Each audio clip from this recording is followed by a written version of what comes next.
As soon as we get the green light, we're going to go. Okay, you're good. YouTube? Yep. Yeah, you gotta take that stuff down, man. Yeah. It's a lawsuit waiting to happen.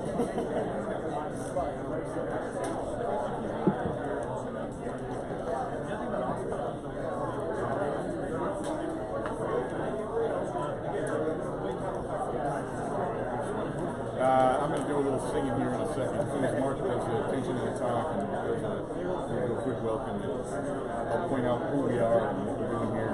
I'll talk about the folks that are here from Bell. And then 10 o'clock. Yeah, whatever that is.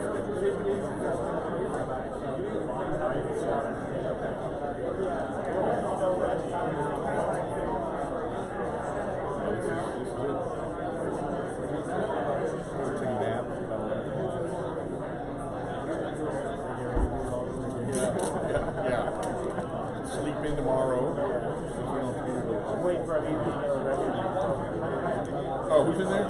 Devin? Oh, okay. When they're banging the door. All right, man. Yeah, listen for your name. I'm going to say Ryan. Say your name. Don't go too far.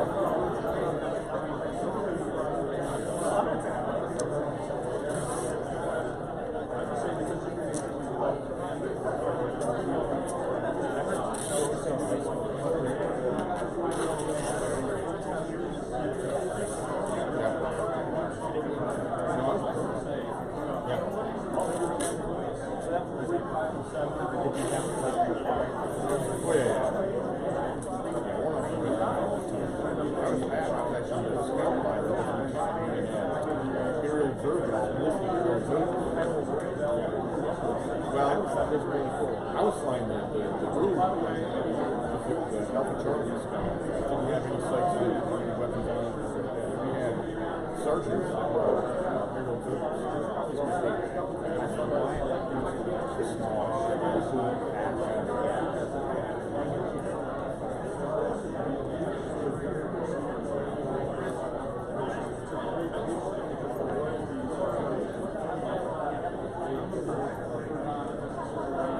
All right, attention to the talk, attention to the talk.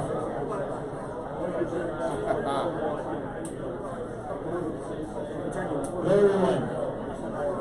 Hi. Hello. How you doing? Great. Hi, I'm Mark Choders. I'm the defense coordinator here at Capital Factory, and I have the unenviable task of pulling the punch bowl wherever the party's getting started.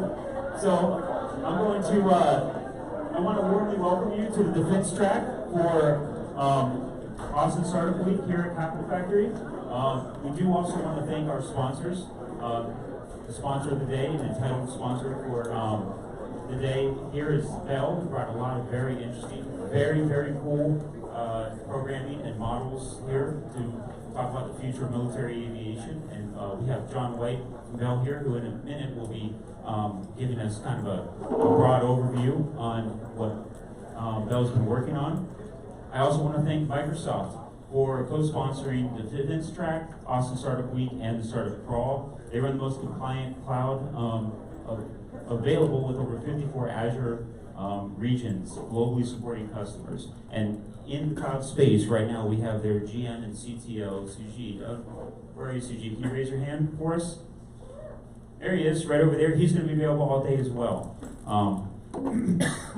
So just to get into some details right now, as we have programming throughout the day, you can always check the calendar, or in the back here, the schedule. It's in military time, so, you know. Yeah, cool. From 10, we have a startup workshop in the AL space. If there is any overflow, it's going to be limited in seating, so if there is any overflow, AFWorks is going to meet here at 10:15, where they're going to do a very informal unplugged talk about what they're working on here in Austin. Afterwards, at noon, we have Tactical Edge and the Digital Soldier, which will be Microsoft's lunch and learn event over a plate of barbecue. Then 1:15, we're going to have startup success stories with Kevin Landry, our defense venture partner here at Capital Factory, and 4 amazing startups that have had a lot of success working with the government. At 2:30, we're going to have the View 2 Challenge, which is a Defense Innovation Unit solicitation announcement. And at 3, we'll have Mobile Frontiers with National Geospatial Intelligence Agency. And at 4:30, Bell is going to have a panel about the future of vertical lift, about MOSA, Modular Open Systems Architecture, and the business opportunities therein with startups and the Defense Department. Of course, we're closing the night out at 5:30 with remarks from General Murray, Commanding General of Army Futures Command, and then another networking social, which again sponsored by Bell.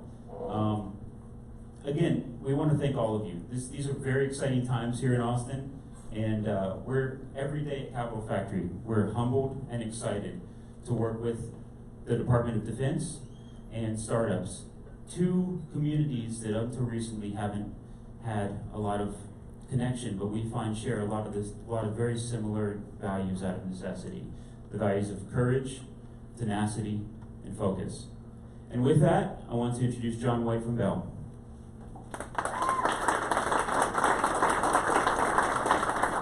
Thanks, Mark. Hey, first of all, thanks to the Capital Factory for letting us put this on this week. I've been hanging out the past couple days, and you got a really good turnout for Startup Week, and Bell's excited to be here. My name's John White. I work in the Bell office here in Austin, which is an office of one, and I actually pay the mortgage on the office every month. But so why are we here this week, and why are we here in Austin? It's obviously the technology that resides, but it's really the talent that's here in Austin, and we're excited to be here, and we hope to tap into that talent and meet some of you folks today, whether it's your company, whether you're looking for a job or whatever. We want to hear what you do. We're going to talk about what we do as well, but we want to hear what you do and how you can help us build some pretty impressive products for our soldiers and airmen and Marines in the future here. So that's why we're here. We brought some products. We brought some things that we're going to talk to you about throughout the day, and we hope you come and see. I'm going to call off some names as well and tell you what these folks do for Bell. And if you're interested in that, please go see them. So the first thing we got is our V-280 Valor, which is over on the left there. That is our future long-range assault aircraft. That is part of the Army's Future Vertical Lift program, and that's Bell's solution for the Army's future long-range assault aircraft. Where's Ryan?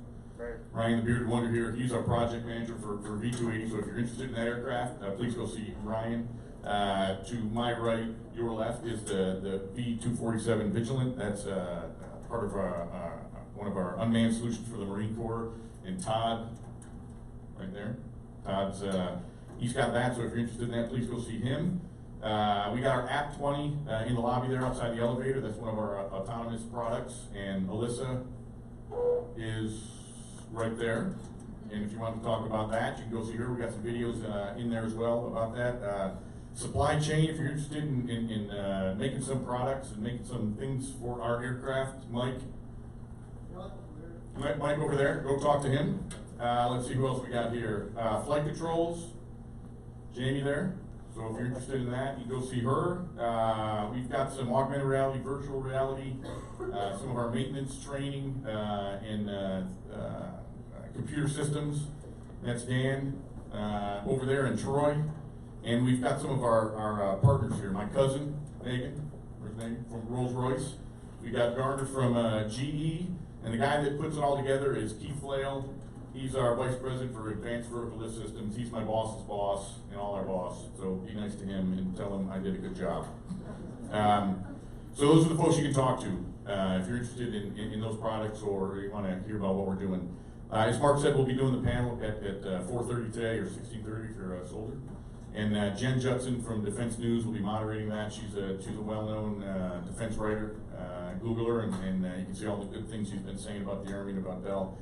And then obviously we'll have the social with free drinks and food and stuff after General Murray speaks, which I'm sure everybody's looking forward to as well.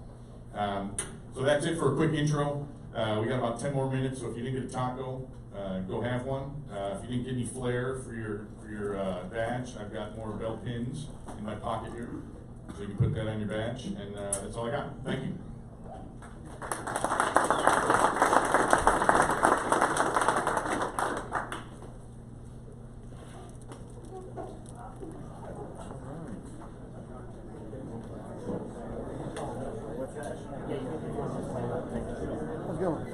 Yeah. I'm up here as well. I'm Okay. Nice to meet you. in each sort of sector, I haven't been our system, what we're doing in Australia, we're based here. Yeah, so I'm personally here as their representative of Futures Command, Army Futures Command, as well as the Austin Division. Their headquarters is up in Fort Worth. Okay. So, in terms of finding opportunities for Might be supply chain. I know we do a lot of global military sales, and we're involved with Australia as well.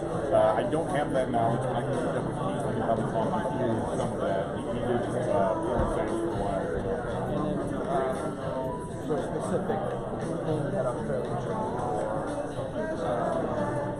So you're talking global military sales. Keith probably has some of the information. And Alex is going to talk commercial.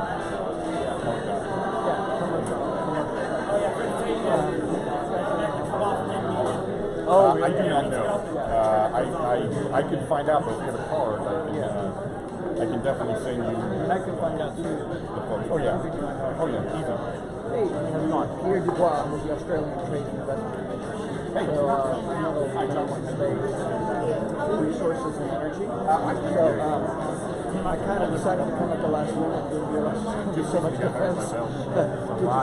Yeah. Austin is still getting used to all the level of defense. Yeah. A 4-star command from the Army has usually 4,000 people. Yeah. I couldn't help myself. It looks like you have the same exact. Warby Parker. Yeah. Well, then you're a good man. You deserve my card. You have a card? Yeah, I'm pulling it out right now here. Hurry up. You took time's away. Are you kidding? I'm on autopilot now. Hopefully all our programming is going to take care of itself. Are you, you have a military background? Yeah. I was a human intelligence for the Army for 8 years. Live to see. Yeah. Well, there's a whatever. I'm not doing that anymore. Actually, can I have one second? Yeah. That's right. I just want to let you know that this is going to be No, it's good. Yeah, right. okay. All right. Yeah, sorry.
Literally, I put my resume on LinkedIn and I got a job. That's a bell flare, good.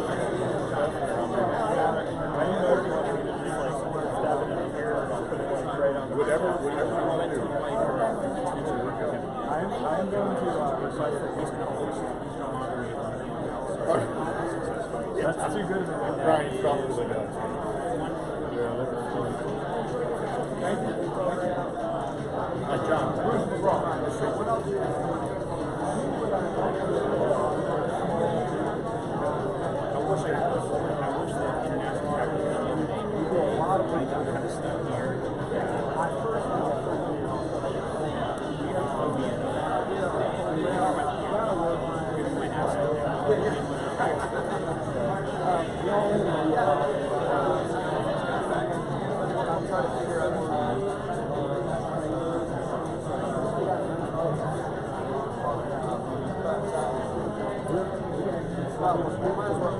Okay, yeah.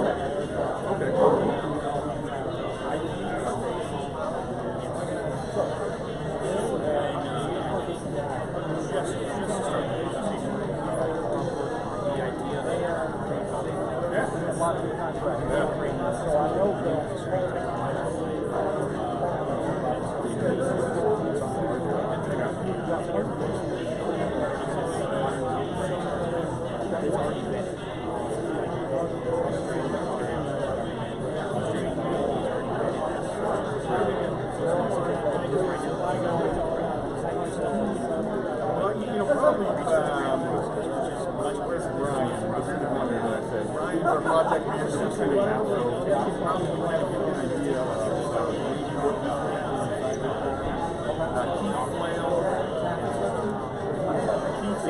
over there in the middle shirt. Oh, who's that right there? He's our vice president for everything that's in the base building. So Keith is probably the guy who's going to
Oh, he's there. No, they ran away.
The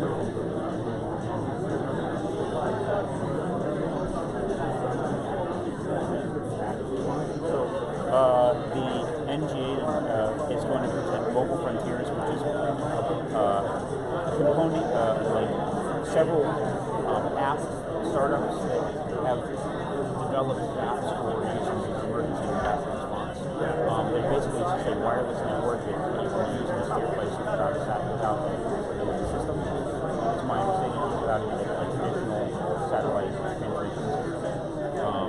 I'm going to make an announcement. Okay, go ahead, go for it.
Hello everyone. I want to announce the event in the AAL space right next door. The Army Applications Lab space is starting.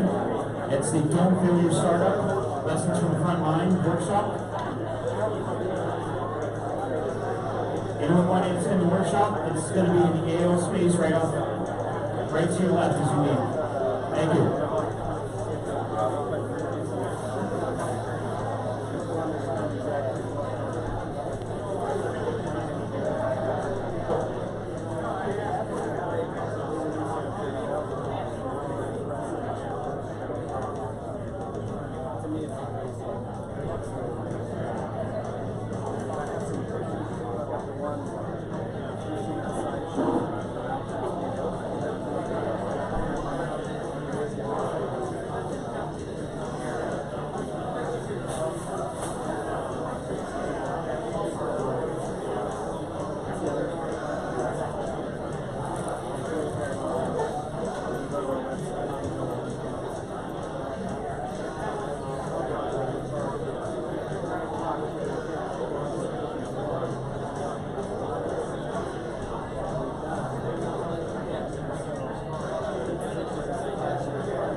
I mean, she was just like, she also mentioned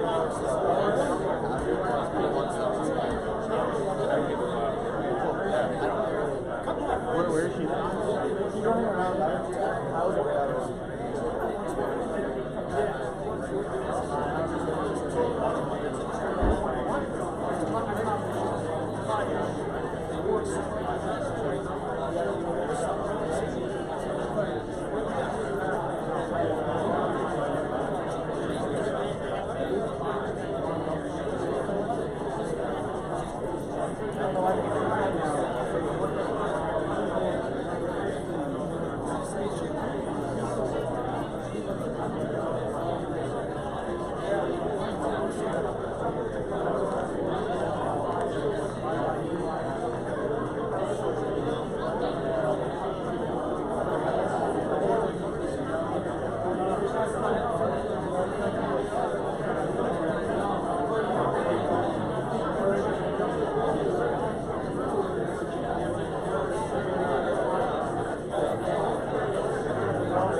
Like leadership, how you use your money, experience, traction, stuff like that.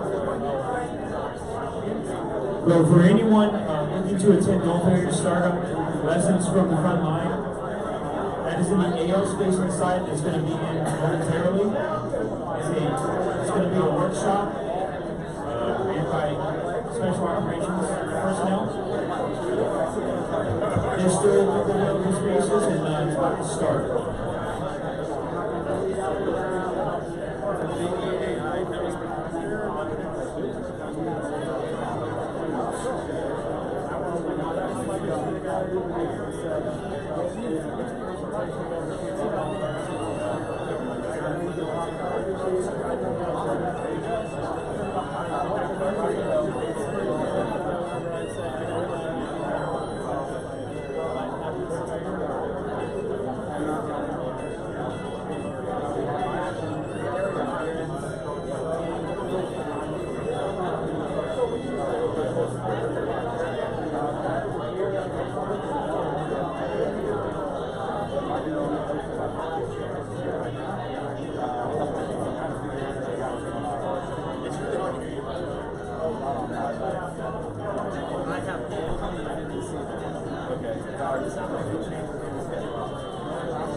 it's great, ain't it? So I'm out of Boston. Boston. Home champions. Yeah, see a lot in our offices.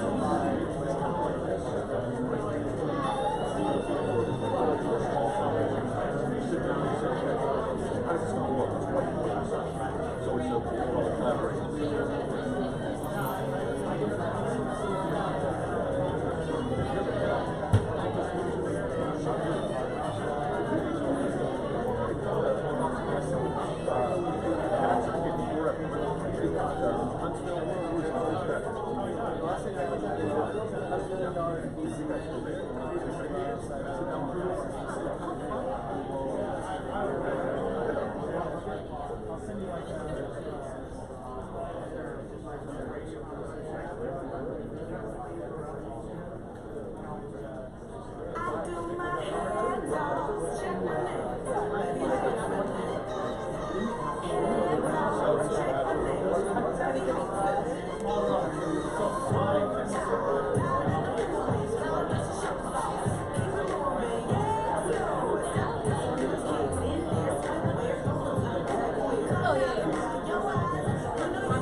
All right.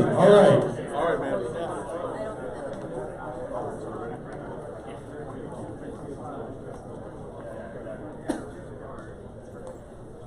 So at this point, the AL event is about to start.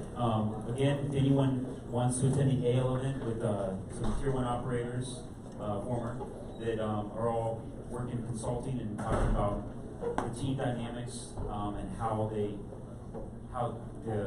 symmetry between startup culture and special operations culture. That event is going to happen as immediately as you leave the door, take a left and be the AL space. Can everyone hear me? Good? Okay. Everyone else that's here, I'm assuming that you want to hear from AFWERX because they're doing some really cool stuff and they want to talk about what they're working on now and into the near future. And I'll leave it up to Jen to make the introductions. Sure. Yeah. We'll just go. Yeah. That's it? There you go. Leaving there? Yeah. Thank you. Good morning.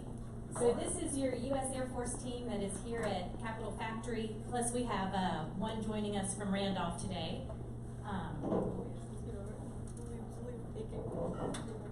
So I'm the Deputy Director for ATID that's downstairs that shares space with AFWERX. So ATID is the AETC Technology Innovation Detachment. So my name is CJ Hale, Active Duty Lieutenant Colonel, and I will pass over to Jen. Maybe that. We'll fake it till we make it. So I'm Jen, here at the AFWERX Austin Hub. I'm the Director of Outreach and Ecosystem Development. How many of you are familiar with AFWERX and what we're doing? Everyone, great. So I don't really have to explain it too much, but AFWERX is, the Air Force came up with this idea in 2017 that our airmen can solve Air Force problems. And so we created this hub called AFWERX. And it's a way for us, our team, to connect the airmen to people like you, people that can solve their problems. So half of us here in Austin are part of AFWERX, and the other, we're part of a MAGCOM, which is Air Education and Training Command, which is out of San Antonio at Randolph Air Force Base. So we're focused on a lot of learning, how to train people faster, better, quicker, cheaper. So those are some of the things that we're focused on here in the hub. There are 3 hubs of AFWorks, so here's Austin, but you also have Vegas and DC. So we're kind of spread out across the country, so you don't always have to interact with us, but we are here on the first floor of Capital Factory. So we are here to help you, answer your questions, and just be a face to this big thing called Air Force. Any questions so far? Okay, we'll continue with intros. My name's Pete Ginto. Okay, thank you. My name's Pete Ginto. I'm actually the oddball here. I don't belong to AETC. I don't belong to AFWorks. I'm at the Air Force Personnel Center, and I am the contracting career field team chief. So I manage our career field for contracting for the Air Force across our whole enterprise. So I work really closely with staff AQC. So that's our overall contracting leadership with the Pentagon. This is a really big part of the big power competition and how we're trying to get after it and make our technology better than our near-peer competitors. And I work very closely with AFWorks in that when all these large events happen, we need talent. So everything's driven by people. We had a speaker up here from Bell mentioning people drive everything. It's about talent. Same thing for us. He mentioned that he has jobs. I have jobs too. So if anybody needs a job to work in Air Force contracting, please talk to me. But beyond that, so we also work with AFRL. We work with our different PEOs.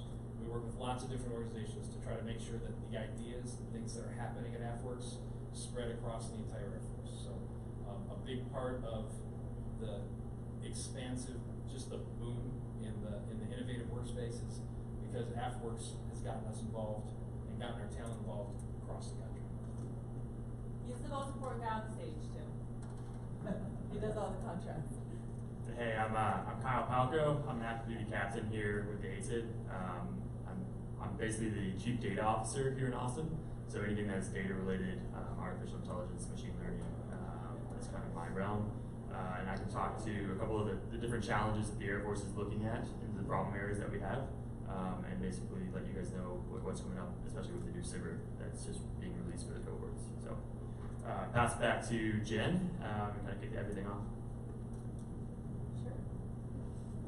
So how many of you are familiar with our Monday morning call to companies for AFWorks? None.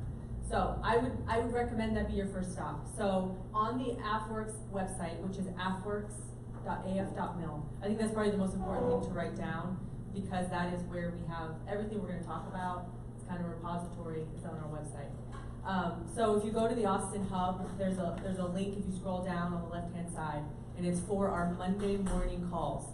We have created a talk for companies. So you'll understand how to do business with us. We'll go over SIBRs, CSOs, challenges, all of the things that are probably interesting to you will be covered in that call. And by making that hour-long call, you'll get an opportunity to pitch your technology, but you'll also be pulled into the ecosystem. So when we have announcements and challenges coming out, then that's how you're going to know about it. So I highly recommend go to that Monday call. Obviously, we said that we're downstairs every day. Another one is we do a monthly showcase. So we normally do that the third week of the month. So you can reach out to me. If there's space, we'd be more than happy to include you into that showcase. Normally, we'll bring in airmen from across the Air Force, that's big A, officers enlisted, that want to learn about AFWorks, and so we try to consolidate those tours to once a month, and then we always put them in front of some companies. So if you want that opportunity too, we would love to expand our horizons and allow you that opportunity to pitch to potential customers within the Air Force. Also, during that showcase, we have the other DoD entities that are here at Capital Factory. They give an overview. So we have AAL joins us, DIU joins us, NSYNC. So it's kind of a one-stop for Capital Factory with DoD. That you can see what's here, where our challenges are, what the pitch is, where we can link you in with the warfighter. And then another event, as Jen's saying, the homepage is really the place to go for the challenges and the collider opportunities. So what we're trying to do is just to be the medium between small businesses and airmen. So we're trying to link you with the airmen in the wing, in the group, in the squadron that has a need for your technology, but just doesn't know how to find you. Because it's overwhelming to them, it's overwhelming to you. So the colliders are a great way for you to come here and actually showcase your product and meet the warfighter that needs it. And then we go through contracting, through a SBIR phase 1 or a phase 2 to actually move it forward.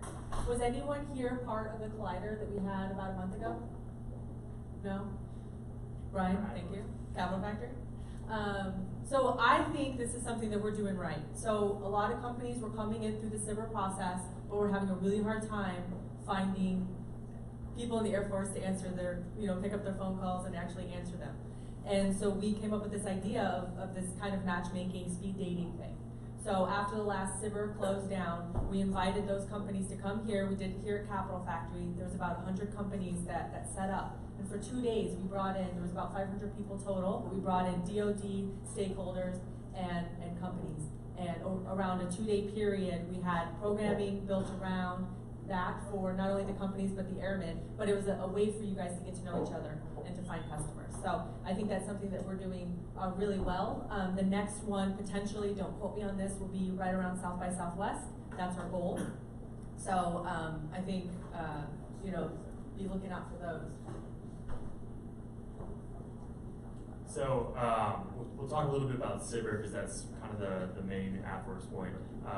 So the recent SBIR cohorts, we do 3 cohorts a year for AFWERX. So when you see a 19.3, that means 2019 cohort 3. We just opened that up yesterday, I believe, for applications. We did. And that'll be open for another month. So in those SBIR, that's really the way we're looking at taking the cool stuff that you guys are doing, integrating it into the Air Force. The phase 1 is $50,000 non-dilutive capital. That gives you the opportunity for 3 months or 6 months to find an Air Force stakeholder, to sign a memorandum of understanding, and then you can apply for a phase 2, which is up to, I think it's still 1.5 million of non-dilutive. But we also match to, so if an Air Force stakeholder brings in some funding, we'll match it 2 to 1. If an investor brings in funding, we'll match that 1 to 1.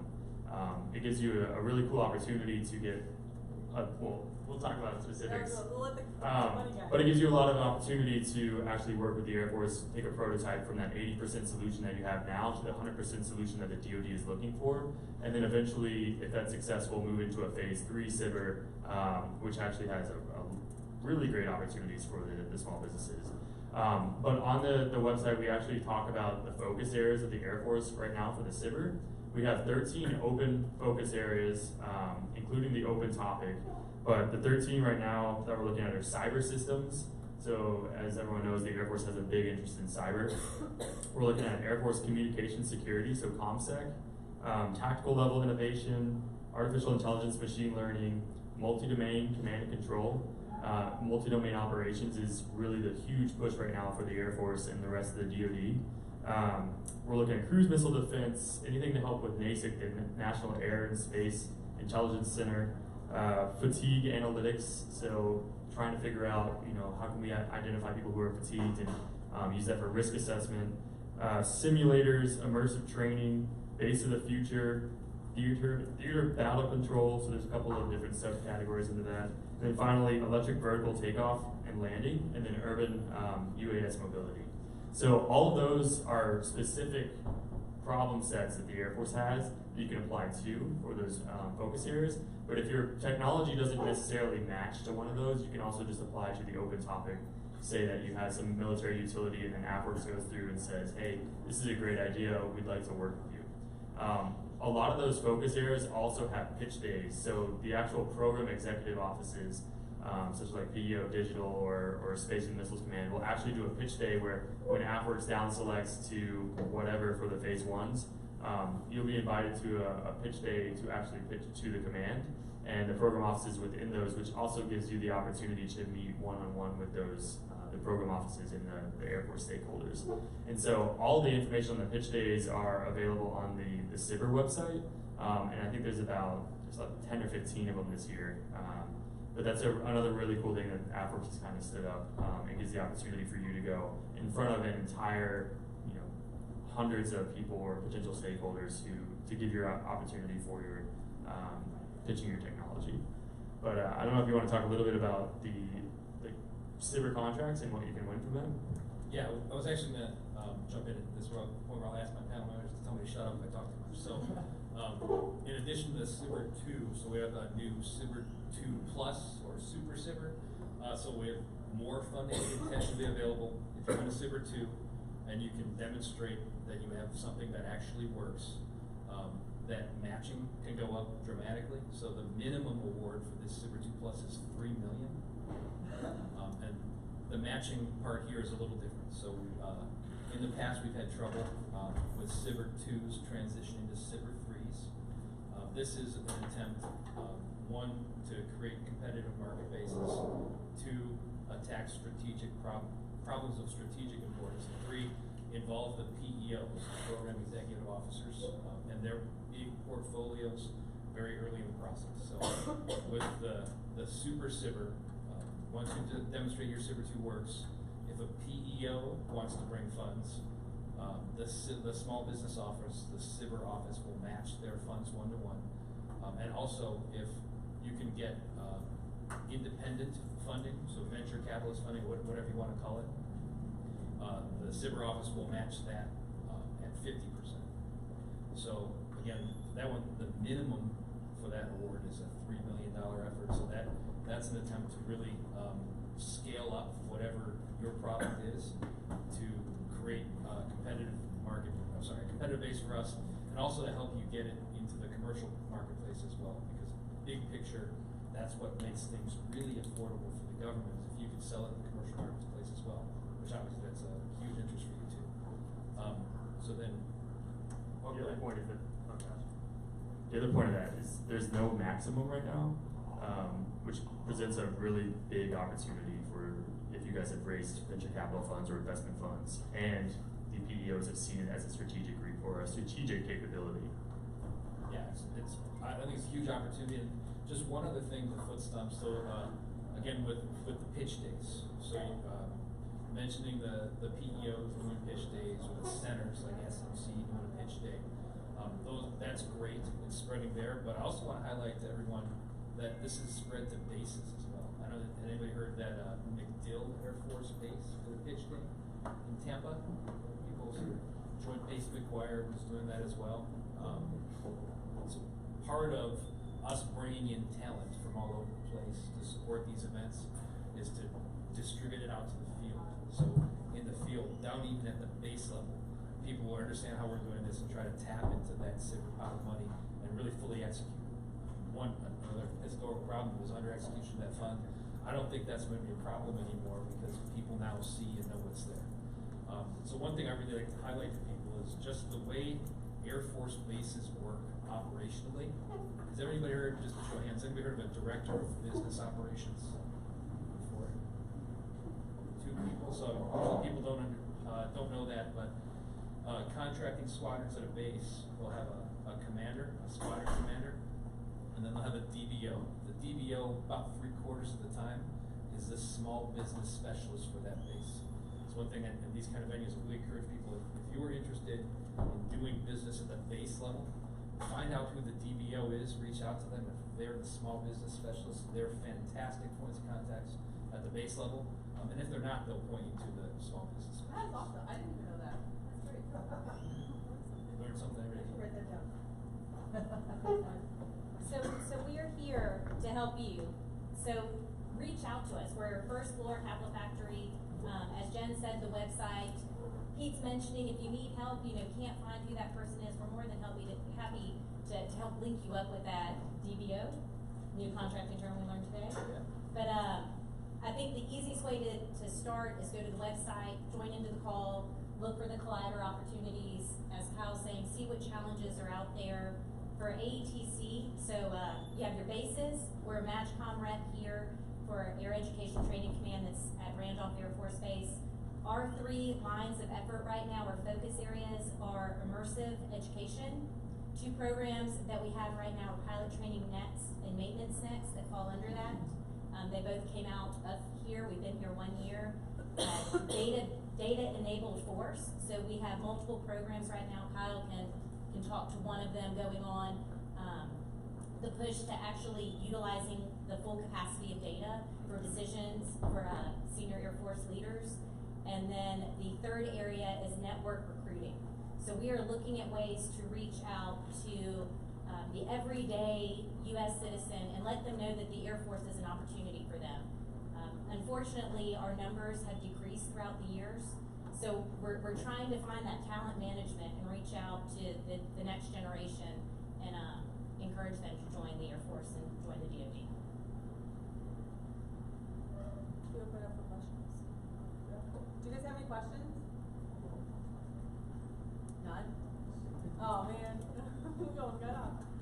Just real quick on the SBIR process, you got any recommendations or techniques on how to fill out the application? Any success stories or anything on that? We've checked to see if there are any success stories. One that I know. No, we should have done that. So I'll just throw it out. I don't think there's necessarily the biggest tip is make sure to follow all the instructions. The biggest reason that I see that people fail or companies fail to get a contract like that is just the simple things of making sure that you follow the guidelines of how many pages, because once you go over the pages, that's a simple one to just be like, no, you didn't. We try to make the SBIR process, the application process, relatively pain-free for you guys. Actually, I should clarify that. Maybe not pain-free, but less painful than the past. So, I mean, simply for a phase 1, it's like a 5-page white paper and a 15-slide pitch deck. It's pretty simple. It takes a little bit of time for you guys to make that. But it's not something where you have to go in and build like a 30-page capabilities briefing. The instructions on the AFWERX website is a one-pager that kind of gives you step-by-step of here's how you do it. And then there is a tutorial on the Small Business Administration website for the SBIR that kind of walks you through how to do that as well. If you follow that and you prove that your company is viable, your technology is viable, and has the application in the Air Force, it's pretty decent chance. The Air Force is looking at ways that we can kind of spread the risk around. We want to minimize the amount of companies that we don't bring in, so we don't miss anyone that could have the potential of actually changing in a big impact for the Air Force. And I was going to say that under the industry tab on our website, there is a SBIR tab under that, and there's a step-by-step on there. So go to the industry tab. I'm going to add something that might sound stupid. Being involved in this process a few times, seeing some of the proposals, I've seen some things where I read it and they followed the rules, but just after reading it, how did they think this was a good idea? So it might sound dumb, but talk to people you trust, get their feedback, get their input, and make sure you're just really clearly articulating how your solution is going to work for whatever the intended outcome is. That is another thing, since we have so many SBIR proposals, the clearer you can make your impact to the Air Force in that proposal, the easier it is for our tech scouts. Not all of us are experts in creating camouflage soldiers who don't actually, who are invisible, right? Some of that's hard for us to imagine. But the clearer you make that in the actual defining impact to the Air Force, the better it is for us and makes it easier for us to say yes or no. And then another thing that I think I'm really kind of proud of that our hub does is that we give feedback. So if you don't, and pretty quickly, right? So if you don't get accepted into that round of SBIR, you'll know why, and we're here to help you make it better or just kind of talk through your solution. I think that's you have someone to talk to and a face. So I think that's a great thing. Just to put into perspective, just because I've actually memorized these numbers, but since 2018, over 4,000 companies have applied to SBIR or to any of our challenges, any of the things that we have out there. And over 1,000 companies have been pulled in and contracts made, and it's about $250 million has been awarded. And then of that, 60% had never done business with us before. So the times are changing. I think AFWERX is doing a really, really good push now. So if you're thinking about it, I would say go for it. Right? What does Eric say? It's like nothing that a Red Bull and one Red Bull can solve, right? So one long night and you should be good. So we're reaching out to non-traditional companies, non-traditional DoD industry. So we want to work with you, so please don't hesitate to reach out to us. Yes, sir. Kyle, you mentioned the 80% rate of applicability. What about prototype concepts that would apply to these challenges? Is that pretty standard, or could there be something that with that 50,000 you could actually see a prototype through? And also the fund, going through these different situations in a conversation yesterday, it really comes down to what can you use those funds for? What are the limitations? Trips to Hawaii, you can start, see in the startup world, you can see how monies are used with investment. I assume that it's not the case with AFWORKS, and so what are those limitations? Definitely. So I'll answer the first question. When I spoke about like the 80% solution, so in order to get a SBIR, you do have to have a working prototype that has some sort of dual use in the commercial sector. So we're looking for people or technologies that are being utilized by the commercial sector as well as have military applicability. When I say the 80%, a lot of the times the DoD and the Air Force is a little bit special on the way we do business. Some of the capabilities that we need have to be tweaked a little bit, and that's really what that phase 2 funding is for, is to take your solution that might be 100% perfect or great for the market, right, the commercial market, and then take that funding in phase 2 to tweak it to make it to that 100% of what the military is using or looking for, right? That's the opportunity of using the phase 2 funding for that. And then, successfully completing that, you have the opportunity to get a phase 3. I want to pass it off because I'm not going to be the one who can speak intelligently, but the next question was, what are the funds for the SBIR contracts? What can you legally use them for? That's a contract question. Yeah, and that's an allowability question, then you would have to just direct that to your PCO. It'll depend on what it's being used for and what the intended purpose is. So really the answer is it depends. And also, I think part of the answer to your question about the prototype thing, so you can do a direct SBIR 2 award. Right? So if you have a prototype and it's ready to go, you'll be able to produce it. AFWORKS or whoever, whoever is owning the requirement can decide to award direct to say phase 2 instead of doing a phase 1 where you're just kind of demonstrating how it's going to work through a paper.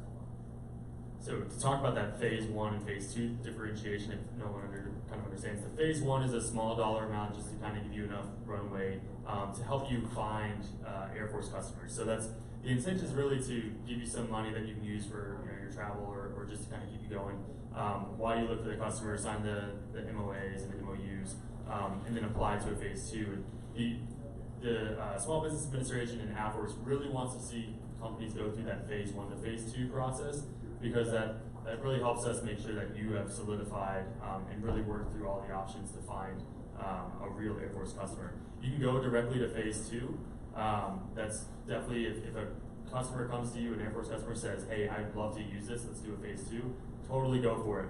I would also recommend applying for a phase 1 SBIR at the same time in parallel, because if you don't get that phase 2, you're much more likely to get a phase 1. And it's it's much harder to get a phase, I would say much harder, but it's harder to get a direct to phase 2 SBIR contract than it is to get one if you have gone through the phase 1 process as well. So, kind of following on the question about how hard is it to fill out, you guys have templates or like examples of like, here's what like you should be, Yes, sir. They're all on the website. There's a resource tab, and then also on the SBIR page, we redesigned it and released it yesterday for this new cohort. There's white paper examples. There's also pitch deck examples that you can follow. Any other questions? And on that, just to follow up on that, being here at Capital Factory, there's multiple companies that we have on contract that you can link up with for mentorship, advice, how did they go about the process, what worked for them. So that's another avenue of being here that's a benefit. And I'll just throw it again, our small business specialists are also trained to advise small businesses for any type of future business. So in addition to the DBO that I mentioned before, so there's actually a small business office in the Pentagon. I'll mention the name, if you call him, don't tell him I told you. So Scott Kaiser is the new director of that office. He just left Air Force contracting to lead that organization. And they have people, not just those folks at the base level, but they have some larger offices as well. So if you look for the Air Force Small Business Office, follow the threads there to find small business specialists, they can provide you advice from the government side as well. And as Jen mentioned, the showcase that's once a month, normally there's 1 or 2 companies that'll give their experience with AppWorks, that if you wanted to meet with them during that would be a perfect time. Insert here, you have to go www in front of the AppWorks, but it's www.appworks.af.mil. And under there, you can go into for industry. There's a tab under that's the special SBIR topics or SBIR topics. How do you spell AppWorks? AFWERX.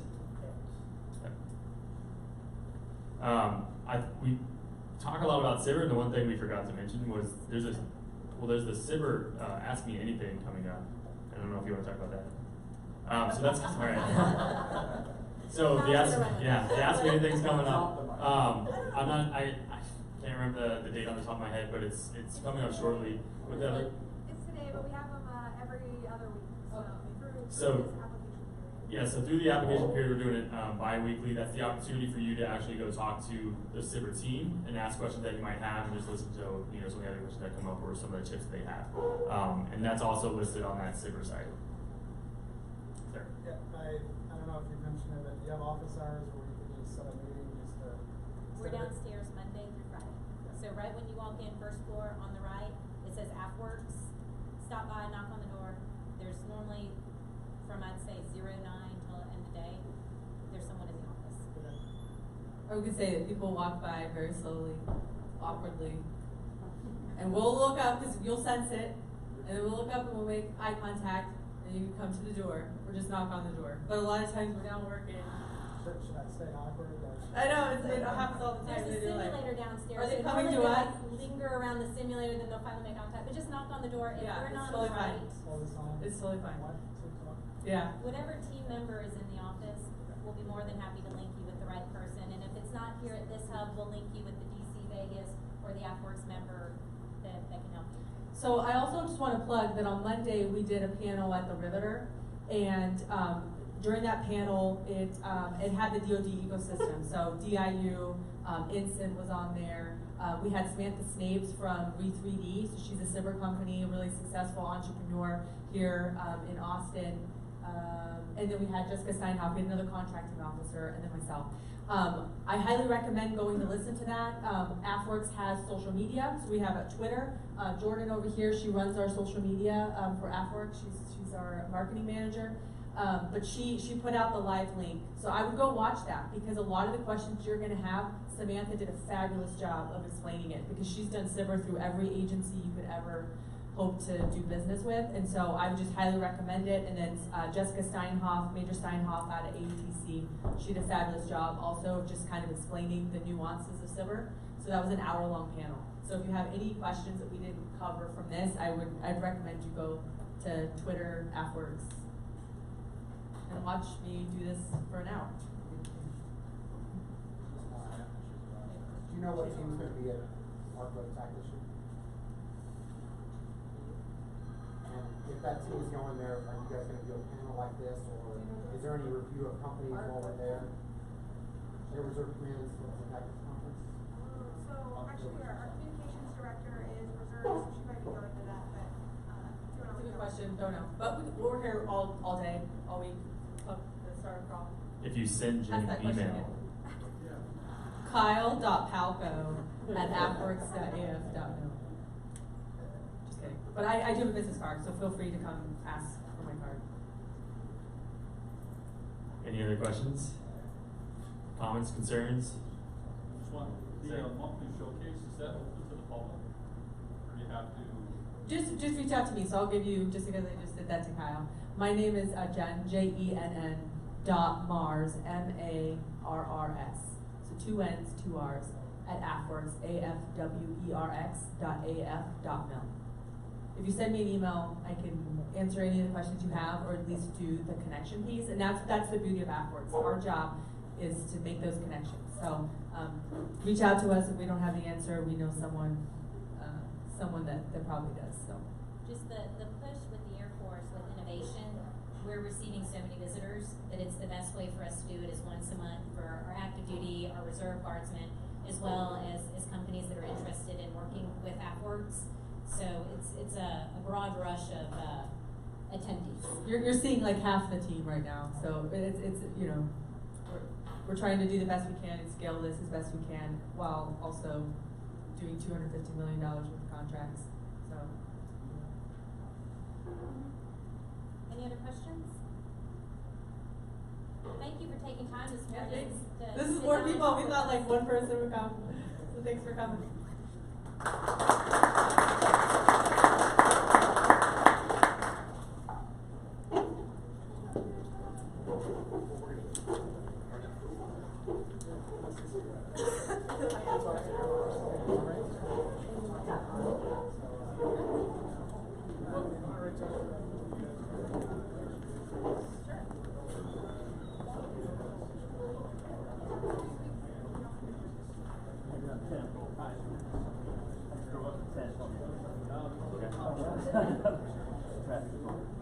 We can have it all, no sacrifice. I know we did you wrong, we can make it right. So go and let it all hang out tonight.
I'm like dying. I gotta keep talking.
Is that here?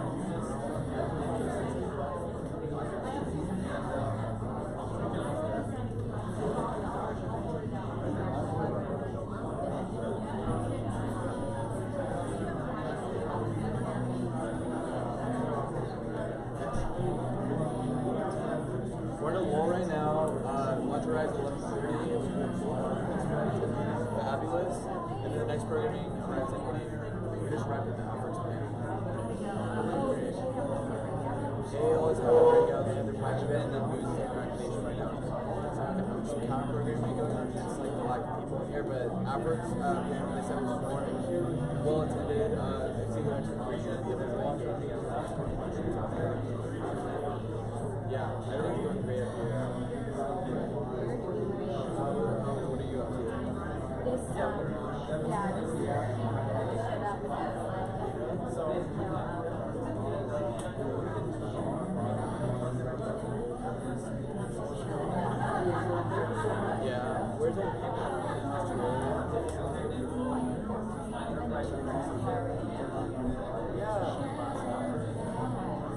people don't know like people like truly don't know security and GR.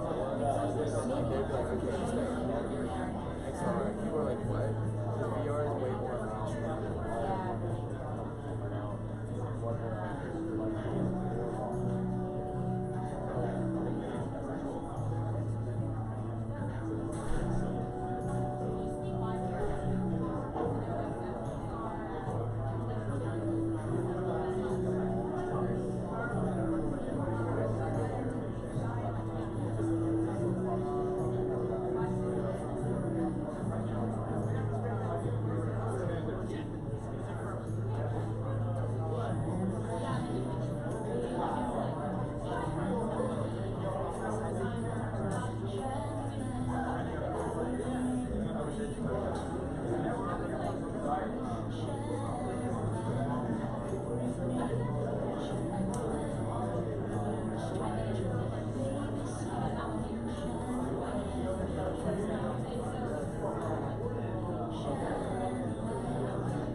Yeah, we got no stretches, and honestly, it's a lot of practice.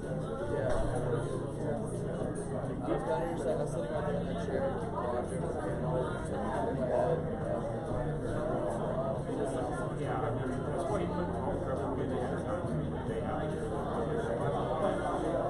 I mean, there's stuff to do, but like, the only thing that you're ready for you have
Very Yeah, the guy in Alberta, right? Yeah. Very interesting technology. It goes right to the and I was just talking to him. But that might not be a good vaccine. Probably not, but still also not. But okay, well, I really have run for this session, and I wrote that.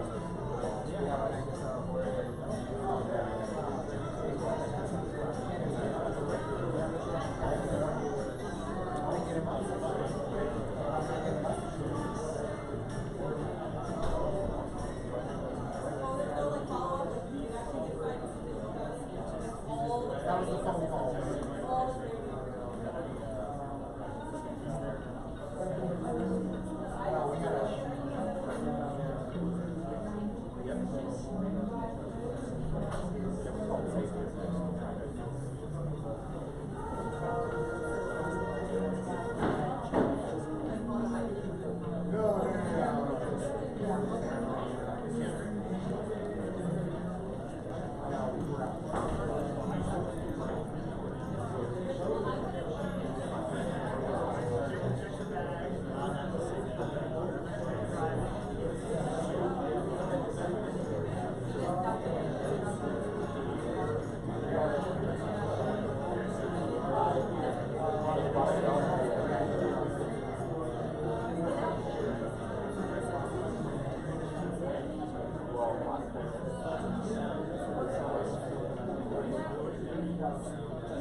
do want to go to Tucson. I do want to go there. The new aviation team there. So they're calling it.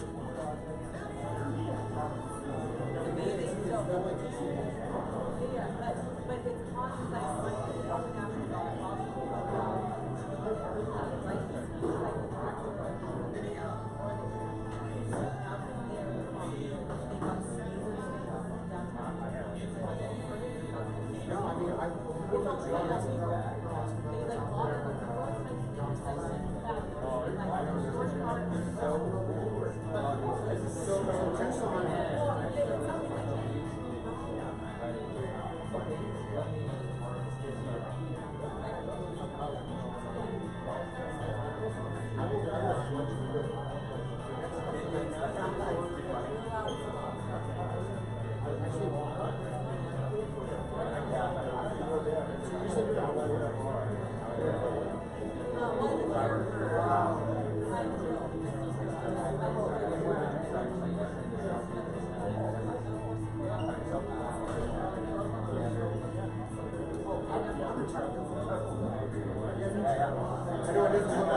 it's right around the window.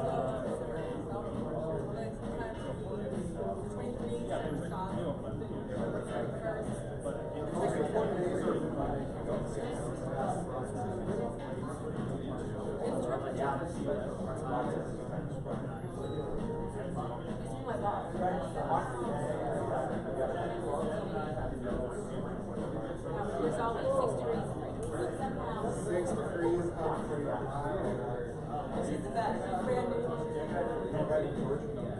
Yeah. It's always George. George Smith. George.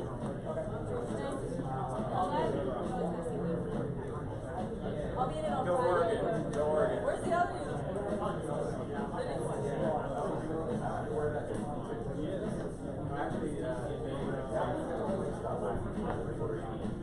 So I'm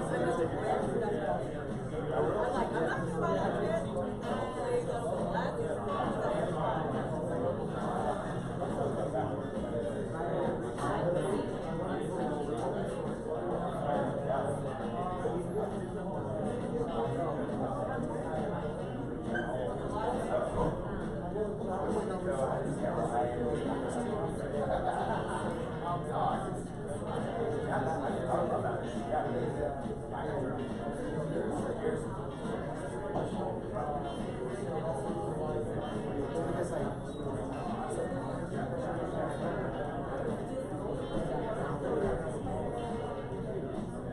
So what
do you know about the IIU to connect with them and get them to turn that on?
That's why you can't jam or anything else.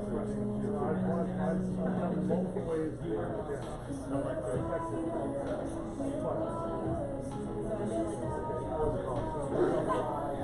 So then while you're doing that, they can come in with something else.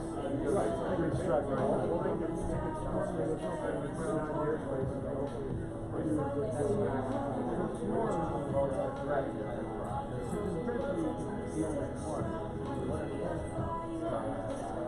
So basically, it's a really super intelligent, really small services or whatever. I think the ballistic solution is I think more focus on direct energy, microwave energy. That is the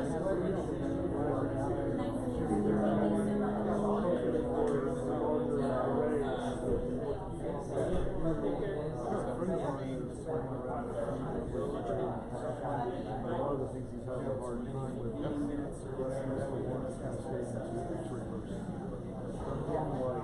It's really a question of creating plasma. About, hey, how can we actually say there's a problem? How about there's also figure out a way to get a smaller package to do an X-ray, focused X-ray grade.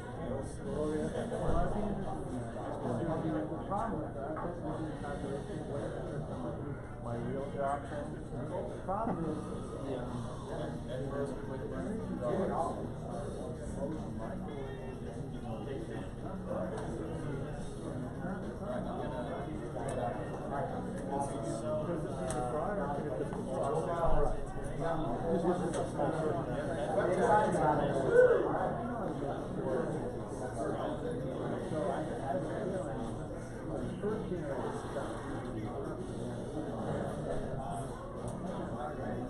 they're going to harden it out next iteration. We have iterations on how to extend it along.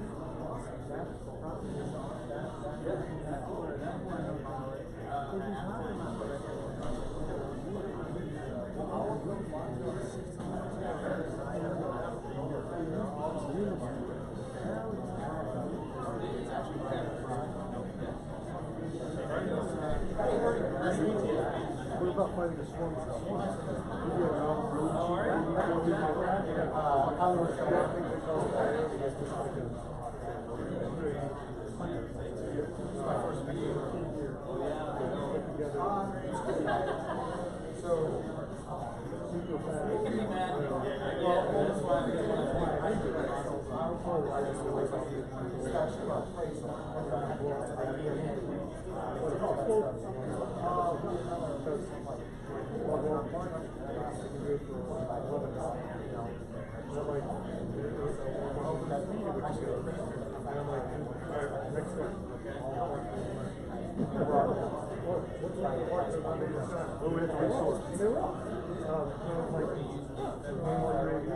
Right down the road, we have a moving vision. I mean, again, so then you have a payload that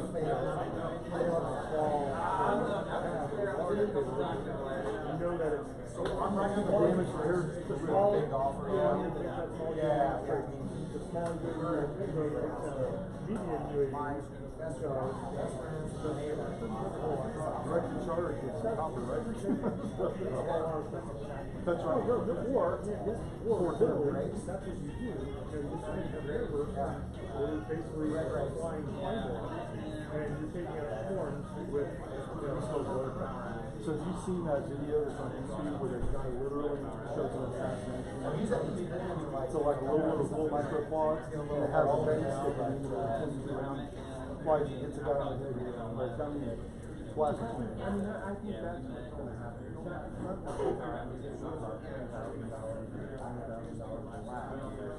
Something that costs less than 500, then it becomes and I don't know, that's what I've been thinking about. The problem is, the Army, that's not a great answer. They always worry about the idea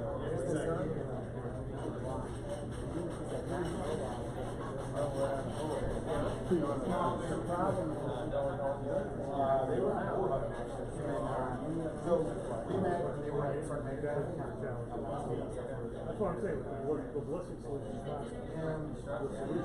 No, that's okay. Oh, yeah. I know. I'm just like, I'm not but the only thing I can say about genetics is it's reliable. From day one,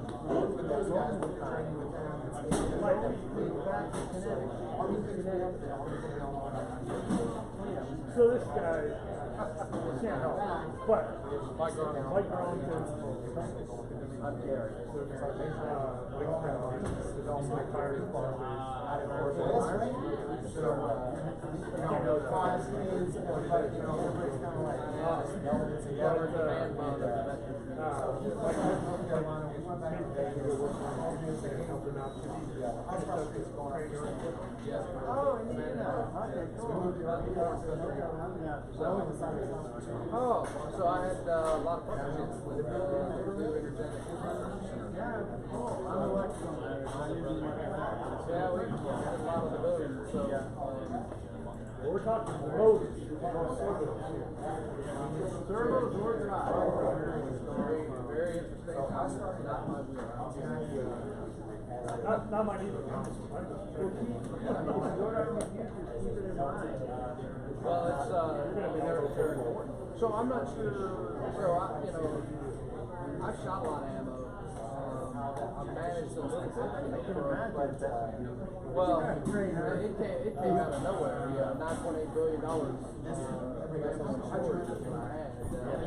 But the most ammo I ever managed was for my cavalry, which is still quite a lot of ammo. Nothing compared to the joint force. Army, Navy, how you can make Coast Guard ammunition. I learned a lot. Just some nerf darts.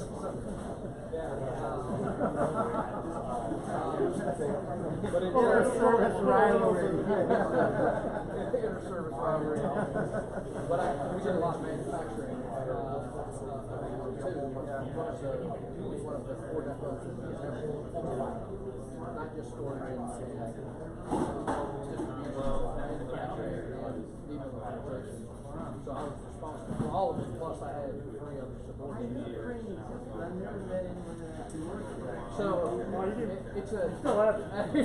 He was in charge. It's a Navy base. It's the 3rd largest naval base. Yeah.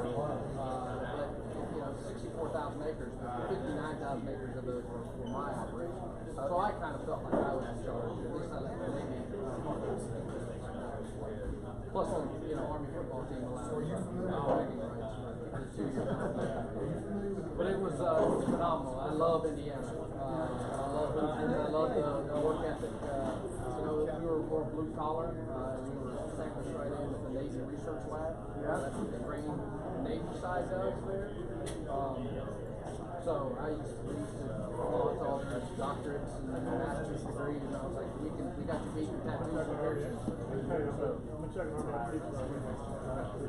But it was a very interesting opportunity, and it was a great place to transition to the Army because it was more business related than it was. So you weren't part of the Army? Oh, you mean you were. So you're leaving the Army from transitioning out of the Army as basically running a company for the Army. We were a working capital fund organization, so we had to earn all of our revenue to pay all of our bills. And so, yeah, we were earning billions of dollars. And what eventually so shipping ammo?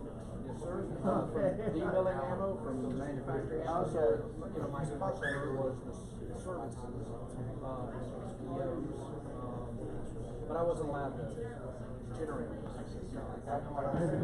I had a business development office, but it was more planning kind of stuff. Because the Army commander, I don't know what it's such a job right now, and I don't have a case for it yet. What your life cycle management command tells you to do what. Which I did that. There's another, what is it? It's probably the nerve gas in Oregon. It's an Indian name. So it's not an Army run. So you're talking about disposal? No, but it's right near Gordon bombing range. That's in Arizona. No, I can't think of it. Armadillo. I'm not familiar with it at all. Okay, but that is the big now. Yeah. Right. So covered magazines, right? So it's a storage site. I think so. So I was just wondering, see, I was just trying to, I was connecting the same frame, imagine you have something like that. So bluegrass, but we don't do chemical conditioning. Okay. So bluegrass Army Depot in Kentucky has munitions, but it also has a subcomponent, subcommand that's on bluegrass. Yeah, there's a lot of chemical weapons email, and then there's one in Pueblo, Colorado. Well, the ones in Armadillo, I'm pretty sure they destroy. I remember reading up on it. I think it was the 70s. They destroyed most of the nerve gas. Yeah, well, a lot of it. There's still some left, and we're behind the treaty requirement, but we're catching up. How the chemical deal came under Joint Munitions Command, basically a handshake deal. Very weird. I didn't understand it, but because I had fellow commanders who were responsible for it, that I used to see at conferences, some of it stuck. I understand it, but it's a big deal because again we are behind the World Treaty on how much we have gotten rid of. Well, you're like, one of the programs I worked on in wide area mine. Oh yeah. Okay, that I did the controls of wide area mine, and then it got stopped. There's too much. I remember talking to a guy in the National Guard, secondary. after I worked on that. So mine started back obviously with the former. Thank you. Yeah, Cameron should be running up the next track. That works perfect because this track's probably Indy 55, like 12 or something. There'll be a little bit of milling. There'll probably be a little bit of milling. Yeah, I figured maybe we'll start talking. It gives people time. Out of favor. Yeah, I spent a lot of time. I agree, and they can grab, people can start grabbing plates and stuff. Once they get out, they'll take care of blood in here. Yeah, if we need to be 12, 15, like you still have a full. Yeah. You're gonna probably they'll probably get you right on track around 1, so you can set Just made a whole bunch of money taking rockeye bombs, pulling bombs out of them, putting in. So we'll play for like, hopefully they'll yeah, be written up by, close at 12:05, I'll make the announcement. and then we'll start at 12:15. Yeah, that's perfect. It's more clean. Thank you. Propaganda, communications here. And then I'm taking DPICM artillery rounds, pulling the submunitions out of them, and being disposed of those, economic, environmental, economic, filling them with concrete, and then selling back to the Army and the Marine Corps as practice. So taking a round that we would never use, and upcycling them into something that we can use. Especially since the artillery appetite Who did the work? Soldiers? Did he pulling it out and putting it more? Oh, so they were like civilians. They were, the weight trains.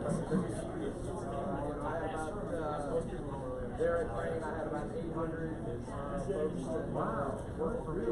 I've never been there. I didn't know of it. So it's the best kept secret. Yeah. So most don't even know it exists. Yeah, I mean, well, I know that you did some work in Purdue. I know, especially the Navy does a lot of work. Yeah. So the Navy has a great PR machine. They've got most of the employees on the site. So they have about 4,000 employees. They're a federal laboratory. So they get a lot of press, and they pump themselves up a lot, and they're great. I mean, they were great partners, but I used to have to fight, we were kind of quiet. But you also don't want to count how much ammo we have.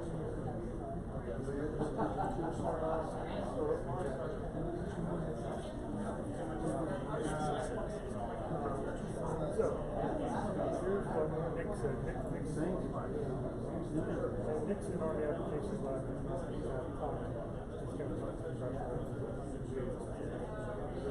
what he says is in 598 mid-flights, you know. There is no power. Sign up for No, it's easy to do. It's an online training Fill in. application. So you fill in, go to AL.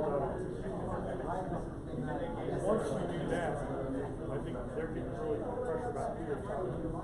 Lawyers. But once you're in the VAA, then they say, oh, they can talk to the coaches. The guy who's in charge of power, it's a guy in New York. It's power business. It's been, you know, he said even yesterday, Wesley mentioned the working power and power hydrodrive. It is an area of focus. So time is right to put that in. But once you get that in, you let Gary know, all of a sudden Nick can know it. Say, you know, they'll forward it to the guy in New York. So they can pull it up and say, hey, here's an individual conversation to have.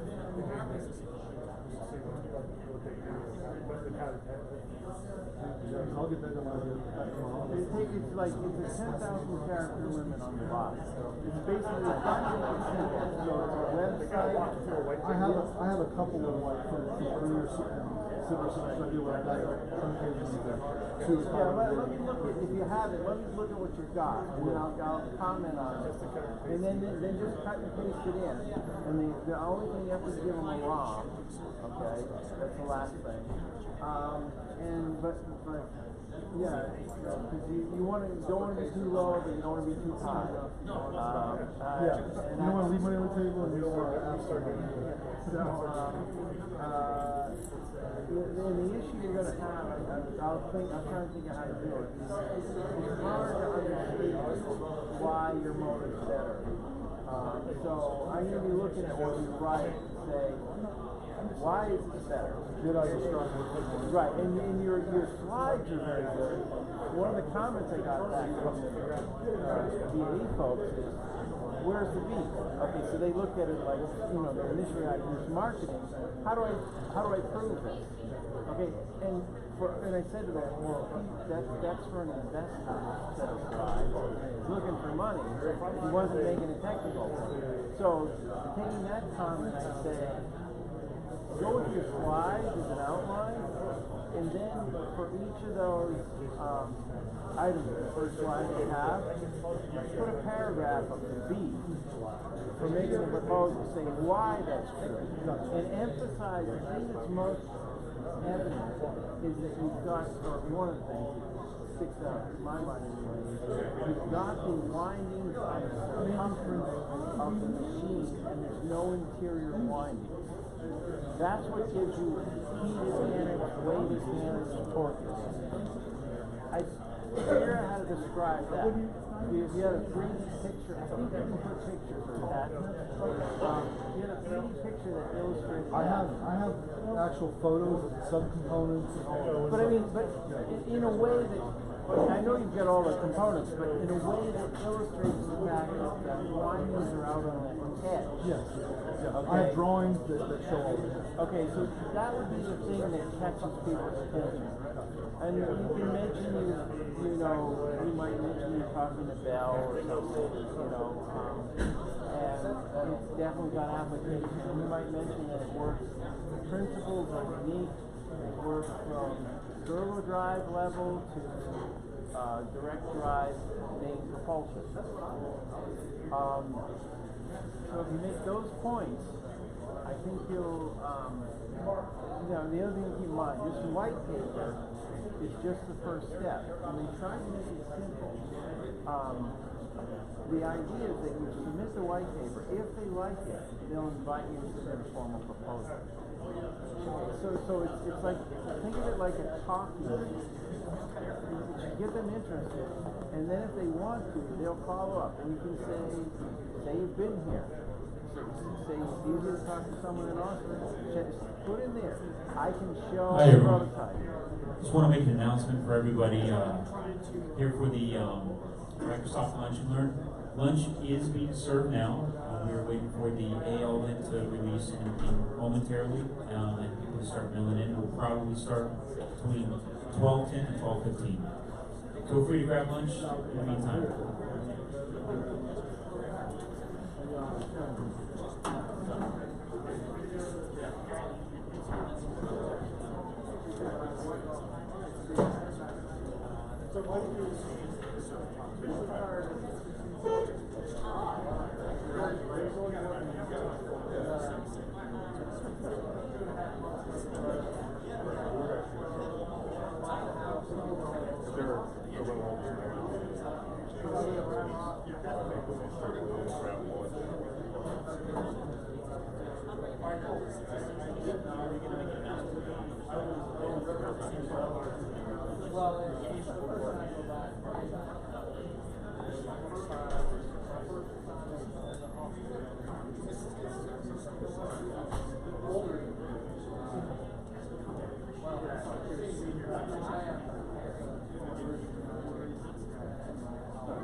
Yeah, I don't leave until like 10 o'clock. I got it. Yeah. Okay. How'd something go?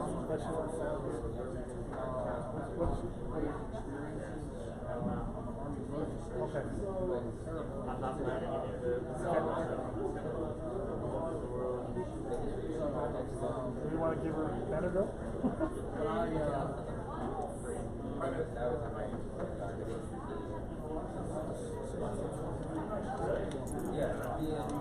Wow. Okay. Great. Yeah. Yeah. Wow. That's cool. Almost want to donate to those people. You know?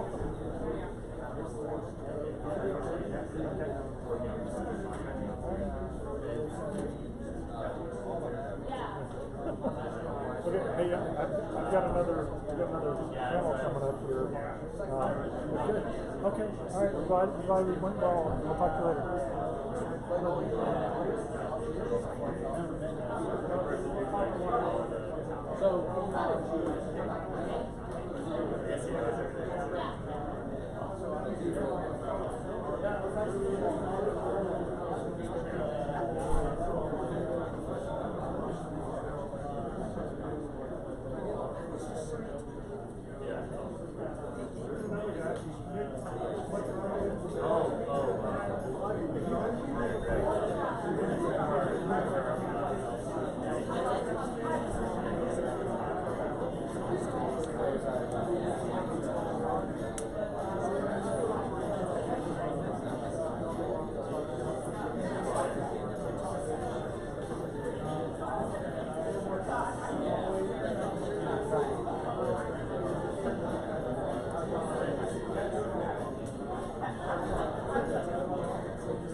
I gotta edit and then It's all on you. Give me a thumbs up. Are you saying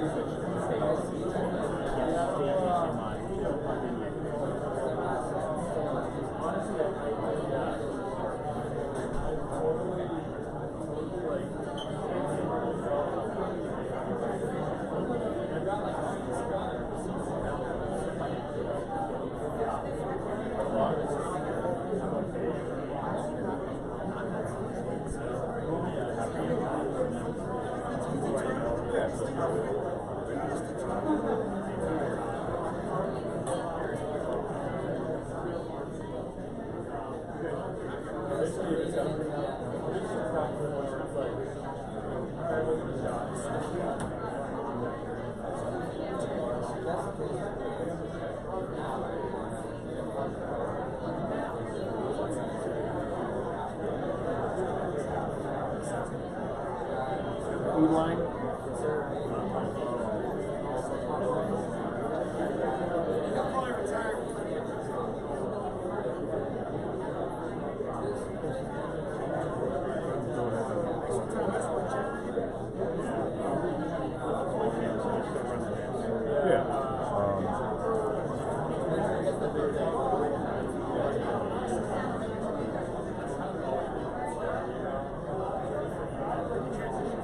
Hello everyone, just want to announce Microsoft's Tactical Edge and the Digital Soldier Lunch and Learn will begin at 12:20. Feel free to grab some barbecue anytime and find a good seat. Thank you.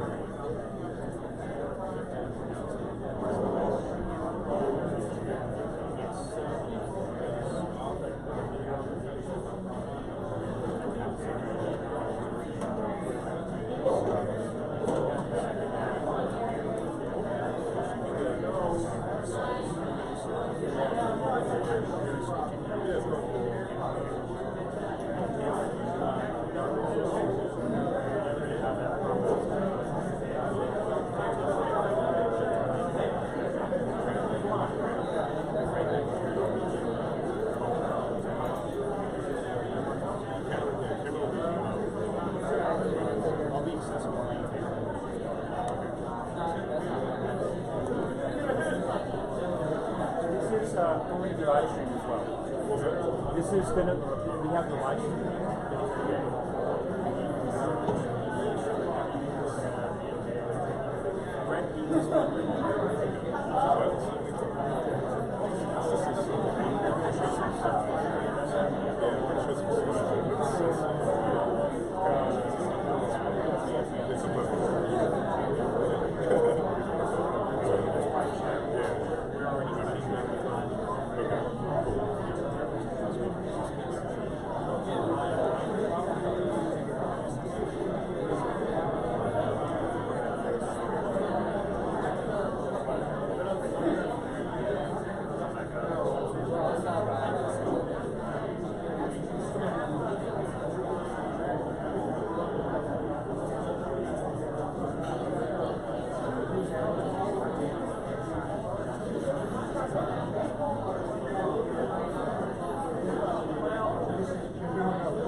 Yeah,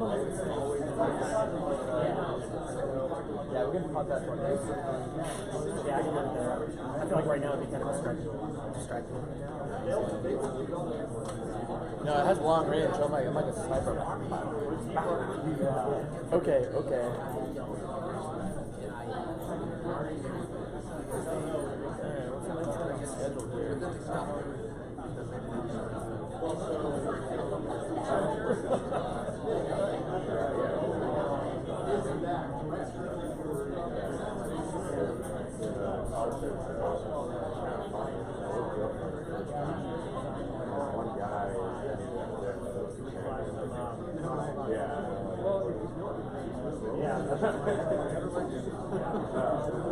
They've got a big thing downtown. The reason why I say that, oh, it's kind of cheap. I didn't know that. I didn't know.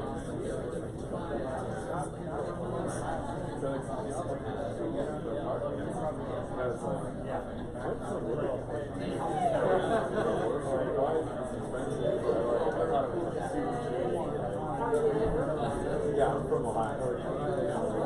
But you can't, that's why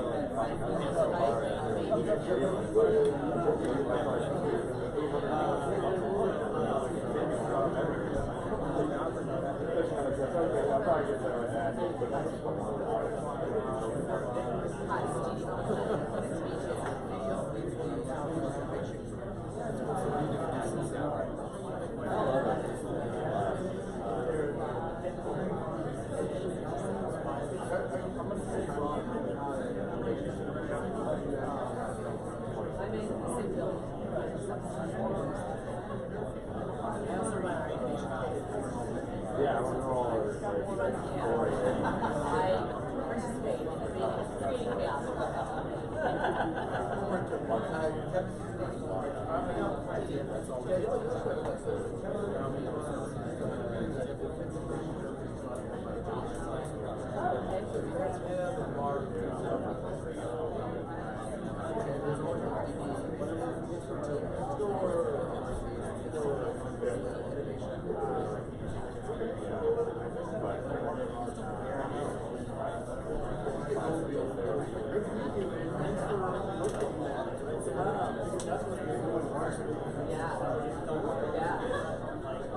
there's always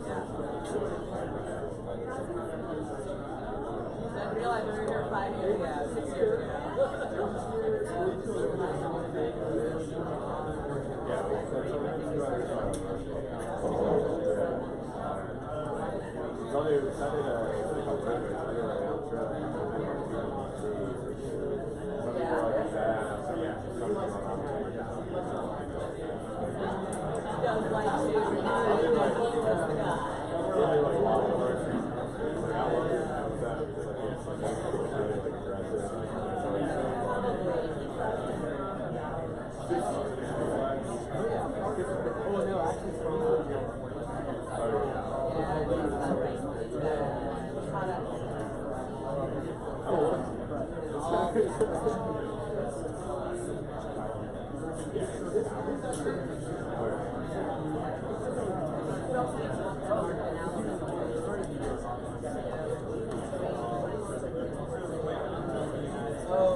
Mandatory 12-hour training days.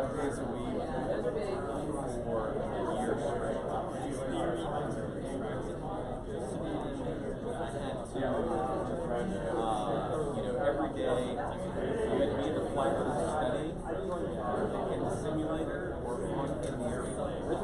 And then outside that 12 hours, work it out,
Hey JD, come join me please.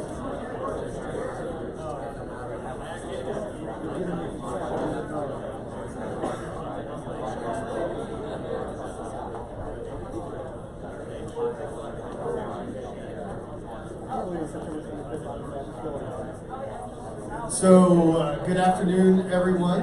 If y'all could please start moving towards some of these seats and fill in, and we're going to start the 1 o'clock panel, I guess the 1:15 panel. We started at 1:15 and not 1 o'clock because we wanted to make sure we got a chance to hear from Evan Burfield, the founder and CEO of Union.vc, who just showed up like 1.5 minutes ago, and flip-flops, because he actually lives in DC, and when he's like, I'm going to come to Austin and talk startup stuff, I have to wear flip-flops. And then Zach wanted to balance it out with the blazer. I mean, I feel like, yeah. Which one of these guys lives in DC? Should we put it up to the panel for a vote? So I'm super excited about this particular panel because of the fact that we can have this particular panel. For the last 18 months or so, when Capital Factory is starting to tell the stories of startup successes working with the DoD, it's pretty much been Sensei and then some other stuff. And so this is nothing against Sensei, because I love David Zachariah. Their tech is amazing. The way they've been able to integrate with the Air Force and with SAIC has been amazing. And they've been a wonderful success story for us. But I talked to Mark Childers when we were thinking about this event, and I was like, man, we got to look internally and find more success stories, because we have them now. And so we picked the 4 companies, and your eyes are not deceiving you, we only have 3, because one of them couldn't make it. So, and these are all great things. This is all part of the life of being a founder of a successful startup, is you're like, dude, I can't be there until 1:15. And so I'm like, we'll hold the panel till 1:15. And then the other guy, Evan Loomis, the founder of Icon 3D, a company that prints houses out of concrete, and has gotten some incredible success within the DoD and the commercial space. Evan got a call from a government agency that said, we need to have a meeting because other countries are really interested in your tech and you need to know about that. So he's like, I got to take that meeting, so he couldn't be here. But I want to introduce the folks that did make it. So starting with Evan Burfield, the founder of Union.vc. We have Zach Staples, the founder of Fathom 5. And we have JD Stanley, the founder of IoT.ai. And we've got the mic here, so you got it, so you can go first. So the first question is, intro your company, yourself, kind of what your product is, how your company's organized, how you're funded, and then tell us about what kind of business you're doing, both in the commercial space and the DoD space. Yeah, so let's see, make sure we're on. Good. All right, cool. So I'm Zach Staples. I help lead the team at Fathom 5, and we are working on DevOps to the Edge use cases for national security clients. There are it's a pretty exciting story. So there was 2 of us when we started here, and we're up to about 14 now. Just opened an office up on 5, so come by, see what we're building. But our startup was really guided by a different vision, where I looked at the original companies in Silicon Valley, and going before VC, so and looked at HP, Intel, Applied Materials, and thought, how did they start up? And it turns out they started up mostly on DoD financing. And after DoD helped them invent the silicon industry, they bought electronics from them and was the prime buyer up until about 1986. And the reason why Hewlett Packard still owned most of Hewlett Packard at the end of that was because they never had to take VC money. So you can't go to Austin, Boston, Silicon Valley without 1,000 people swinging a dead cat telling you that VC is the only way to start a company. And I wanted to prove that there was another way and do things with purpose. And so we launched Fathom 5 to be not only an experiment in product, but also in how to start an innovative tech company. So tell the crowd, so how many folks are in Fathom 5? How old are you? What's your growth curve been like? And how have you fueled that growth? Like, obviously through revenue, so. Right, yeah, so that's a great question. So we started at 2, we're at 14 now. We'll probably be growing to about 20 by the end of the year. And we funded that growth on DoD R&D contracts and in a model I like to call innovation triangles. So I have a different opinion than most of the people here who will talk about defense innovation. So I think the worst people to explain how to run a startup are colonels and captains who've never actually run a startup. And their model for telling new companies how to be a startup is to do SBIR, Small Business Innovative Research, to read Fed BizOps and compete for small business set aside, everything else that makes it the small business's job to be a prime contractor. And as for anybody who is a prime contractor in here, that requires like 1 or 2 people whose only job it is to manage the contract. So now as a small business to do that, I would have to have 1 or 2 people just on overhead, probably also retired colonels or captains, just to manage the paper between the government, and that's all overhead. So then, and I'm at cost plus fixed fee, so I'm only at a 6% margin. So when I go to actually at some round want to scale to a global solution, VCs look at our books and say, well, you're profitable, but you're at 6% margin. That's not for us, right? So we work on firm fixed fee subcontracts from primes, and because they have most of those, and for the DoD folks in here, they have them on IDIQ contracts. That means they have the ability to issue a task order through a prime, and we're at money in 60 days on R&D type work that has no equity requirement along with it.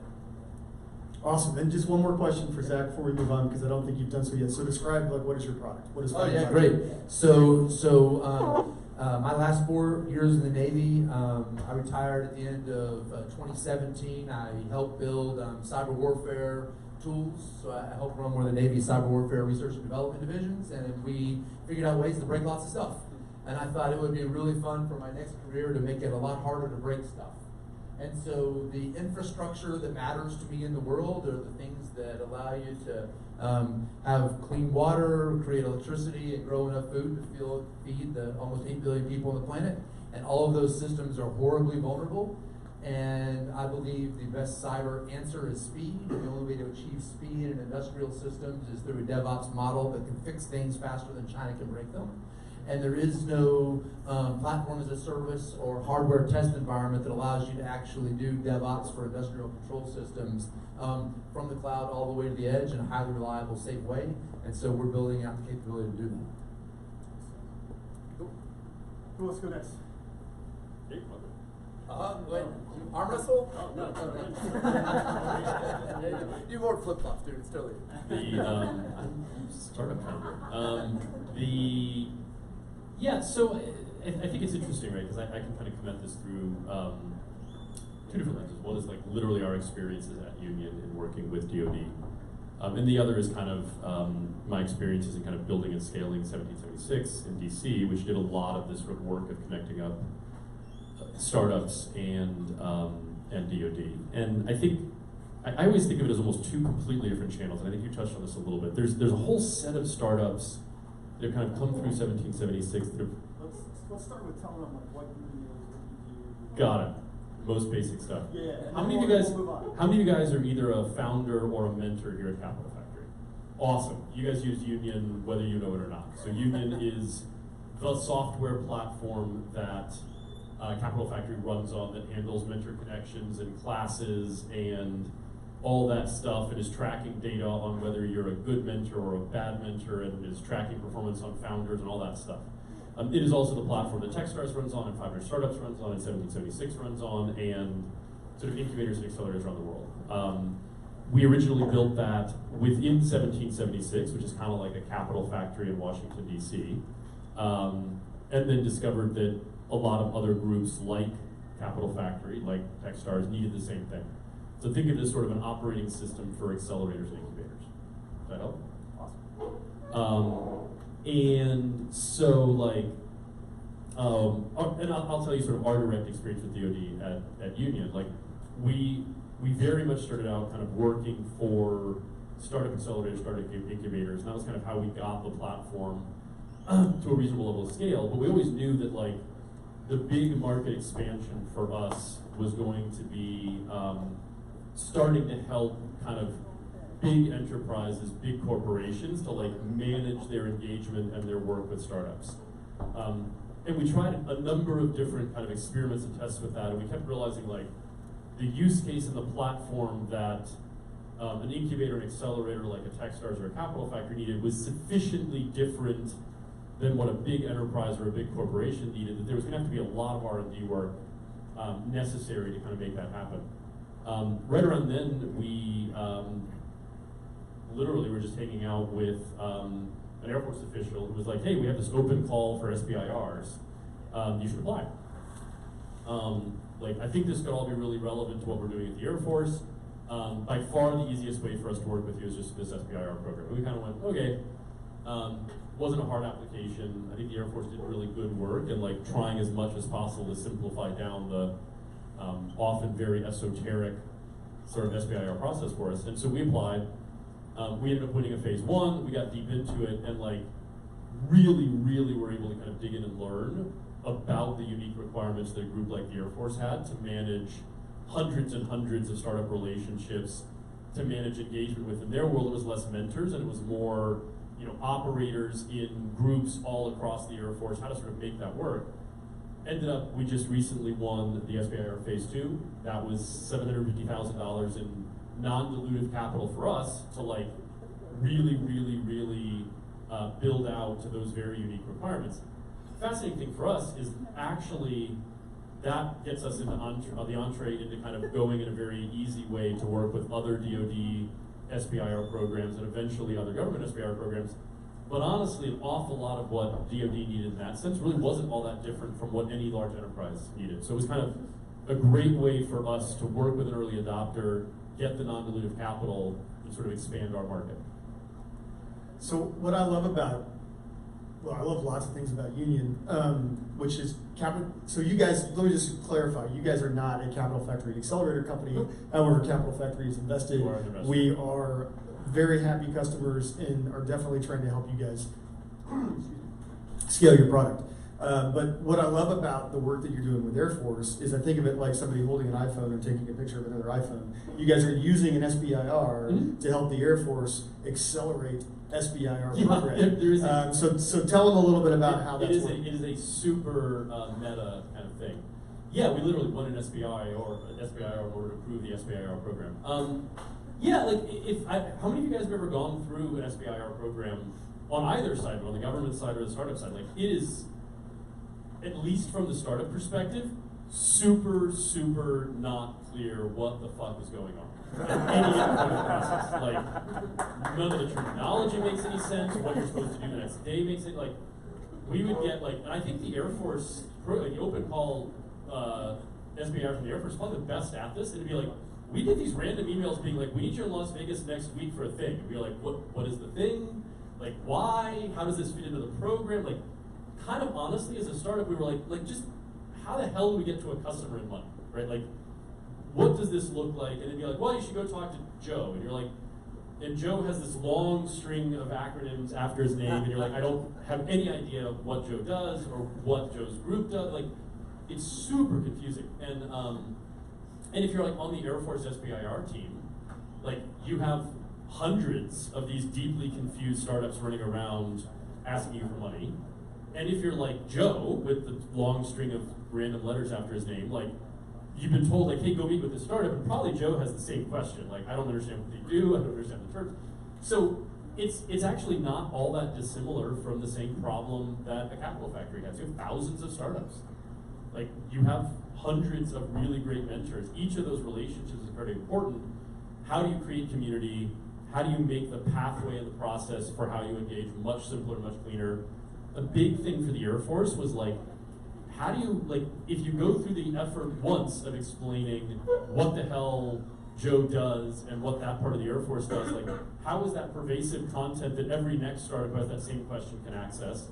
How do you make sure when people ask questions that they get answered, like, that's durable and everybody else can access it? So that's largely the problem we're solving for the Air Force with this phase 2. But it's also not dissimilar to the problem like Walmart has in working with startups. Like, it's actually a big bureaucracy problem, not a government or DoD problem. Although a lot more acronyms. Yeah, so I love it. So how many folks, again, these hands were raised earlier, are Capital Factory members or otherwise have a union account? Yeah. So who uses it for something other than scheduling a conference room? Yeah, okay, so our venture associates, thank God, are doing that. And one of our mentors, thank God, is doing that, right? Yeah, so what union really? By the way, our data does show room booking is a very popular feature. Yeah, it is. I use it multiple times per day. It is a community. It is a way for a community to connect. And what they've done for Air Force SBIR is essentially create a community around each SBIR cohort. And the individuals in that cohort, they onboard onto SBIR or into that community. Lottie takes care of that for them. She's busy because 360 some odd in this last round. And then they can connect with each other, or they can connect with quote unquote mentors, i.e. Air Force program folks, about questions like, hey, how do I write a cost volume for phase 2 proposal? Or, is this an adequate, provision for an MOU? Or how do you, what kind of letter of intent do you need from an investor so I can get matching funds? Like those kinds of things. Questions that many people in that cohort are going to have, and that's really what it's all about. Yeah, and then a lot of the sort of unique features we're building out just for the Air Force are things like in a way this may be a little bit different than the Capital Factory case study, but is super relevant to that Air Force, is just creating like much more intuitive visualizations to help you understand the process, where you are in the process, what comes next, what you need at various points in that, which is maybe a little bit more like maybe some of the other accelerators we have a similar need, where it's a much more like structured week by week program. But that's a really big part of it, and that just basic sense of like, where am I in here? What comes next? What do I need to do?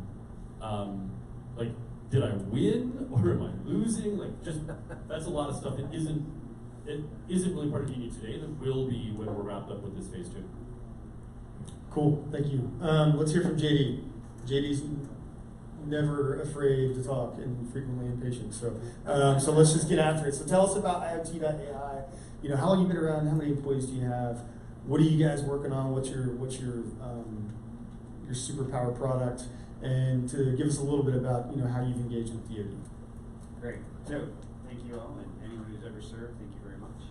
I had a long career history inside Cisco. So I'm an OBS person. So you asked me a question.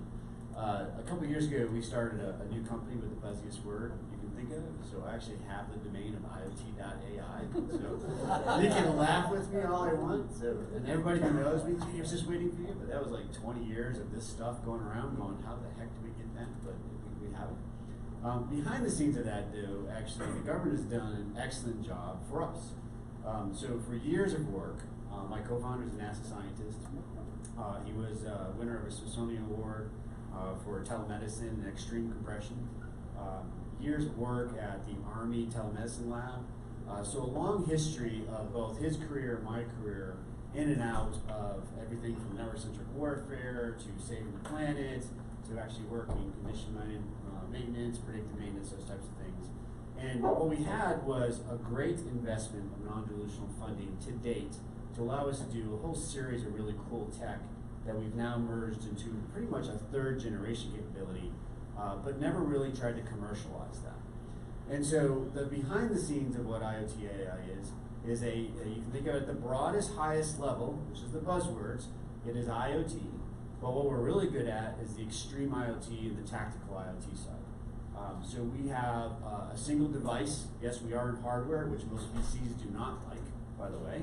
But we have software level margins in the hardware space, so there's ways to do that. Second is allows you to do technical things at the edge that are not possible today. There's a lot of words that say they're possible, but we live in a world, you heard in other panels, that it's very contested, very jammable, very intercepted. When they show you these little fancy iPhones and Android devices, say ATAC, not very well connected most of the time. They show you AR, VR does not work at the edge, tactical edge. The networks aren't built that way. The applications aren't built that way. So we do really good optimization of that. A lot of the edge compute things you hear about, those are really LAN edge. We actually do edge at the sensor edge. So there's things we're doing, machine learning, drift analysis, a bunch of stuff right at the sensor edge. And then we actually have a big back-end cloud that is very collaborative, multimodal, geospatial driven. And what we've done though is horizontal components. So we have an edge platform that brings together sensors and devices. And then we have this back-end platform that can just bring data through. Or if you want to partner up with Azure or Amazon or someone else who's got the back-end, analytics, those types of things, we also do those types of things. So at the end of the day, it's an IoT platform for tactical and extreme environments. We're about 12 engineers today. We make about $2 million a year, and we're in a process of being in December 1 today, AFWorks. We're part of that current journey. Good. Sitting on Union, looking through, oh my gosh, how do I understand all this? Luckily, as part of the company we created, we inherited actually a bunch of IDIQs also, and belong to OTAs, so we have a history in that kind of aspect of it. And then what you also find is that we're at that stage as an accelerator inside the Capital Factory, working with them to figure out how we grow even more. Because we have a commercial side of a business and also a defense side of a business. But that gives you the sense. My skills and journey at Cisco were very enlightening. A lot of organizations that grew up and burned out because we were always kind of pushing the envelope. So there also is this part that I would say is, as a startup, I learned definitely when we're in this business and being an accelerator, the SIBR and the complexity is that those people on the other side are having just as much a hard time understanding what the SIBR means as we are. Sometimes, even in the current SIBR, even have a harder time understanding our tech because they're not used to it. They're still using manual clipboards in some cases, or they're talking about AR, VR, but they would say, boy, this thing works like the 80s kind of games. You're showing some great stuff, but that will never work in our environment. And there is a big gap a lot of times. And so what I love about what the Capital Factory has done is brought a whole bunch of, from investment arms through to organizations, through to startups.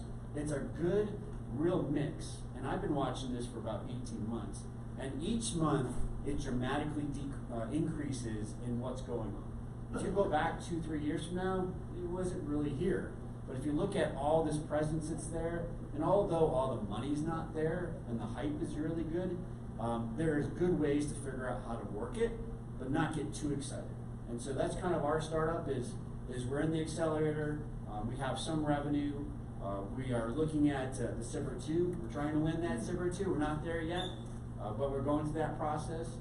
We did win some other government programs, and we do have some commercial customers. It's actually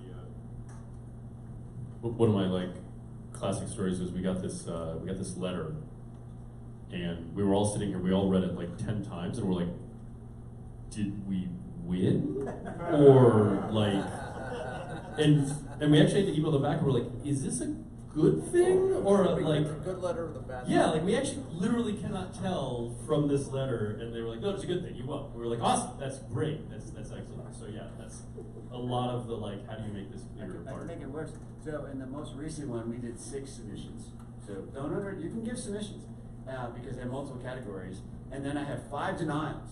And it's the one going, is that a win or not? I can't tell in the language. So that's the good thing, is like if you get put on union, you're in. Right? If you're not on union, you're not in. So there's your gain of knowing if it works.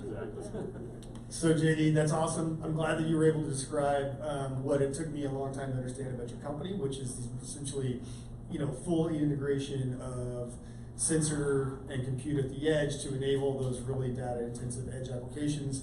And not only do I understand it, but a representative from the National Robotics Engineering Center Hub, which is connecting the Army's AI task force to Carnegie Mellon University, and NREC also heard it too. So you guys chit chat afterwards, because he's going to start figuring out how to, understand a little bit more about what's out there in the tech landscape here through Capital Factory. So thanks for that.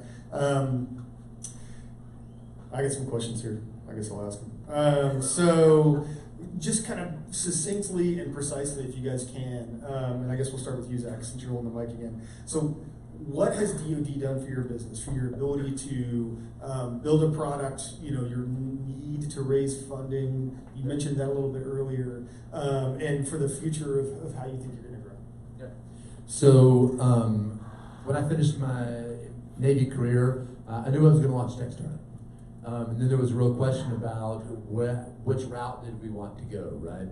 So after a lot of strategic thinking with our co-founder, we really decided that our decision to start on DoD funding enabled us to actually get through. And just for these guys who know it right now, I'll kind of paint the picture, right? If you launch a tech startup, you're in Capital Factory, you have a pitch deck, you're looking for a good seed round, that's about $250,000 or so for just somebody to say, wow, I believe in your slides, here's a note, and get you that first $250,000 so you can get your first engineer and get another year of runway. At the end of that, you're probably looking for an A round, which, decent size is around $5 million, right? So that gets you a decent size A round, and then at that point, hopefully, you actually kind of have found product market fit, and you've given away about half the company by that time. You're probably the seed round probably cost you a chunk, and then the A round probably cost you about 20 or 30%, depending on your term sheet. What DoD has enabled for us is the ability to go from 2 people with a couple ideas and a dedication to pursuing a DoD angle through 18 months in, in year 2 we'll do close to $2 million revenue and about $3 million next year. So that gets us to $5 million in revenue, that early A round, by year 3 with 0 dilution, so that we can actually do product development and R&D in a way that allows us to retain control of our timeline and our product vision, so that when it is time to commercialize and actually build something for the world, we still have a lot of say in what that looks like and how we're going to take it to market.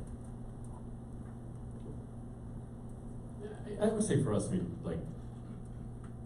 of the same. $750,000 in non-dilutive capital is better than not. But I think there was more to it than that for us. It really helped to solve the big challenge for us, which was when we originally built Union for sort of incubators and accelerators. We originally built it for ourselves in 1776, and then it was a very organic process of going, hey, how's what we've built related to Capital Factory? Let's unpack that.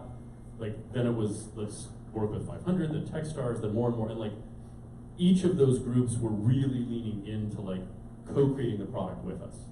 Right, we could understand deeply the requirements. We were all looking at the data around usage together and going wow, we actually really need to have a room booking tool because people use it a lot, all that stuff. As we were sort of trying to move out of that corporate world, we were really struggling with a much more transactional relationship. So it'd be sort of hey, we're Marriott, we want to run a startup engagement program. We're looking for a SaaS tool. Cool, we'll give you some money, we'll buy it. We went 2 weeks into it, it doesn't really work. We're out. In figuring out how to get that similar experience of sort of co-creation, and we have to actually understand these requirements. And honestly, in these corporate environments, they're more complex requirements, and you get into elements inside DoD of hey, just saying we'll send it to your email can be really complex.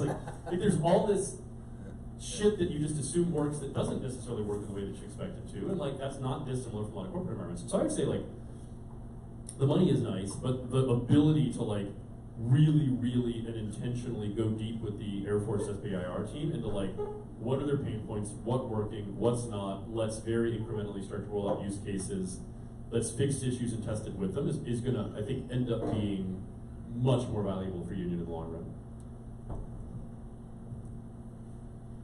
Yeah, I mean, working with the government on our side has been probably a combination of both those. One is the non-dilutive part is really good, but you also have to understand a little bit of the caveat of that is if you use the non-dilutive in a good way, you're building out your product roadmap and your technical components to allow you to actually have a lens to say, how do I commercialize it? Because the military does want to be successful. However, their needs are a little unique. So you have to be your own kind of gatekeeper of saying how much do I meet the need versus how much do I kind of bend way over and help them really hard, and then you realize it's not as repeatable outside. And so that balance you have to do yourselves because they may not know that balance, although they say commercial. The second part of that is we've been very successful because in general, if I take the previous two kind of companies we merged into this, which was my co-founder's company, that was part of my agreement coming out of Cisco. I said, if I'm going to do this, we're going to create a new company. He had 15 million in 12 years of work actually into where we got to a third gen. So on the hardware side, that's really hard to achieve, but it's extremely important because we're actually a few years ahead of what some of the requirements are coming out. Because they're saying we want this, it says we've already done that. They're saying, oh, this is a TRL 5 and 6. No, we're actually at 8 or 9. So that's been a little bit of the harder problem is we got too far ahead of the market, which even in my career at Cisco I ran into. But there's ways to kind of bring it back and work on it. What I love about the SBIR process is the connections with the customers to hear the real problem sets at that problem level of the airman, the soldier, at the personal level, not the lieutenant colonels and not the actual generals, the people that are down in the trenches working the maintenance, working the field, wearing the 125 pounds of vest. Those are really the people who tell you the real problems. And if we could figure out how to focus on that, there's lots of applications to that in the physical world of non-military. Industrial, oil and gas, critical infrastructures. There's all those kind of places. If it's in the software side, you know, big imagery, those types of things, there's ways to replicate it. So the lens that you have to have in any of this is when you go down the path, recognize it is a little bit of an unknown what you're doing at first. It's an unknown if you win. Not everybody has the answers in these groups, including the startups and also the government side. But you have to have that lens of saying, what's the end goal? What are we trying to achieve? What are they trying to achieve? And how do I get in the middle of that? Because non-dilutional is really good. The bigger challenge I saw in this whole process is a lot of investors don't like the government side. Although you get that on your brand, that actually helps you. I'm on a board of a company called Lugzilla. They got a cyber Army Command win. That's huge because that's cyber certified by the Army. That will help them in the commercial side. Stuff like that are really good examples. Like we are A2AD, fully certified, mil-spec certified. I go to any energy utility company and I tell them all that. They go, wow, you're more secure than SCADA? Absolutely. Then they open their eyes. And so you have to know how to leverage that part of the government, leverage the investment, because it is a co-investment. You're investing your time, your effort, you're kind of betting on them a little bit. And then also, though, recognize that end game. Don't focus only on that project. Don't focus only on winning the SBIR 2 and SBIR 3. You have to keep up on where you can take it next. And that's a key thing. A lot of the government people actually want that. They just don't know how to help you in that as much as you need to help yourself or have other mentors or other investors kind of help you see that other goalpost that they may not be able to see. So that's a great comment. You know, in dual use is the buzzword of the day for all of the services when they're talking about how they're going to leverage leverage commercial technology and leverage VC because as a much bigger pot of R&D money essentially for military capabilities. And you guys all kind of have a different sort of approach to how y'all have done that. So Union.VC really is a commercial software application that could be as I don't remember who was sitting up here earlier that said something to the effect of, you can pivot it just a couple degrees and turn it against a military application, and that's essentially what you've done for the Air Force. At the other end of the spectrum is ZAC, which you really are only serving military problems. Yeah, right now. You're doing so by leveraging relationships and expertise for big DoD primes who have existing military contracts. And JD, you're kind of building two verticals simultaneously with one product. So very interesting approach to all of it, but I'll agree with you, and Zach and I have had this conversation. We've got a couple of other companies in Capital Factory that are really only focused on defense problems, and that's a horrible business model. And hats off to you for actually having been successful at doing it, because, but again, it's a horrible business model for a Capital Factory company that's looking for venture backing, because your multiples are going to be terrible, right? And your investors are going to be not interested. What's that? I'll give you my answer. I do. I'll mentor. So I'm a mentor at Cap Factory, and you can see the office hours if you want. It's on Union. And one of the things is I did these also as part of the BU is the acqui-hires. So don't underestimate, because also I'm part of CTN, so I know the angel side, the VC side. You have the ability to hire some really bright talent. Getting non-dilution funding allow you to bring some of those people on and do some really cool tech. You just have to make sure it's not all about tech on the R&D side, that it actually has an outcome. But more importantly, pre-A, but mostly post-A. You have the potential of being acquired by some of these system integrators in this room. I mean, if he built up enough PhDs in the background, they're worth about $1 million a pop on the market. And a lot of people don't know that. So when you go out to acquire, they can't hire these talent fast enough, especially at the system integrators in the room. They know that. They have some that are really smart, scientists are really good, but the young and up-and-comers, the millennials and the early in career, really hard to grasp. They love startups. And so if you get a good enough talent base, you have a good enough technology, there are other approaches that allow you to get a good exit without trying to go through all the rounds. And the VC, or angel investor, could easily still get a 20-30% return on that without having to go through it. So there's a good community growing up here, but don't underestimate government only could have an exit. Government with some commercial could have an exit. Government turning into commercial could have an exit. Don't keep thinking about this is about getting to an IPO or unicorns, because they're very rare. Can I throw 2 cents on that one? So we had one of the general partners from Andreessen Horowitz up here on Monday night, right? So one of the things he cautioned everybody about was don't work on a small problem.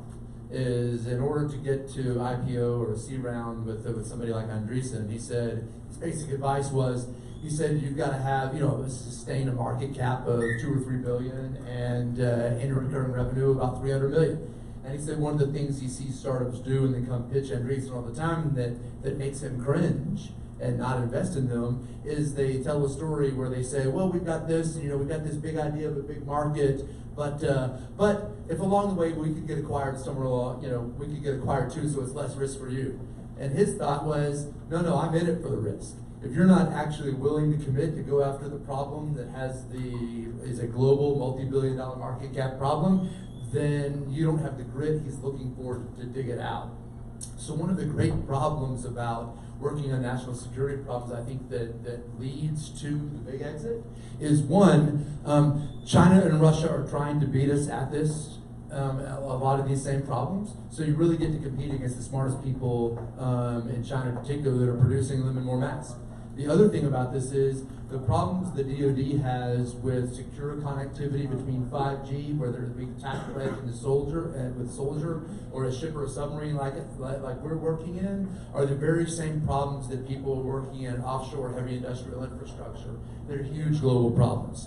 The implementation of the smart factory that is 5G enabled, so the factory can be software reconfigured to manufacture a new thing for massive customization, is the very same problem that we're going to have with an ad hoc deployment of a joint force to a theater. So the problems you can solve starting in DoD are the big multi-billion-dollar global market cap problems of the next 5 to 10 years. You just got to keep your eye on the product, like JT said. Yeah, I think there are things that VC is very good at. I mean, part of the challenge is that actually a venture capitalist is not looking for 20 to 30% return, they need to show at least a 30% return for their fund, which means they're not going to invest in you if you can't return many multiples of 20 to 30% as a company. And that's part of the trick is you think to yourself, hey, I can show you a 20 to 30% return, and the VC's like, yeah, I'll go talk to a private equity guy. Like that's not my game. And that comes back to like to produce those kinds of 50x, 100x, 500x multiples, you have to be operating in a gigantic market. Where I think the blending comes in, and VC is good at that. Like VC is good at that kind of market risk and that kind of scaling risk. Where I think VC is weak, and particularly the way VC has evolved over the last 10, 15 years, is it's actually pretty shit at R&D. And that's where I think the really powerful potential blending comes in of these kind of DoD models and VC is that, as all of this sort of shakes out, like DoD has been in the business for a very, very long time of both funding basic science and figuring out how to take basic science and turn it into like shit that actually works in a real environment. It has not been good traditionally at figuring out how to take that and do anything with it other than leave it on a shelf somewhere inside Lockheed Martin, right? That blending of going, how do you take that sort of DoD capacity to drive real, serious, hard problem R&D, and the venture capital capacity to really drive that and scale that and force that. I think that's where the sort of nirvana comes in. And that's where ultimately you should be able to bring an awful lot more capital back into DoD problems, and you should be able to sort of solve a set of issues like, like secure IoT on the edge in extreme environments. Like, there's not a lot of people that are going to invest in the R&D on that, and DoD is one of them. But there's still a lot of shaking out to do, because again, like, I swear from the work we've done with SBIR program, and I think you probably feel this at Capital Factory, like, half of all the challenge with this isn't actually that things don't align relatively well, it's that people are still speaking very, very different languages. Yeah, I'll agree with that. Let me make one more comment, then we're going to open it up for questions. So, two apologies, Zach. I certainly didn't mean that your business is terrible. That's not all what I meant. It's just that, drive through the mansions of McLean and Great Falls, and you can see the wonderful fruits of DoD. He already said he's worth billions. Within a venture-backed model, not having that commercial customer, the valuations that you're going to get and the interest you're going to get from VCs just isn't there. And really, Capital Factory is about using venture capital to help these companies scale. So you're taking a different approach, which I really like. And also, I'll apologize to Lockheed, because they may actually be here. Lockheed would be the top of the list, but they got a bunch of really good tech they haven't figured out how to commercialize it. I don't think they would disagree with that statement necessarily. All right, so we're going to open it up to the crowd for questions. I think we've got about 10-ish more minutes before we have to relinquish the stage. Any questions for our panelists? We should have left There we before go. answer. I think that my name is Graham. I work with Engine. I'd like to connect with team founders later on. But I think the conversation about SBIR grants is really interesting. Are there other sort of policy or regulatory things down the line that you see happening or changing to sort of open up the market or like affect your individual markets? I think what I've watched this sort of process unfold since Ash Carter in the early days within sort of DoD and how do you align these models. And I think where it's getting good is that I think what the Air Force is doing, at least in our experience, is very much trying to go, how do we take existing authorities and existing models and existing infrastructure and sort of very thoughtfully adapt that so it looks more like a venture capital acceleration model. And I think they are being very thoughtful about that. I know DIUX has done a lot of the same stuff in terms of trying to take sort of OTAs and adapt that in that same way. Like, I would be the first to say, like, I don't think that DoD should be adopting whole hog the startup venture capital approach to this, because they're solving different problems and capital is often coming in different ways. But I do think you're starting to see more and more cross-learning from both groups. And I think the fastest path to get there is, it's not going to be pass a new law that creates an entirely new acquisition construct. It's going to be change culture and get really smart about reinterpreting existing authorities. Let me give, I guess, a different but complementary reply to that. Is from a numbers perspective, and I can speak to the Navy Marine Corps budget because I know it pretty well. So from a numbers perspective, the largest VC fund raised in the United States was the mega fund that Sequoia put together a few years ago. That was $8 billion. The Navy Marine Corps small business program alone last year was $15 billion. So that means that the Navy Marine Corps invested in 1 year in small business what the Sequoia Mega Fund had planned for their initial and their follow-on rounds in the Mega Fund. But the rules that govern the way the DoD spends money are the Federal Acquisition Regulations, the FAR 5000, and it doesn't look like anything else you've ever read in commercial contracting, right? So it's a dedicated decision to say, listen, the money is there. There aren't many people trying to work this business model as a tech small business. So you're going to have to invest to understand and explore where those opportunities are. But that's no different than really figuring out what a ratchet is or preferred shares or what non-competing shares are, non-participatory shares are in your term sheet that you get from a VC. It's just a different model that takes some investment of time and energy to understand the complexity. Good answers. Other questions? Here you go.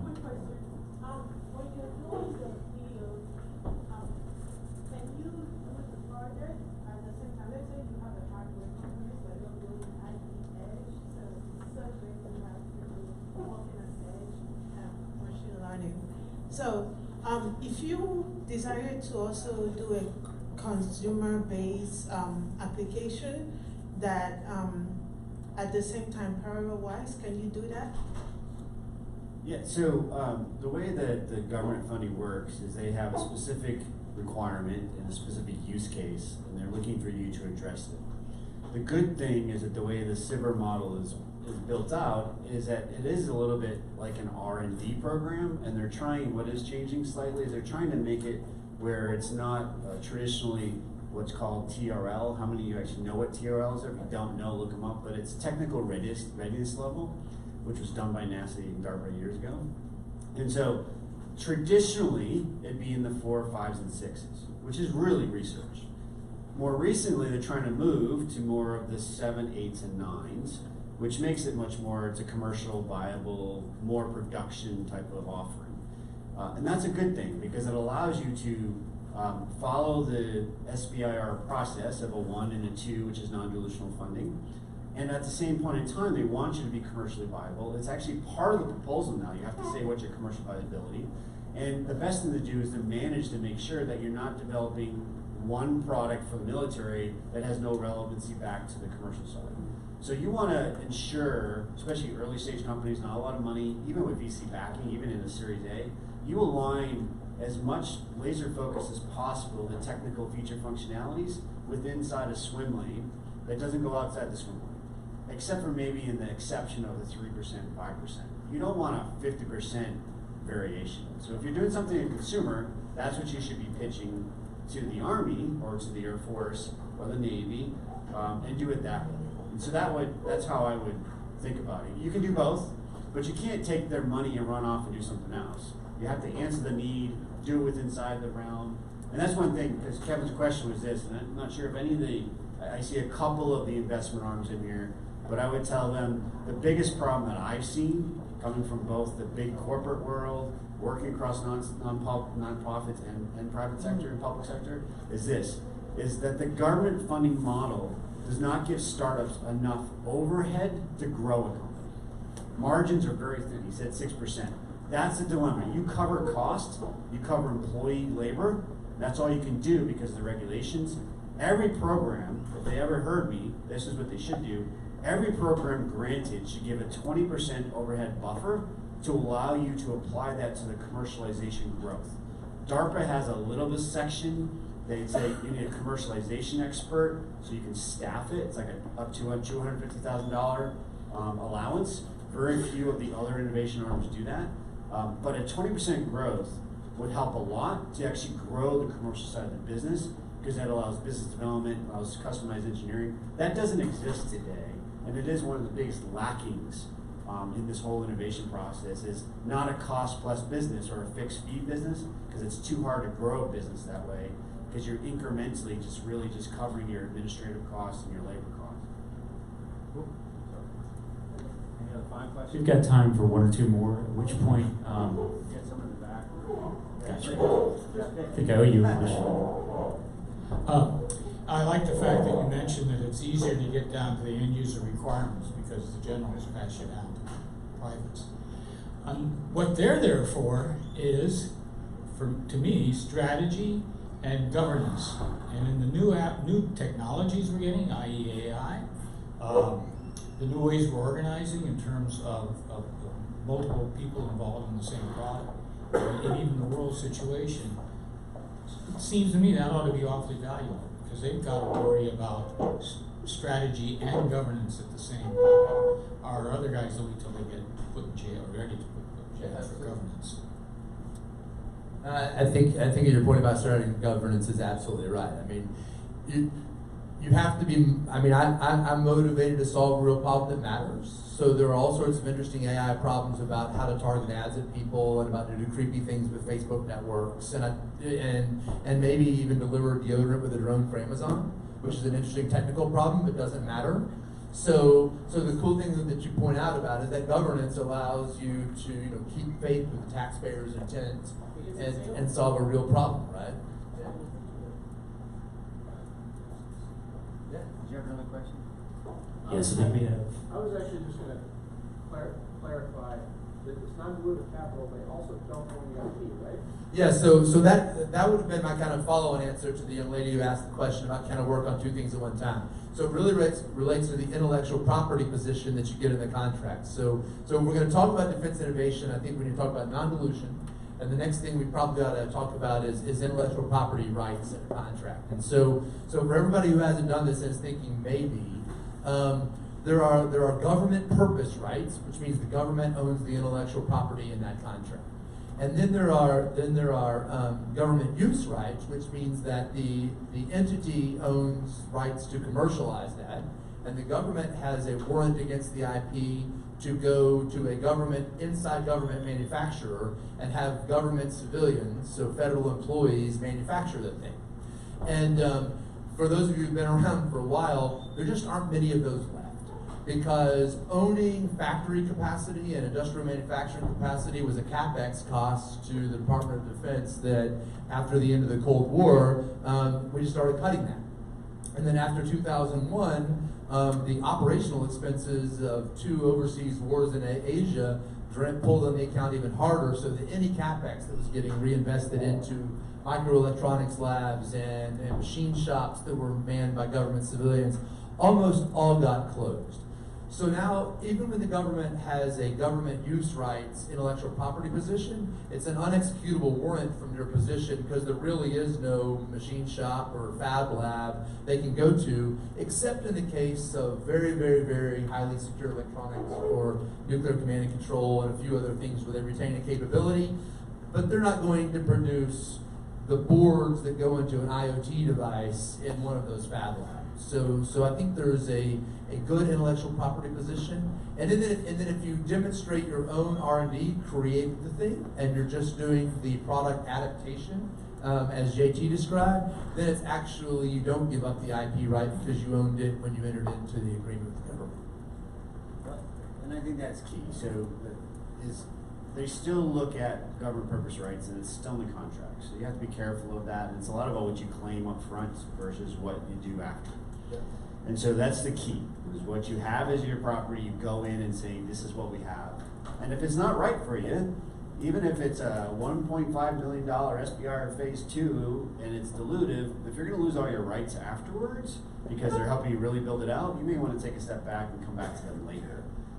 Because that's where you do have to be careful about your own intellectual property go forward. From the government perspective, they have every reason to be concerned because the supply chain has deteriorated enormously. There's all kinds of stories that you hear that are urban legend, but some of them are very real about because the supply chain comes from a foreign nation, even at the little chip level. And so there is going to be a massive push over the next 10 to 12 years trying to figure out how they get back to a secure industrial base here domestically. They don't know how. It's going to be really hard because even the global IT vendors don't have a secure industrial base because it's distributed globally. And so that big move is something that's going to be continually, you'll see, but general purpose rights have decreased slightly as, oh, I must have, versus, hey, we just want to be able to apply commercial. We want you to be successful commercial. That's the shift I'm seeing, is that it's a little more commercial friendly versus being very research biased and then military owns it later. That is a shift that's occurred a lot in retail. I think we've got time for one more, at which point, JD and Zach, will you guys be available for other questions offline? Yeah, absolutely. Okay, great. Hi, I'm Daniel Turner, CEO of Traxel, recipients of an SBIR Phase 1 Congratulations. National Science Foundation, third try. We're applying for our Phase 2 in February. I just wanted to kind of share with the group and also ask you guys what else there is, but from our experience, we've applied to the Rapid Innovation Fund.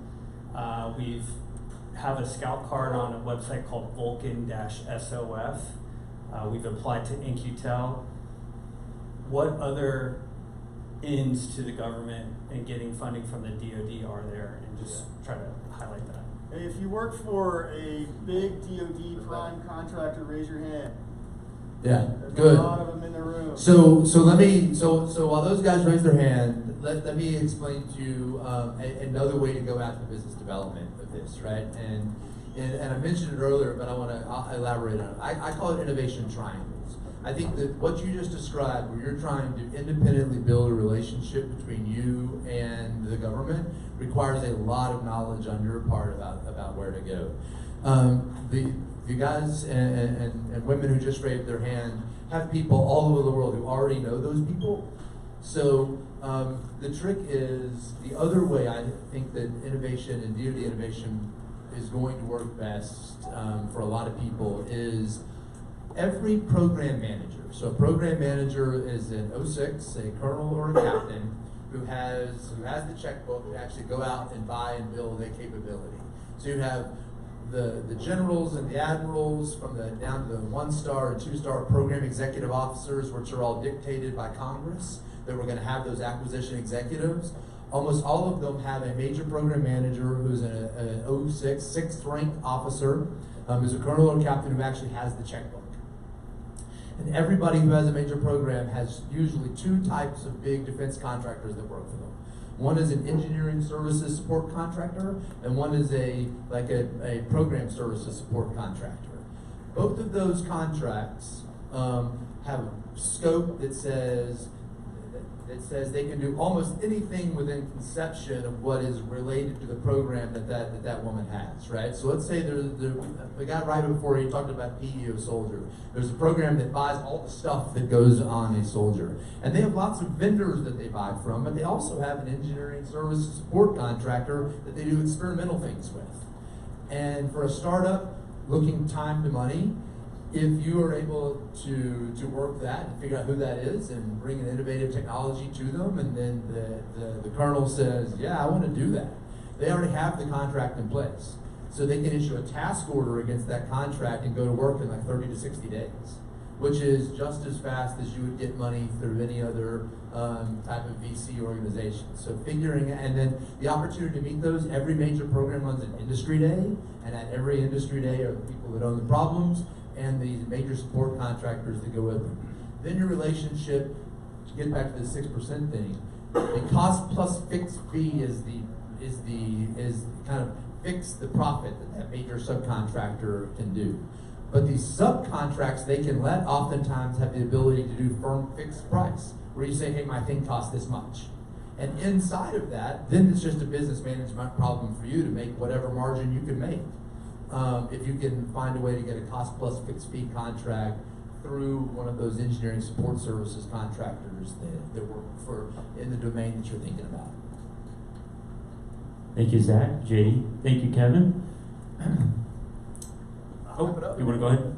Yeah, so you know, you're talking about the engineering services support contractors. They all found each other right over here in this corner. We got the requirements team guys, and we got the tech evaluation guys from MITRE and JH&A, and we'll hear from JH&A later about their role in that process.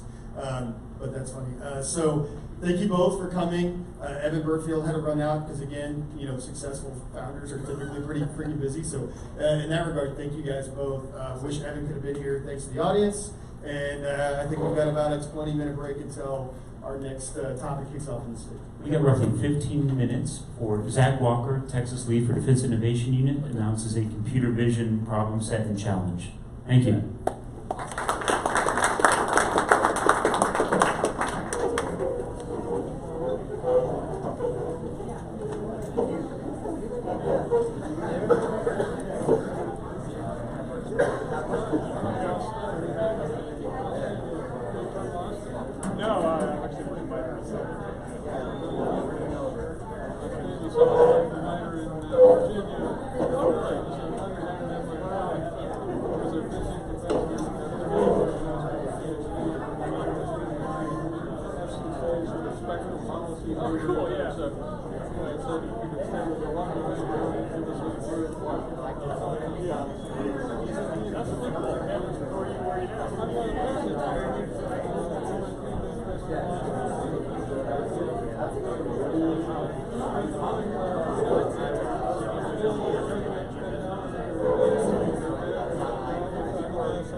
you got like a 2-pager or something that explains it.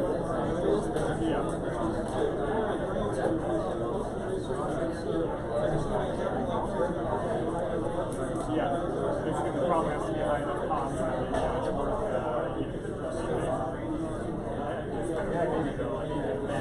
Yeah, Dan's pretty good at this. Just a couple of companies. He actually had a couple of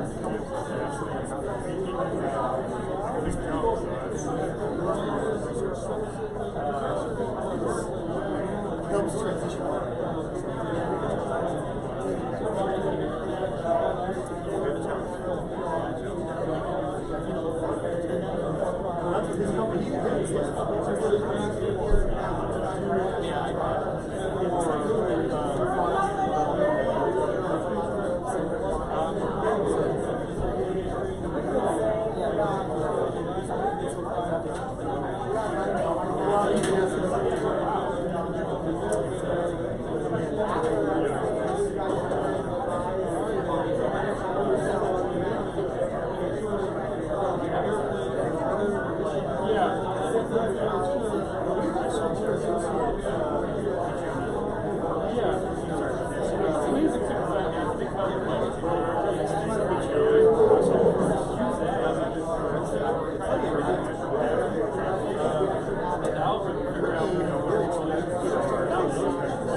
All right, everyone. Hello.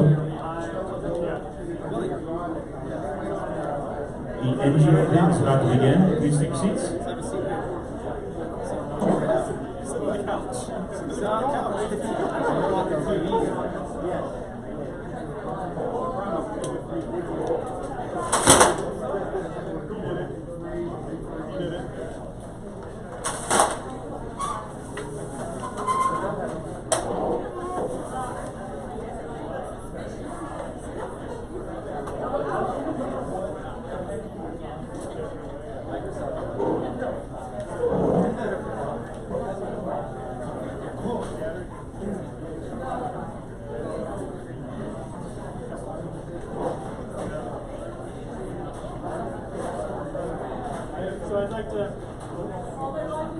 So I'd like to welcome everybody to our NJ presentation on Mobile Frontiers.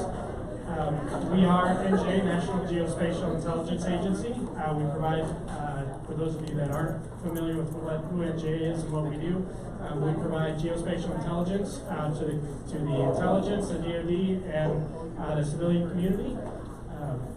Today what we've done is we've brought some folks to do GEOINT services for us. GEOINT services are the content providers for NGA GEOINT around the globe. So with that, they're going to give a little bit of introduction as to who GEOINT service is, what kind of content they have, and then getting into what's called our IGAP process, which is the Innovative GEOINT Applications Program Provider Program, which will give you some insight into how you as developers and you as app providers and startup folks can actually onboard with NGA, how we can get your apps into our GEOINT App Store. And then we'll finish with a presentation on our MAGE application, which is our Mobile Awareness GEOINT Environment. Right? Got that right? And so what that is essentially a situational awareness tool, and our demonstration here is really to show you what's out there, what's available, what you can do for us, and how to bring that in with a nice demonstration of the capability. So with that, I'm going to turn it over to our NJ team. We have Aaron Kelly here, as well as Justin Conley and Billy Newman supporting here for us. And so thank you for making the trek out here to Austin. If anybody has questions afterwards, we're over here. NGA as the Austin Outpost. We have a desk space combined with DIU over in the corner, so we are always here and available to you. So if you ever have questions in the future or want to know more about NGA, you're always welcome to stop by Capital Factory and give us a read. With that, thanks, and go ahead. Hey, David, thank you very much for the introduction. Once again, Aaron Kelly. Here with Justin and Billy over there, and we're going to tell you a little about NGA and how you can get some of your apps there and what we can do for you and what you can do for us. Let's go to the next chart. We can probably skip that because he gave us a good introduction. Just go down. All right, let's go to the next chart just because we already got the introduction. Now let's talk about, wait for the thing to actually, oh, you got it, just didn't update up there. All right. Okay, there we go, right? So the big thing is talking about how to get your ideas to the people who need them. There's a lot of ways we can do it, right? There's sometimes mission way, which we're geospatial, so I got maps, so that's the whole thing we're doing here, guys. But there's one way, we already have a solution we can provide to the people, or you're building something like you wouldn't have to go get a data source because we already have it available for you. There's that one track. Number two, the app solution. That's more for this audience. You might have a good app, but how do you get that into the people who we supported in NGA and other DoD agencies? How do you get that in?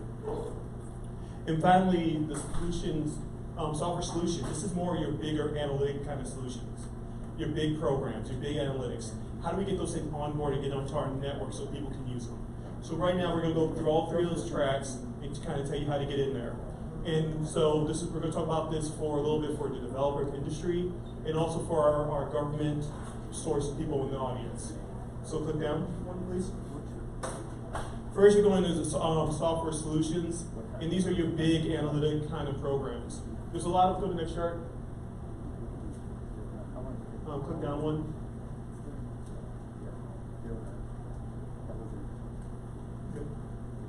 All right, click down again. It's different. All right, cool. There it goes. So there's ways to get stuff in, right? There's a lot of ways to get stuff into NGA, right? You go through an RFC process, there's a lot of different ways. We're not gonna cover every way to get your software in.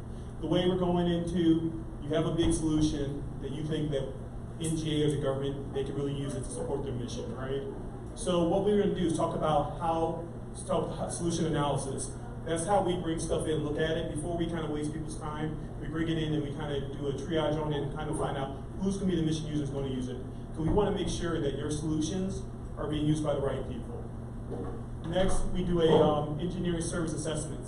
That's going in there and kind of telling you what's the right way to get that deployed within NGA. Then we have a digital maker service, and that's our DevOps, our CI/CD pipeline, all those terms, lean, agile, all those terms, how to get deployed. Then you get an ops sustainment, and then finally it gets out to the users. Now going back to solution analysis, that's the right way, right? Trying to find the right way to get that in. Click that one.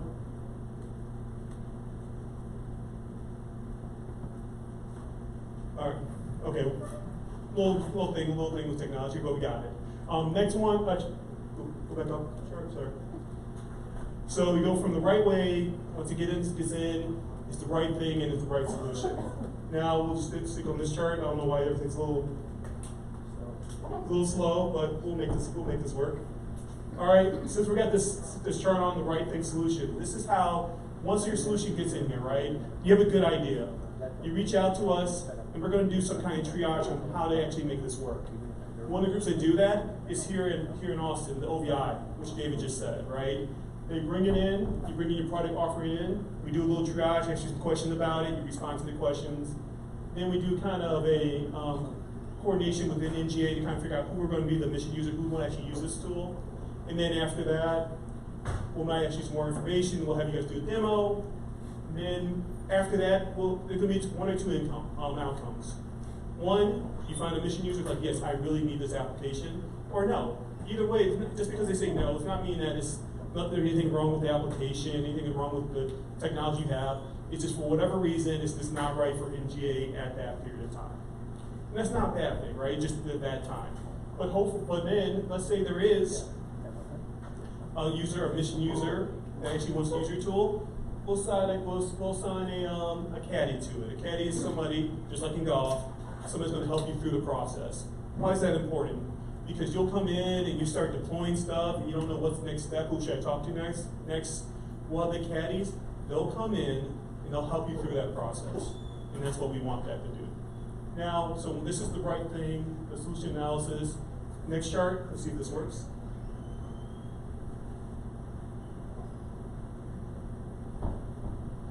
I can see on the computer, it's not showing up on the big screen.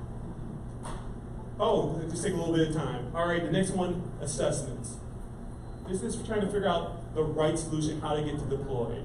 Because we all understand one thing: one size does not fit every solution.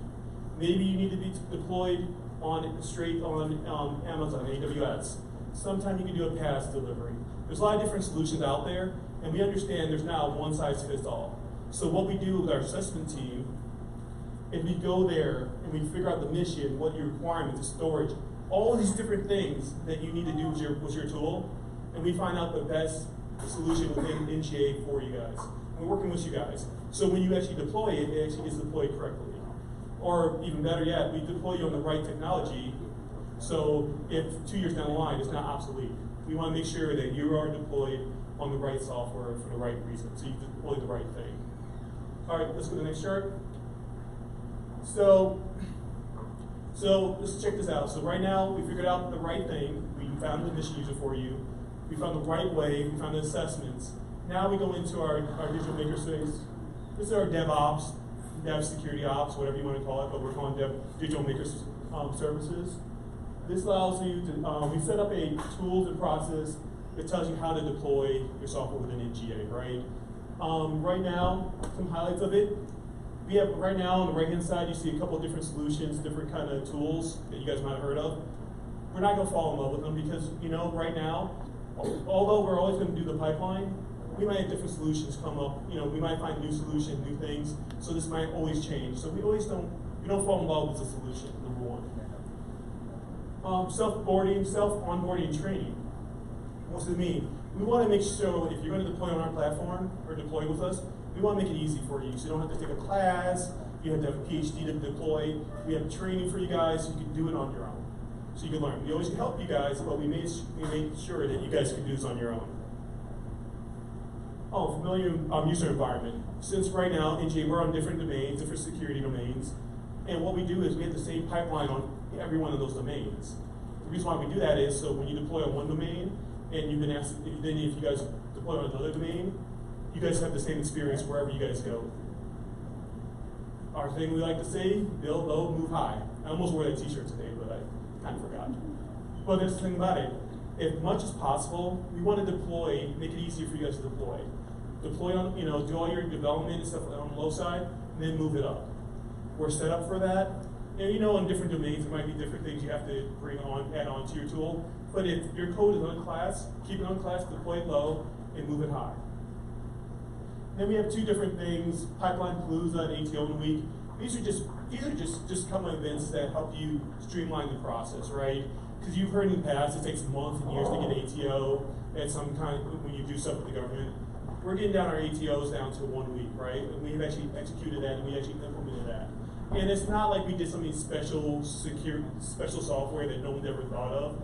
You see the tools right there. They're not unique tools. What we're doing is it's just the methodology and the thought process. What we do, we get everybody in the room. So we go for our ATO event. We get all the people in the room. You get security there with the deployers, the infrastructure people, the database people, all the people you need to get your deploy done. And we just get everybody. We kind of take everybody away from what they're doing for 1 week to get this stuff deployed. And it's been successful. Let's see the next chart. I got animation of the next chart. Let's see if that works for us. Okay, don't click anything yet. So we're going to walk through our pipeline. First, manage. Right now we're using Redmine to manage. There could be other tools in the future. Go and click that one more time. Then after that, you have your code. That's how you manage. Oh yeah, self-service. I forgot that. Okay. Popped up. Then you got our code. Go to the next chart. Store it. Right now we're storing in GitLab. Now, you guys are familiar with GitHub. It's the same code, but it's on our network, right? It's the same code. So, the same code you have in GitHub, we just brought behind our firewall, and we're calling it GitLab, same code, so you have the same user experience. Click over one more time. After you store your code, now you do your different testing. These are some of the tools we're using right now, like Jenkins for Orchestra, trying to keep all your testing together, Sonic, Swagger, all these different tools. There could be more tools in the future, but this is how you do your different tests and stuff. And the reason what we do is we talk to our security so they know what this is kind of testing that we're doing there, so they know what kind of results they're expecting, and we know what they're expecting, and they know what they're going to get from us. That's why we deploy this. And depending on which kind of assessment you do, which way you're deploying, AWS, PaaS, what are you going to do? You have different tests, different kind of software you should use. Next one. That little thing. After you do this, you go for your security.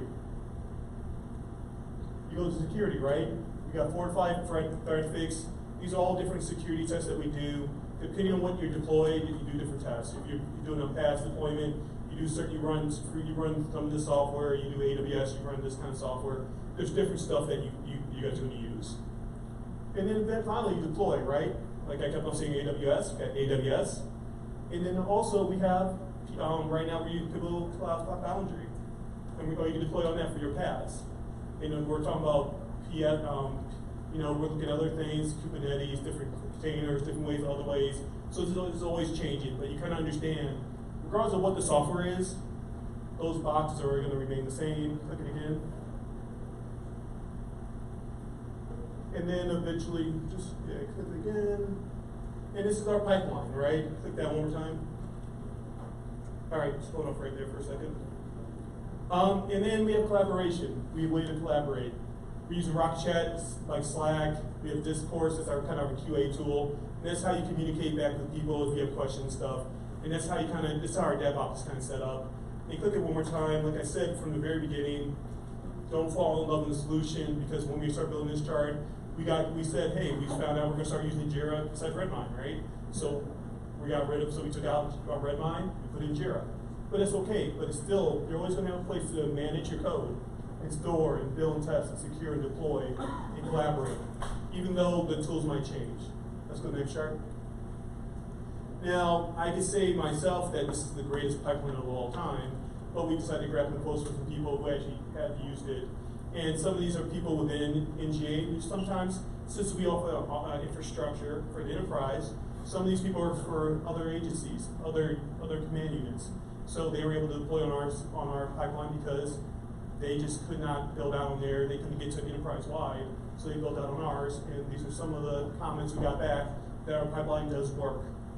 You know, and it always get better and better. So just want to say that. And I think this is my last chart on this track. All right. So that was if you have a big software program. Big software program, that's how you get in, right? Now, but let's say you just have an app. You have an app that's something really cool. How do you get that app into NGA, right? There's a lot of, and like last night I was out there from the happy hour last night and talking to you guys and all these cool apps you guys have. How do you guys get that into NGA, right? Cut the big chart. We have something called the IGAP program. And the purpose of this is to streamline delivery of these kind of apps to the community. So you get into our G1 App Store. And this is how, and the purpose of it is to develop meaningful apps for the customers. And be able to, and delivering government solutions and protecting your IP. Benefits of it, it helps you vet, it helps you get stuff deployed for us a lot faster. It helps you help government save money. It bypasses the long process of getting stuff in the door. It's kind of like our app store. It's how to get stuff into our app store, right? Another thing that's actually cool about it, you can kind of come in sometimes, and let's say you have a good app, you bring it into our process, and we can vet it and get it out to people.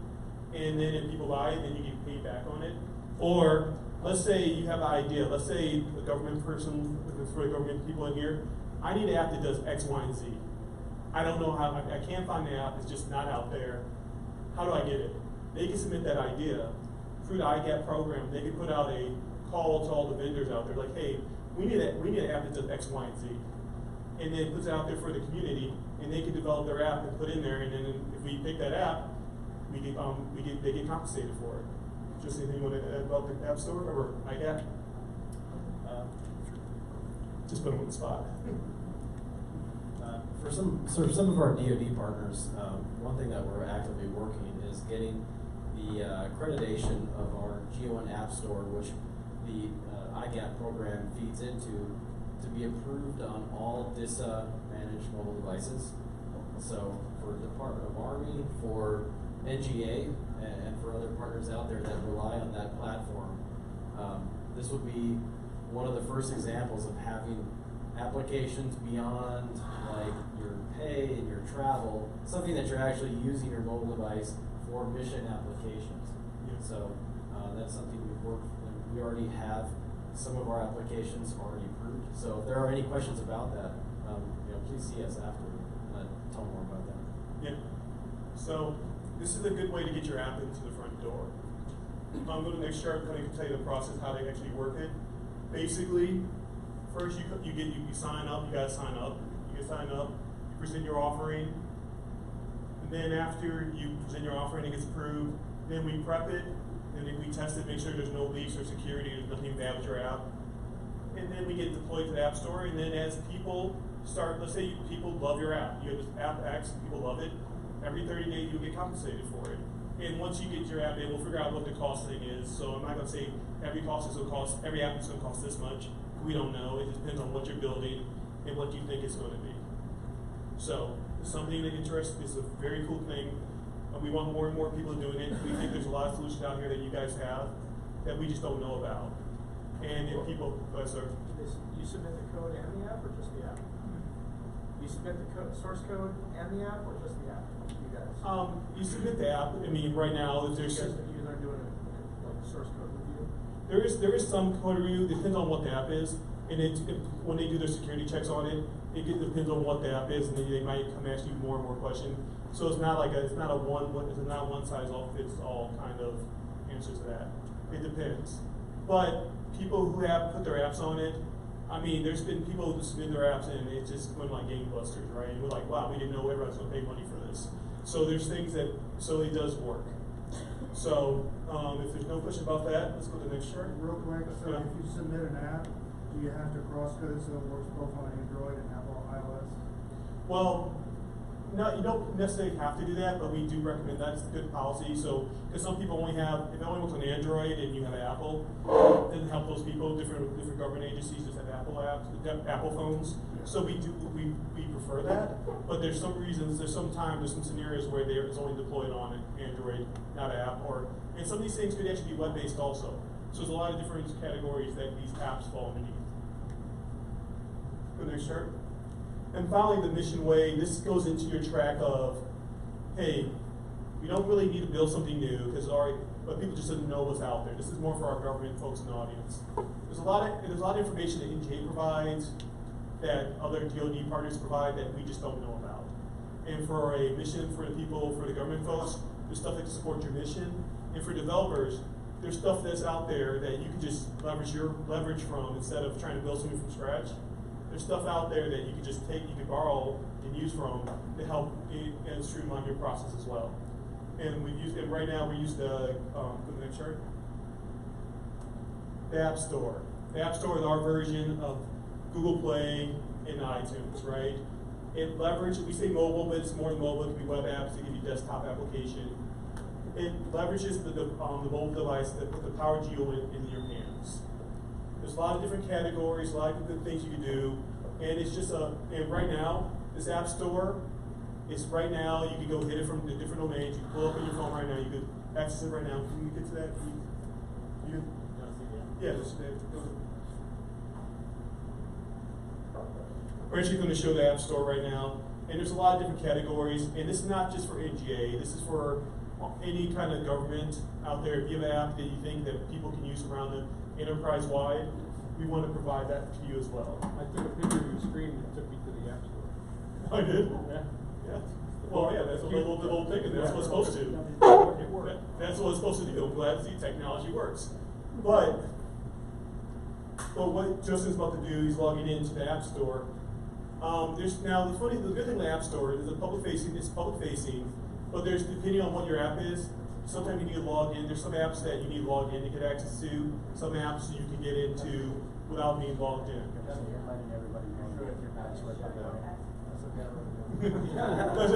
let's just go back to the presentation. I'll get it up. Maybe just go back to the presentation. I got screen snaps for that. Let's just go to the next. Yeah, just go there and just go to the next chart.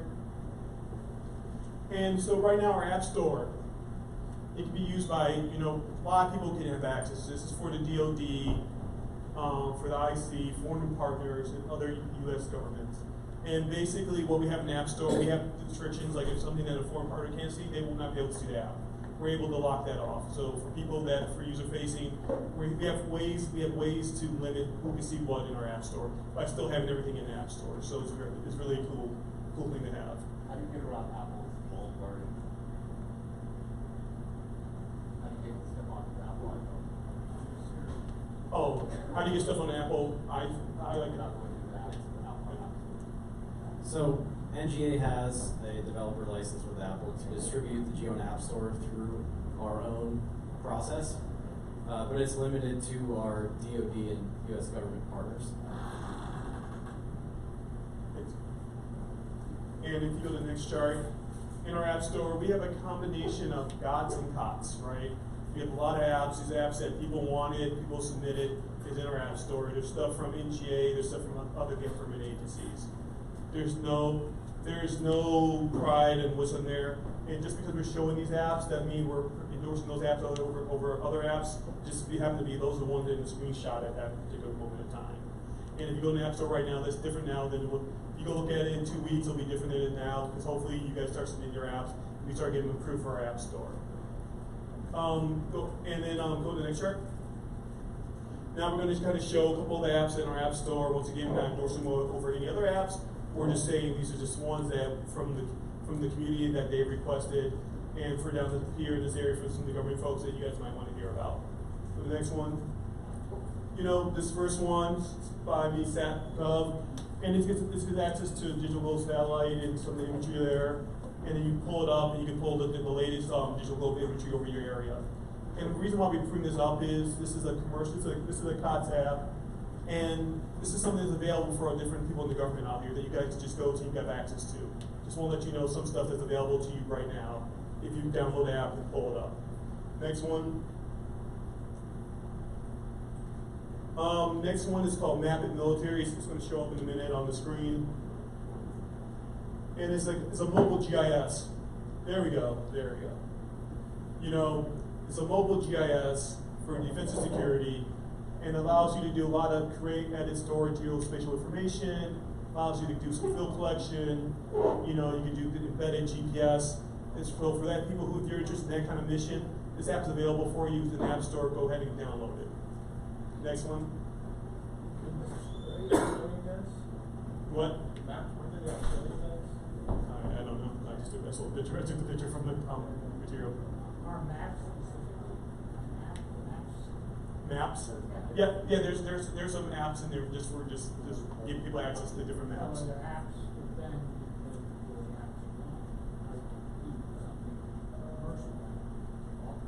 All of the So I'm missing the question. You've got yourself a nice ways. Yeah. Are they being stored in here? I can't pull up right. Let me think about that for a minute. I'm still trying to understand the question. So, yeah, I mean, there's scenarios out there. There's tools out there with different, depending on how they're located and geotagged. There's some maps that you can, if you want to pull the number of KFCs in a certain area, I'm pretty sure you can do that. Just if you get the right the right application to do it, because you use OpenStreetMap or a lot of applications out there that allows you to pull that kind of information. So it depends on the application. Not all app will do that, but certain it will if the information is tagged correctly. Like I'm a vendor, and I want the Air Force to know the service. Yeah, and actually, if that's what you're talking about right now, sir, if that's a need, and if there's not an app for it, that's something that would actually be good going through the IGAP. If that's what you're talking about, if somebody wanted an app like that, and they're like, hey, I really want to be able to just pull this information, and an app that just does this, that'd be a good example of something we could do. All right, next one. This is one I recommend everybody get.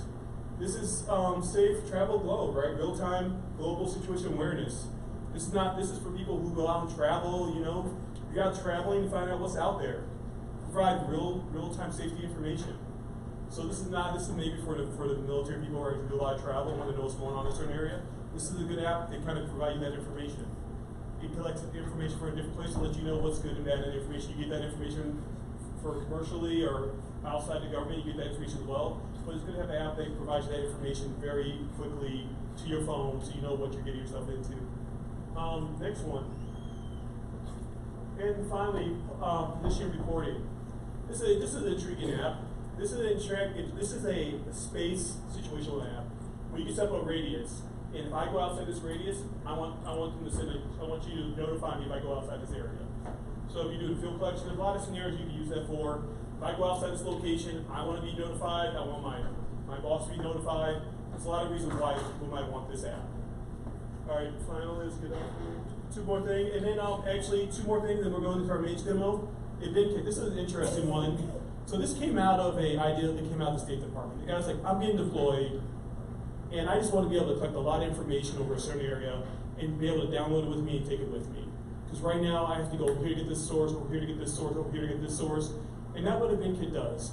It allows you to go to a certain area, draw a box around it, click the sources that you want to collect data from, collects it in a GeoPacket, and then downloads it in a GeoPacket, and you can take it and do whatever you want with it. You can deploy it, you can open up in different applications. Very simple app. Finally, one more before I get to there. And the next one was Mage. So if I have all this geospatial information, how can I just want to display Mapcache. Oh, yeah, sorry. Yeah, Mapcache. I said Mage, I meant Mapcache. Mapcache, right? I just want to display this geospatial information I downloaded on my phone. I just want to be able to just do this. I want to be able to allow interaction with this geospatial data with and without a connection. Got this information downrange, how do I just view information in this area? So you collected information, and that's all Mapcache lets you do. It allows you to pull up this geospatial information. You can make some additions to it. You can send it to your fellow coworkers, and it allows you to access this with or without a network connection. And another thing special about this, and we're not going to show it based off time, we'll talk about later, but this is something that NGA did that's been open sourced. So something that NGA did is like, hey, we want to put the code out there so we can share it to our mission partners, our foreign mission partners, whoever out there. We could do that with Mapcache because we made it open source. It's on the GitHub, the .com GitHub that anybody can get to. And with that, I'm going to kick it over to Mage, and I'll let Justin talk. Get off the stage for a while. Billy.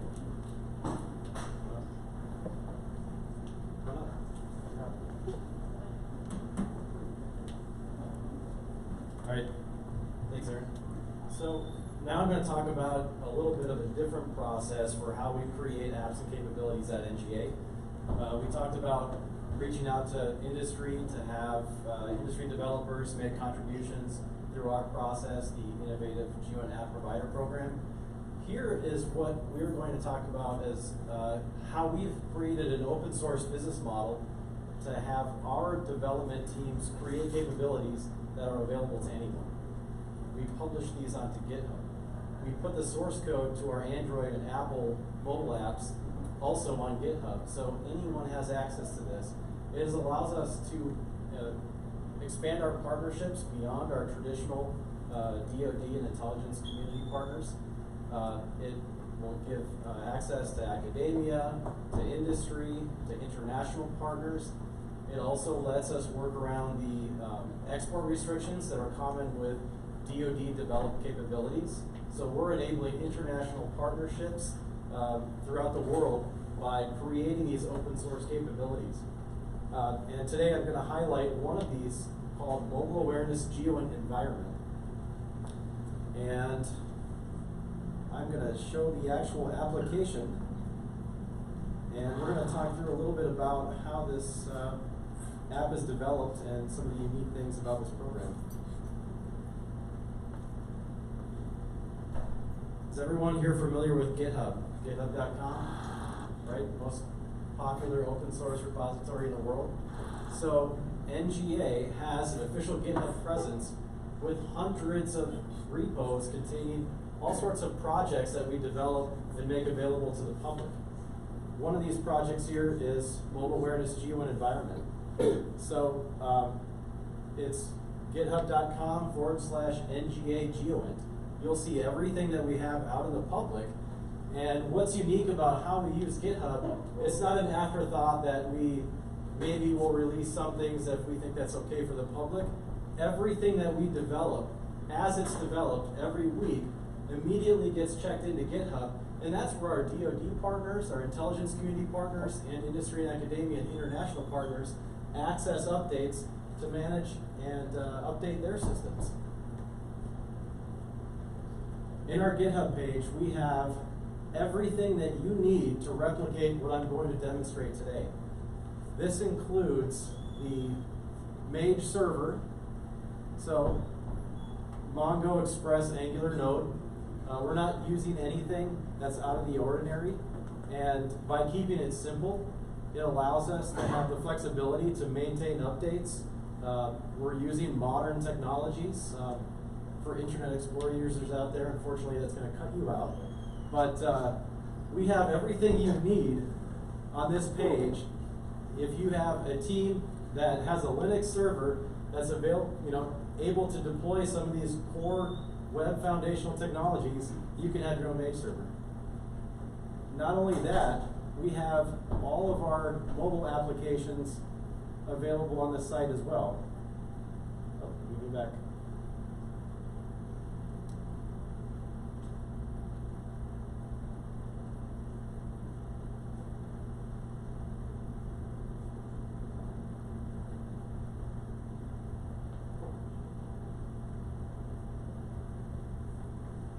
So here we go, Mage for iOS. All of our source code that's published on the App Store is available for anyone to access, customize, create their own app based on our foundational code for the Mage app. So I'm going to move on now and show you what the app actually does.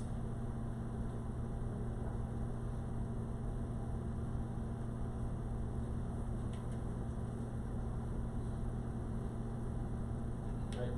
Can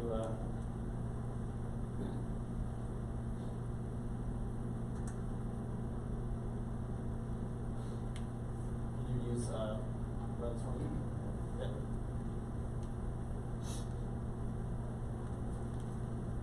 So what I have on the screen here, don't turn it. Okay. So what I have on the screen here, on the left is our web browser view of Mage, and on the right is our iPhone version to show you how the platform can work between users that are maybe at an operations center or at a reachback site who can interact with mobile users that are on either Android or iOS mobile devices. So the idea here is make this as simple as possible so anybody can use Mage to create a geotagged observation. And I'm going to demonstrate a few of the basic functions here of the user interface. Let's start with the map options. Because we're using all of Apple's SDKs, we're able to access all of their content as well as a part of that license agreement. So here I have access to Apple Maps, Apple satellite imagery, and I can also load my own data sets. We talked just a minute ago about a capability called EventKit. I can create data sets from EventKit. I can also use applications like QGIS Desktop to create what we call the Open Geospatial Consortium GeoPackage and load that into my device. So if I want to use Mage disconnected, I have all my basenet data stored on the file system of the phone.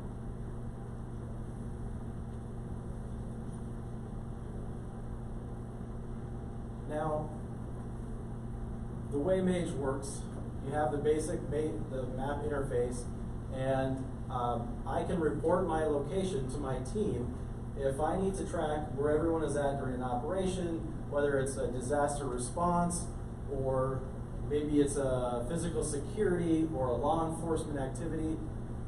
I have a location that is an icon with our initials here on the map showing where we're at any time and about every 5 to 30 second updates.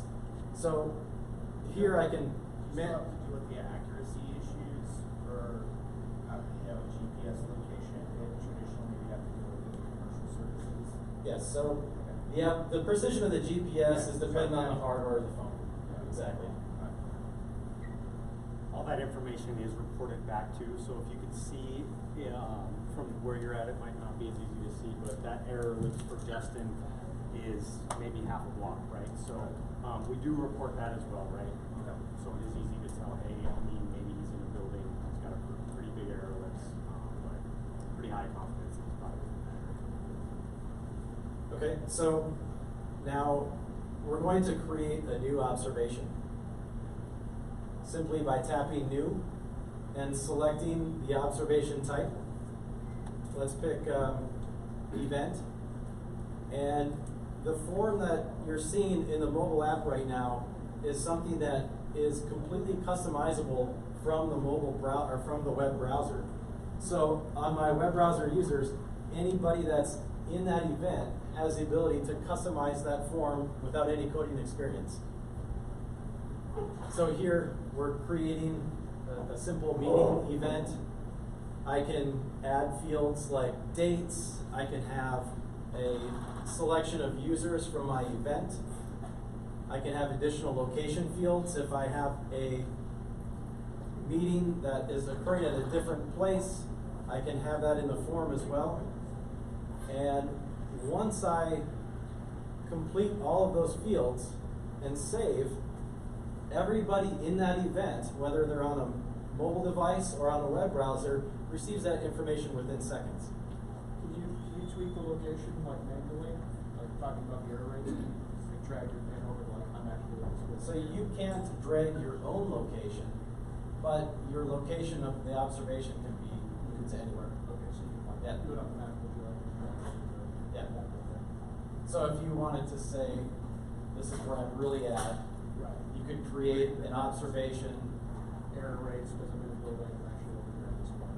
Yeah, exactly. Does that verify, this question, does that verify, so if you sent up an image and said, I'm in this location, or I'm in this location, somebody validated, do you go back and get to validate through there, or? Yes. So that's what I'm going to demonstrate now, actually. So create a. Okay. So there's a new training request. So Billy, go into that new training request and edit. So we assigned a user to this meeting event. That user can go in and edit that form to respond, change the status to complete.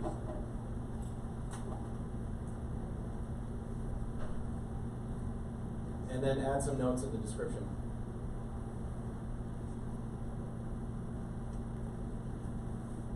All right, so here we have a basic example of how we have users interacting with each other to coordinate events and activities between web browser users, mobile app users, and again, this is completely customizable. So this could be anything from an infrastructure assessment, just simply geotagging photos of a location. It could be surveillance. It could be investigating a security incident. Let's just do one more here. Go to new and disaster response. So here's just another example of a form. We can customize the map icons. We can create different options to change how the color represents different types of status, like we demonstrated with the meeting request. Now this time, let's create a video and attach that to the observation. So here, we're just using the cameras, the built-in SDK for accessing the camera and the video. And once we attach that video and save, everybody on that event immediately has access to that video. So I have a question. Yes.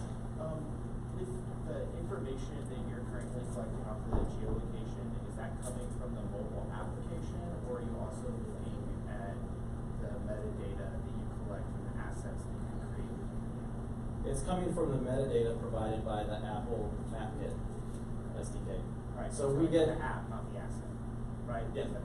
So we can get like precision information, the device information, whatever Apple allows us to do. Same thing with Google. And okay, so any questions about the mobile app? What format is the data? If you want to export, can you export it like in Google Earth or Yep, that's the next topic. Thanks for asking. Click export. So when you're creating, let me start. When you're running an event, the location of every user is reported to the server if all of those users have location services enabled. And every observation and attachment can be exported in KML, GeoJSON, CSV, and shapefile, along with all of the location history.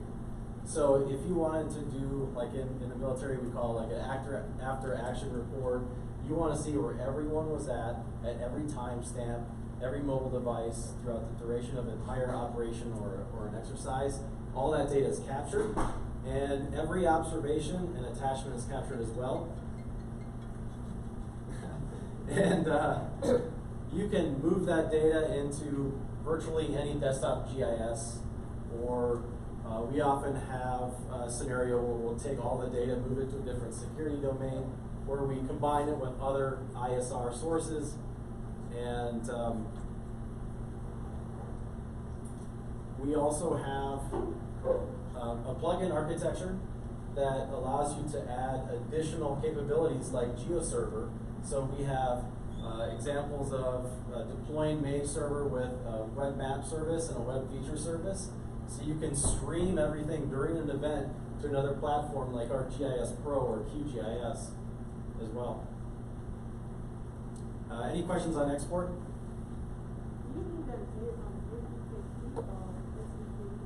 I'm sorry, I can't quite hear you.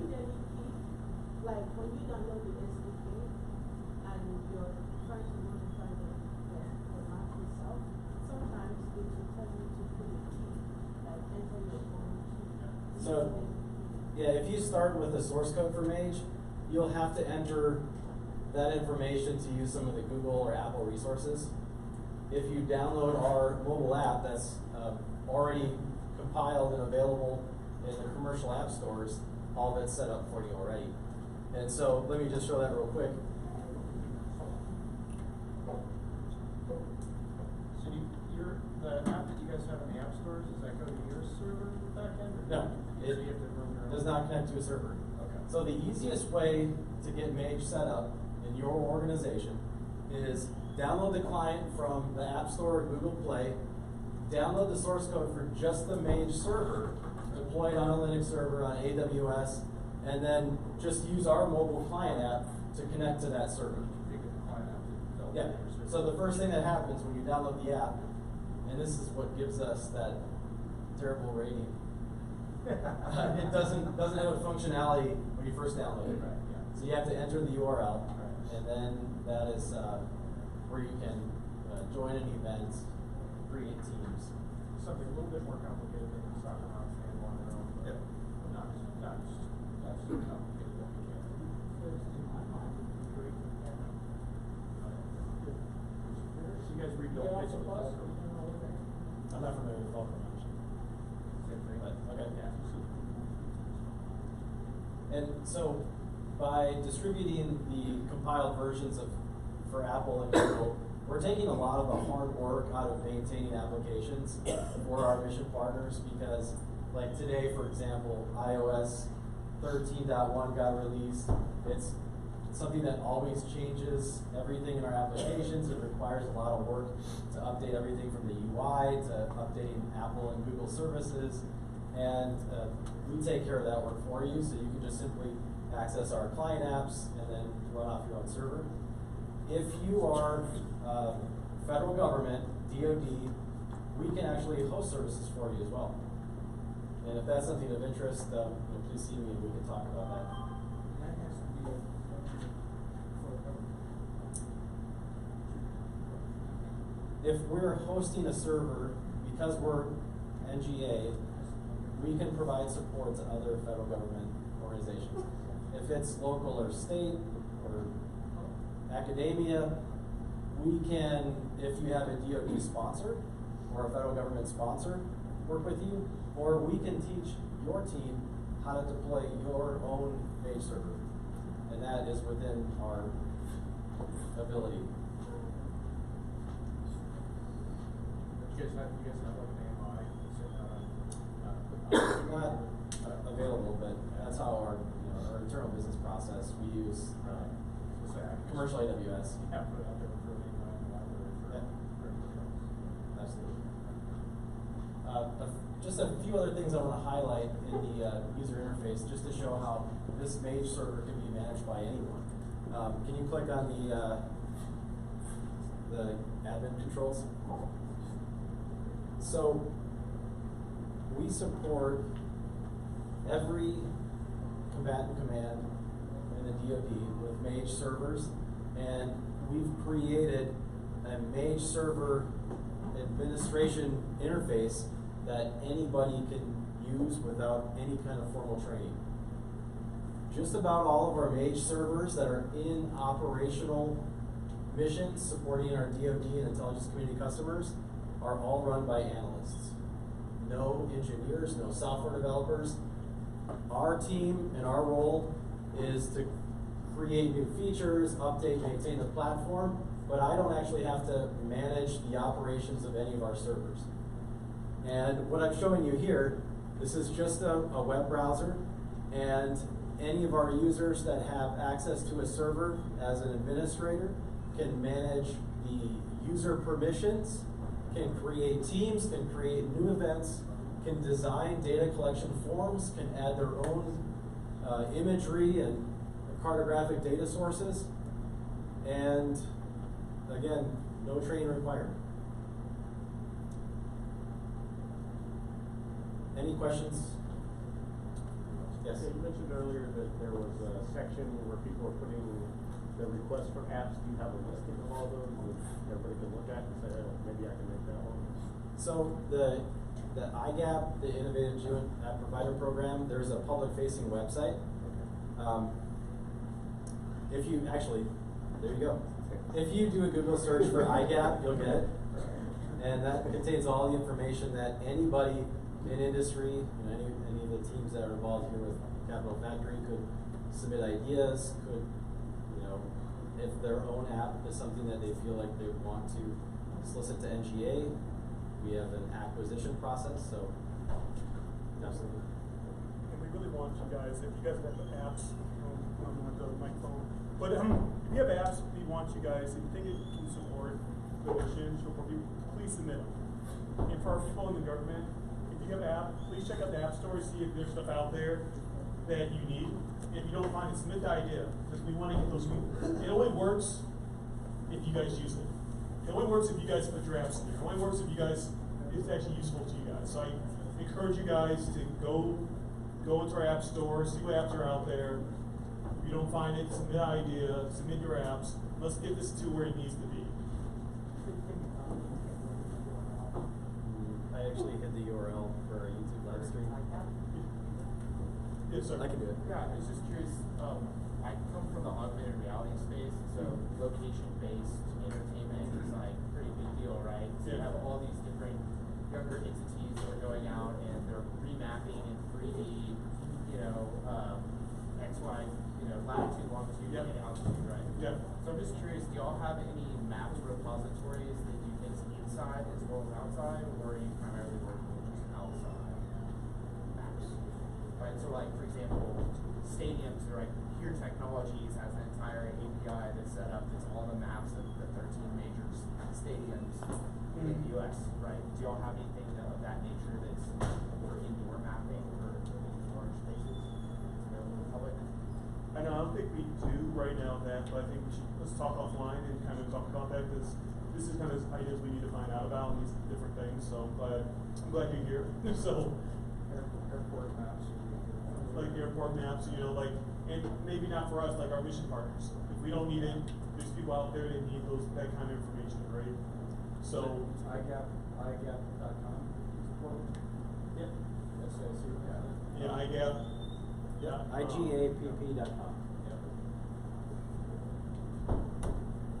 Yeah. Any other questions? So if you're a civilian and you want to know what's in your app store, can you see what's listed in your app store? Right now there is a public-facing one. Like you go to our app store right now, you just log in right now. You can kind of see some apps in there. Of course, not all the apps are in there because for some apps they didn't want people to know it's in there. Once you log on and with a give or a CAD card, you can see the full listing of it. But we wanted to have that on purpose because there's some things that for foreign partners we didn't want them to see, so we kind of kept it there. So we have those kind of filters. We do that on purpose. So yeah, you click there right now. You don't log in to see what happens. Like if you don't log in, you'll see one version of it. If you log in, you'll see more apps. And once again, we say stuff on there, like we say apps, a lot of them are mobile. But some of them could be just plugins, right? Like that's maybe plugins in there. It could be desktop applications you can get to. A lot of things are in there, but we want to make this a kind of make it easier. So if you're looking for something, let's go to one spot and try to find it instead of having to go look at 20 different spots. Let's make your job easier. That's what we're doing here. So this is hit logged in. So this is the public facing one. So you can see these apps right here. This is apps. Say it. Yeah. Yeah, this is apps at nga.mil. Apps. Oh, yeah. Apps.nga.mil. So that is a listing of what we have there. I mean, please, there's all kinds of stuff in there. From desktops, web, data services, web services, a lot of different options. and your apps could be next, right? But then if you have a different, like we said, kind of wrapping it up, if you have a bigger application, let us know too. We'll tell you how to, go figure out the right thing, the right way, and find a mission user. So, just want to let you know that. And we have some comments here around here that we can give you after this meeting to kind of, if you want to get some more information, please reach out to us. Help us, help you, help us. And just want to say also, and right now, part of the NGA team, OVI, they're here in the building, like David said. I'll kick back over to him to kind of wrap it up if you want to say anything on the way out. No, so as you said, we are here in the building. We're here in Austin. If you have any questions, you can always come see us. You're welcome to stop by afterwards today. We're also have a booth tomorrow at Startup Crawl, so we'll be around most of the day tomorrow. And like you mentioned, the OVI team with the NGA Outpost is here in Austin. We're here to support, we're here to help, we're here looking for your transformative and technologies and what we can bring in to be that front door for you into NGA. I mean, how cool is that? Like at NGA, this government entities here in Austin, trying to be with you guys here in Austin. Not, I don't know how to get in touch with them. They're here, right? They're here. Use them. They're doing great things. So, so please reach out to them. Very good. Well, thank you guys. Appreciate you coming out. And like I said, please reach out to us whenever you need.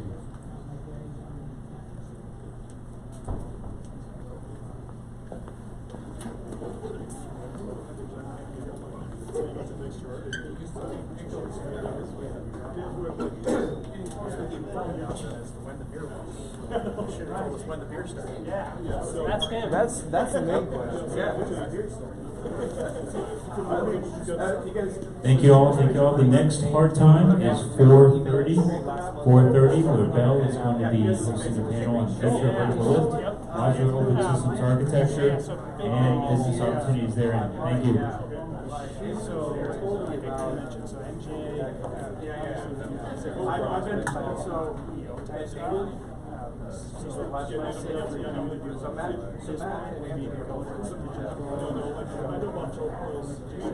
I mean, I'm like, this is awesome.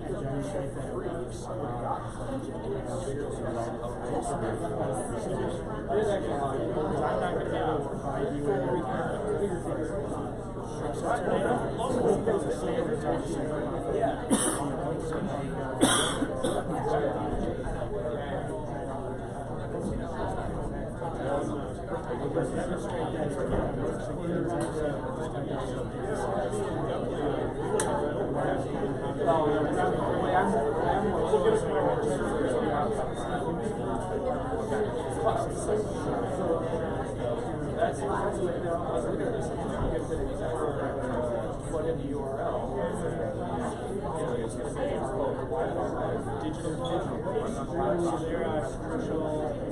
Did you get a chance to fly the feature lift?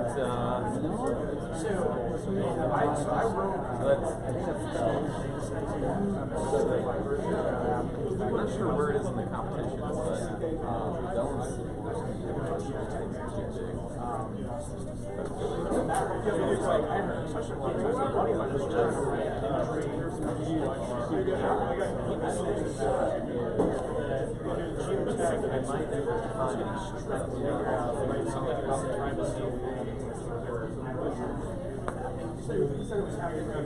So I was telling him for sure. So yeah, we got typically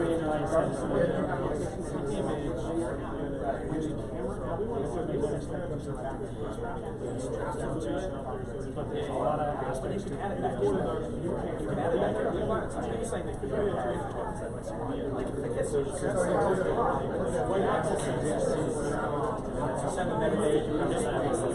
yeah, that's what you need, and if that then shows promise, then that's more right. Otherwise, I said that would get us NSA side. Personally, right when you go, we can go right. They don't have support, and then you can And that's long tradition, right? Grab the file. I was doing work with you, I was adding other stuff to X6, so I'm like, and he's coming, no, we're having all these people. I ran the X6, I got pretty sure you yeah, I haven't worked a long time, but I'm like, pretty sure that's awesome. Send me a note. You don't want to just say, hey, you reach out to me. That's an idea.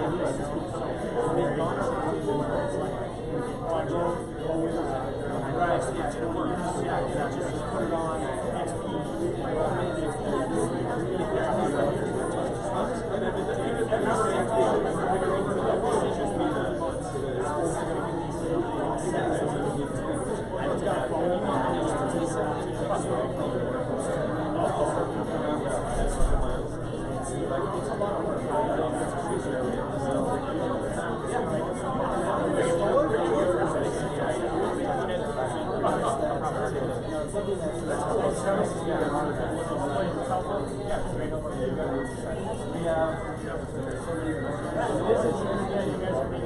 oh, awesome.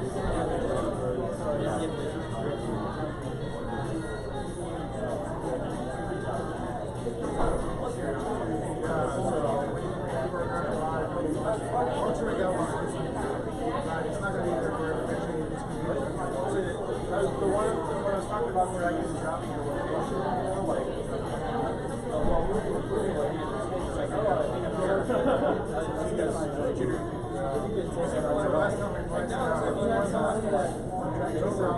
you guys have a lot of viewers that are actually really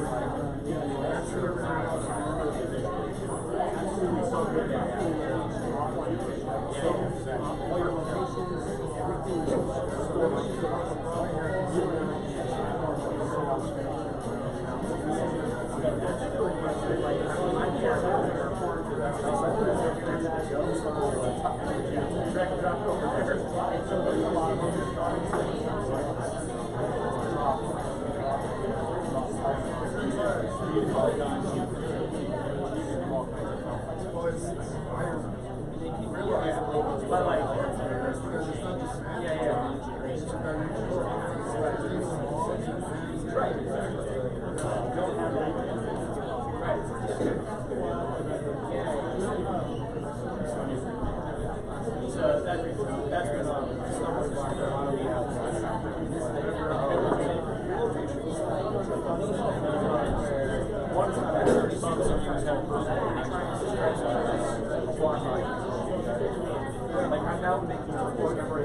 Somebody's got to sell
something that can make that helicopter do its job better.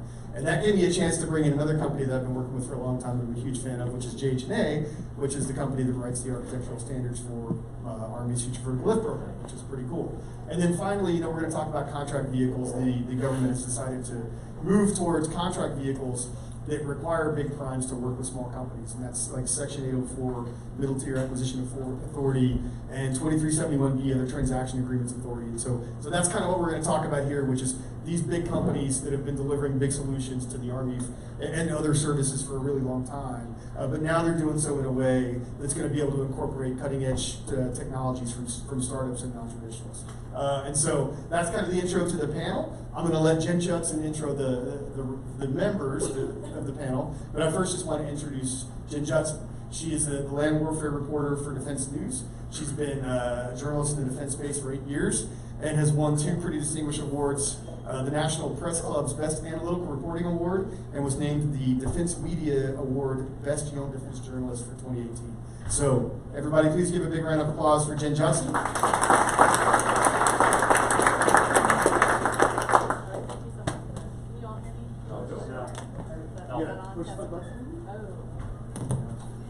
Okay, now you can hear me. I'm here now. All right, Hi, thank you so much for that introduction. The Army has obviously been deep in evaluating future vertical lift for as long as I've been a reporter, so much longer than that as well.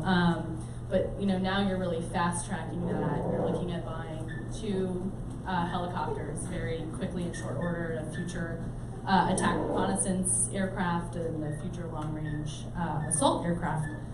Very ambitious. But I think one of the ways that this is happening now is that we have a new 4-star command being set up. They're obviously headquartered here in Austin, Army Futures Command.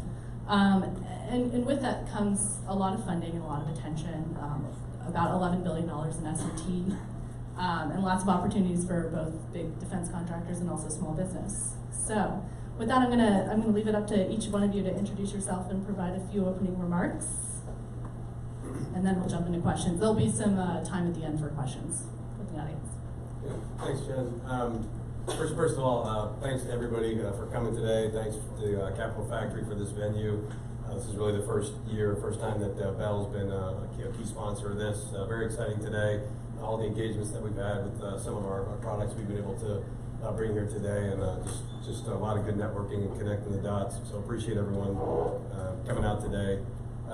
So I'm Keith Flail. I lead the Advanced Vertical Lift Systems team at Bell. And what that means is I have the team that has all of our next generation development aircraft that we're working on. So those of you that have been walking around, the model that's over there, the V-280 Valor, which is our entrant for the future long-range assault aircraft that was mentioned. We actually, and then over there we have the V-247 Vigilant, which is our offering for a MUX program for the United States Marine Corps. We don't have it here yet because we haven't revealed it yet, but we are also competing for the future attack reconnaissance aircraft for the Army, and we're one of the 5 companies that have been selected for the first down select, waiting for the second one.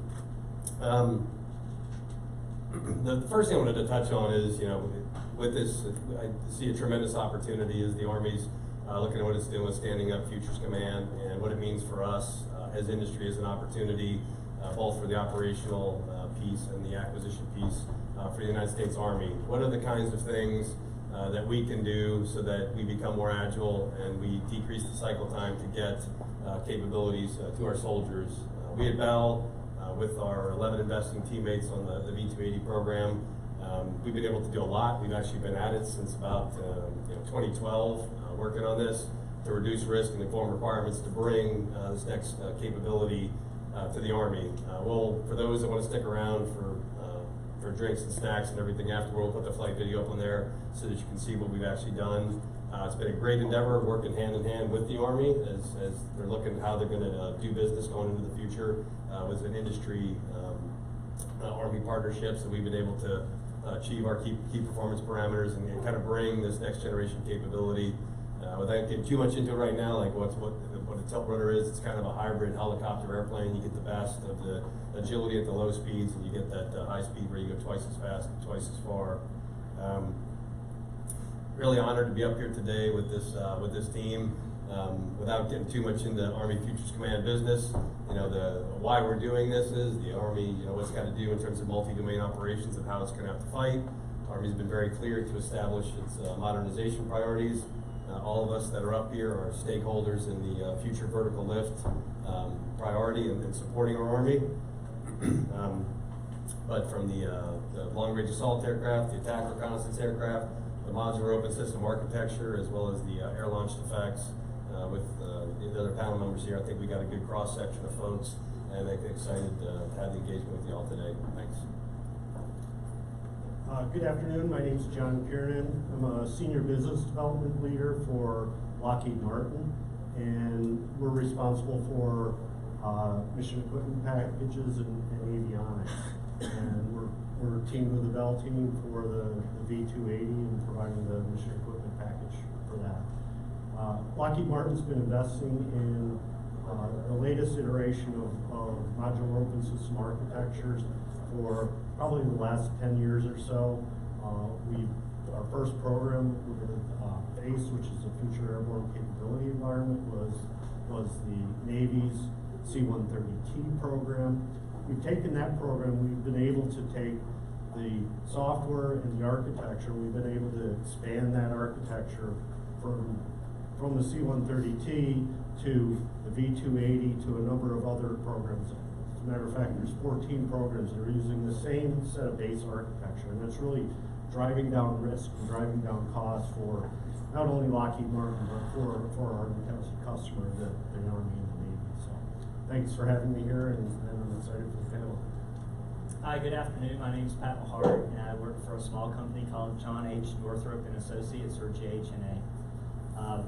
We've been supporting Future Vertical Lift now for roughly 5 years. So we've seen it come from Capability Set 3, Capability Set 1 to what it is today for Farrow and Flora. What we do is we help the Army build modular open systems approaches, and those approaches in the future will turn into the architecture of both of those two aircraft. So the company I work for, we're based in Huntsville, Alabama, close to Redstone Arsenal, and that's where the PEO Aviation is located. And we also provide what's called model-based system engineering, which we apply system engineering tools and techniques in a model, and that's going to help us implement that modular open system architecture. Thanks. My name is Nick Alley. I'm the CEO of Area I. We're an Atlanta-based aerospace company. Can you hear me? Okay, sorry. Even though we were founded Area I in January of 2009, we're in our 11th year of business. I still very much feel as if we were a startup. I look at your eyes and the questions that have been asked over the last few hours I've been here, and I sympathize quite well with them. And I wish you success. Area I, as I said, is an aerospace company. We focused on really end-to-end services and development with unmanned aircraft. So that includes the aerodynamics, development, design, structural analysis, as well as the autonomy associated with those aircraft. So the body and the brains. And we are approximately 60 people and growing very quickly. And one of the primary customers that we have for our aircraft is the Future Vertical Lift Cross-Functional Team. And many of you might have heard the phrase air-launched effects, or ALE. Well, if we can shift the slides. Here's a picture of, well, on the left is my knee. That's a good-looking knee. And then that is our Altius, our air-launched, or agile-launched tactically integrated unmanned system, launching off of the ESSS wing of a Black Hawk helicopter. Next slide. Altius is completely tube stored in a tube, but then it unfolds itself and captures the flight and can go off and do a wide, wonderful array of things. I've got a video that we can play in the background here while I'm talking. One of the things I wanted to convey to you, as I said, that we are still a startup, and I wanted to share just a couple numbers with you. We have been awarded 11 phase 1s, 9 phase 2s, 6 phase 3s. We have not made it. And don't take that as a way to say, oh, God, screw it all, throw it all out, and I'm going on to do something else. This is a hard industry to go into, to break into the defense industry. And one of the beautiful things that we're going to discuss here today is how to help you do that. Things are changing. They've changed a lot in the last 10 years from when Nick Alley wrote his first SBIR proposal. And there's a wonderful, bright future for that. But it is difficult to get your technologies onto the warfighter. Altius, in my opinion, is the coolest thing flying that you've never heard of. And you've never heard of it because we are a small business, and that's one of the hurdles that we have to go across. But looking forward to this panel and helping you understand how you can develop cool technologies that can get to the hands of the warfighter. All right, well, my name is Ryan Coyle, and I'm the Army representative here on the panel. I'm here as a part of Army Futures Command, so office just right up the street. And the role that I play at Army Futures Command right now is really a part of the team that's in charge of aviation modernization and really tracking all that ultimately for General Murray and the team there. So it's not just FVL, but also, I'm also here today representing the FVL team, so all those there in Huntsville, to kind of talk about why modular open system approaches are so important to the future. And the key thing I'll say, since we're just leading off with this, you know, when I think about, when I talk about modular open systems, the fundamental thing, at least to a guy like me who did operations all up until I had really this job and one prior to this, it's about the threat. The threat is changing and evolving rapidly, just like our phones and our computers and processing power. You know, there's people in other countries that don't appreciate us maybe as much as we appreciate ourselves, right? And they're leveraging that same technology, right? They think just like we do. And we've got to stay ahead of that threat.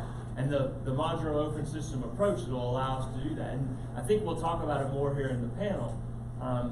But days of old, it took time to develop something, to create it, and then it even took time to get that integrated onto an aircraft. And some of that time was imposed because of penalties on kind of how we chose to integrate and how we did integration back then. And we're just acknowledging as an Army, you know, we can't afford to do that now in a world where we've got to be able to keep pace, and not really just keep pace, we've got to outpace the enemy. So that is, you know, one of the biggest reasons, I'd say the biggest reason modular open systems approaches are so important to us. And then there's multiple things in there too. I think it will inspire and give a better environment for competition.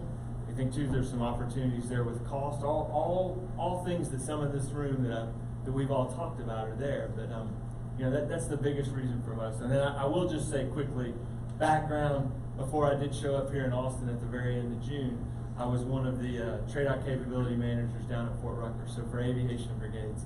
And that's where I know some of you in the room from. So that portfolio was aircraft survivability equipment, it was logistics, air traffic services, mission command, so the network, the radio, that side of it. So that job, and you know, you never really know kind of why things happen in life, but that gave me a real opportunity to kind of get a better appreciation, really, for all these individuals up here on this panel and for the companies they represent, but that relationship that exists between industry, the Army, not just big industry, but small industry too, and then even that relationship that exists between us and, you know, all those entities in DC.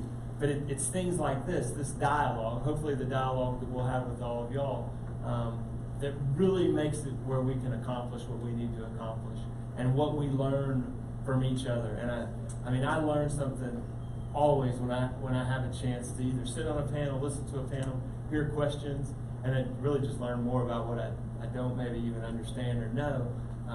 But the dialogue is key. So thank you very much for being here today. All right, thank you all for the introductory remarks there.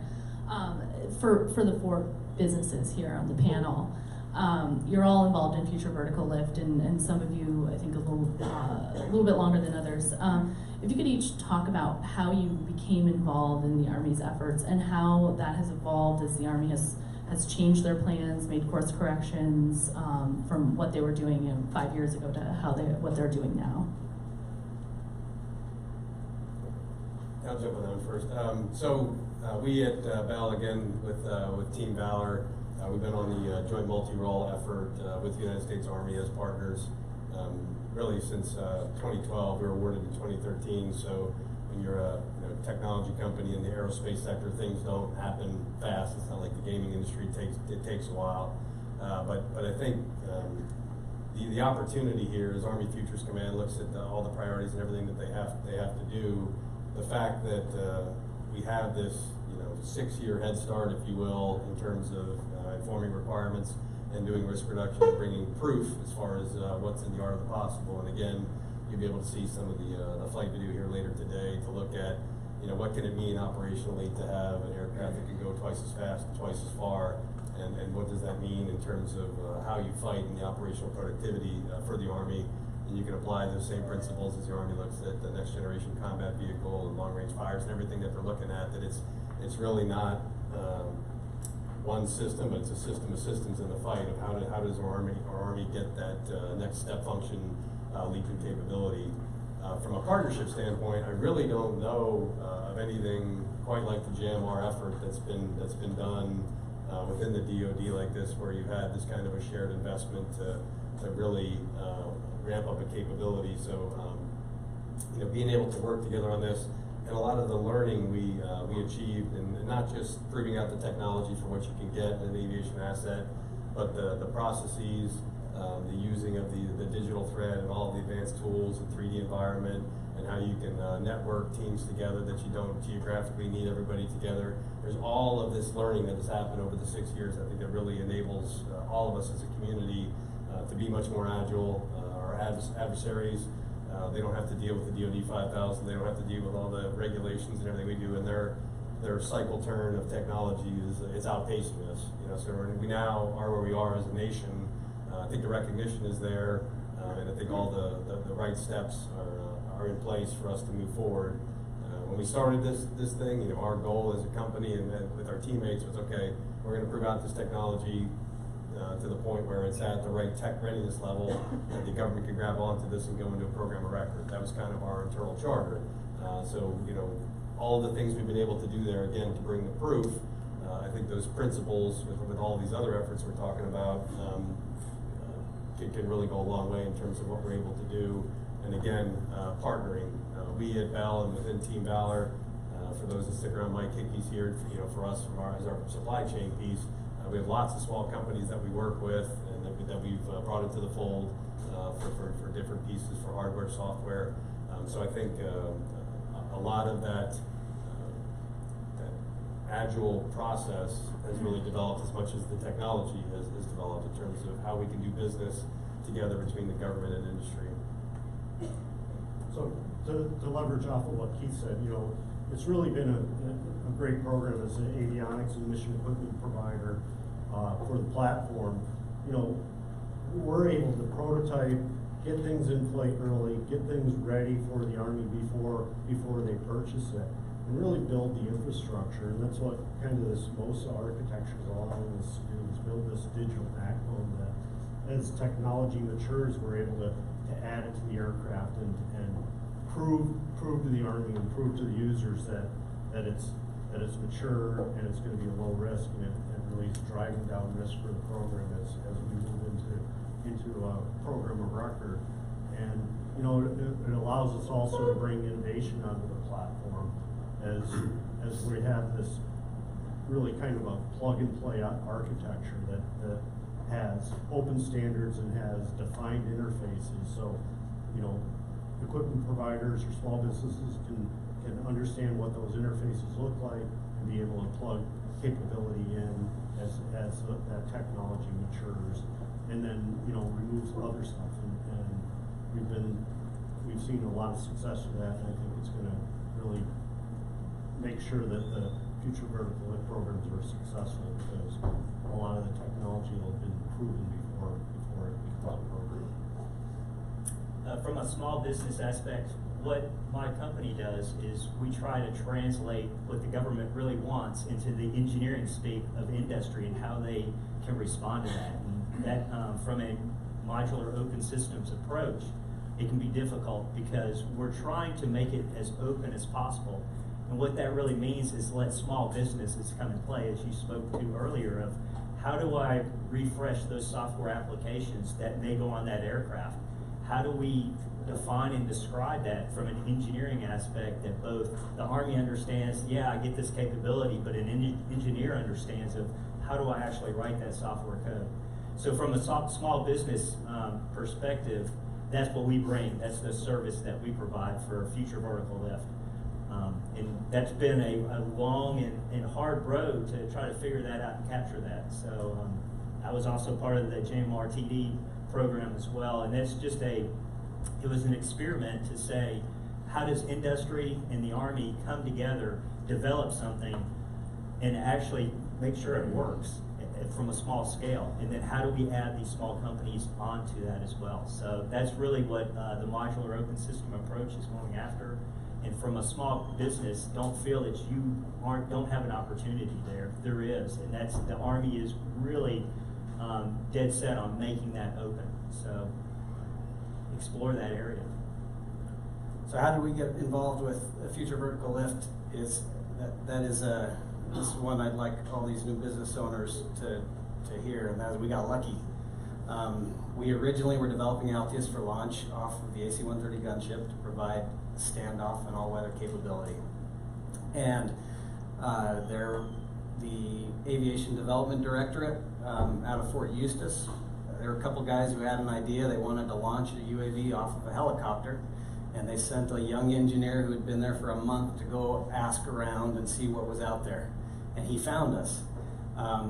Called us a day later. I was there with an Altius sitting in front of this team, and they said, "Well, we've got a very small amount of money. Think you can launch off of Black Hawk within a month or so, or not a month, but 12 months or so." We said, "Absolutely." That was August of 2017, and then in August of 2018, we were launched. That picture was taken that you just saw. There was a representative from the Future Vertical Lift cross-functional team there watching us operate, controlling multiple UAVs at once. It wasn't just the launching of the Altius that he was impressed with. And then about 2 months later, these folks came back to us and said, "Nick, the Army is changing the way we fight based on your platform." That's a direct quote. I wrote it down. And that was an emotional moment for us, but one where we now have been thoroughly entrenched with the FVL in helping develop Altius and develop requirements for air-launched effects here in the future, and that's why we're here. The Army doesn't really have a good track record of bringing new helicopters online. In my experience, I've seen 3 failed programs, from Comanche to Armed Reconnaissance Helicopter to Armed Scout. Even when they were looking for the 80% capability, and there were 4 flying helicopters. Some of the issues were money, but now we're going at it in a different way.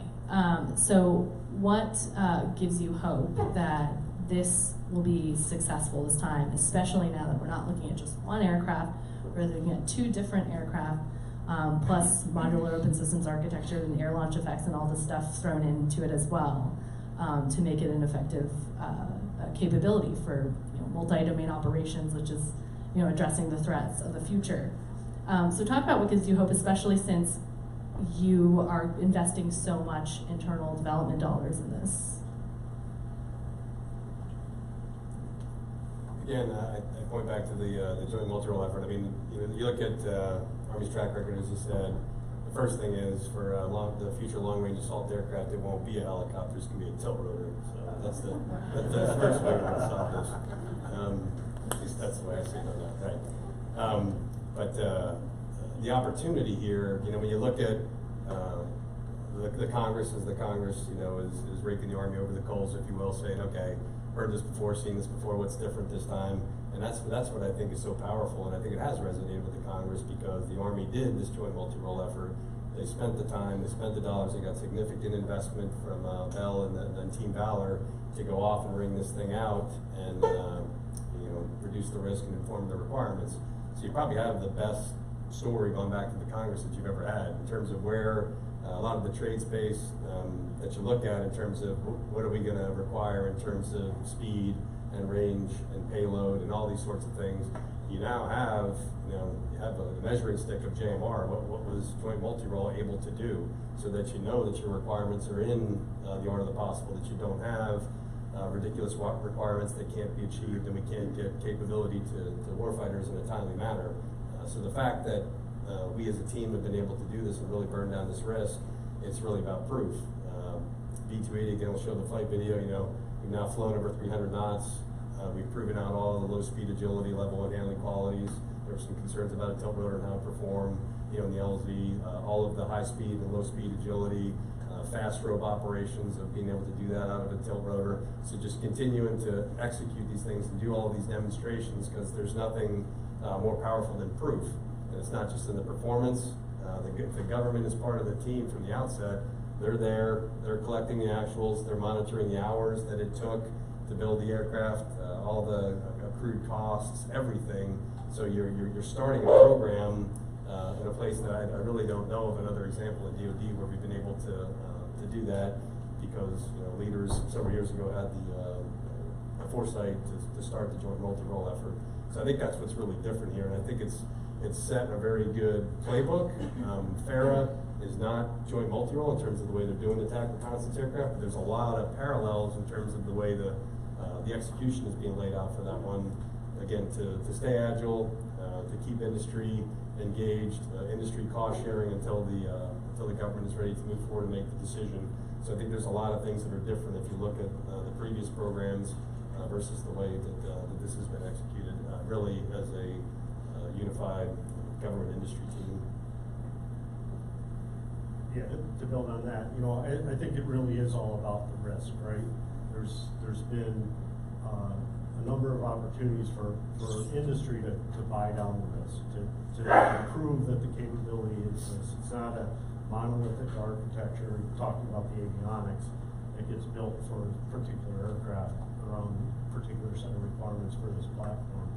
It becomes this digital backbone where you have this architecture that's based off of proven flying aircrafts today that then you can bring these future capabilities to, and we iteratively bring that forward and allow the Army to see that we're buying down risk and that the solution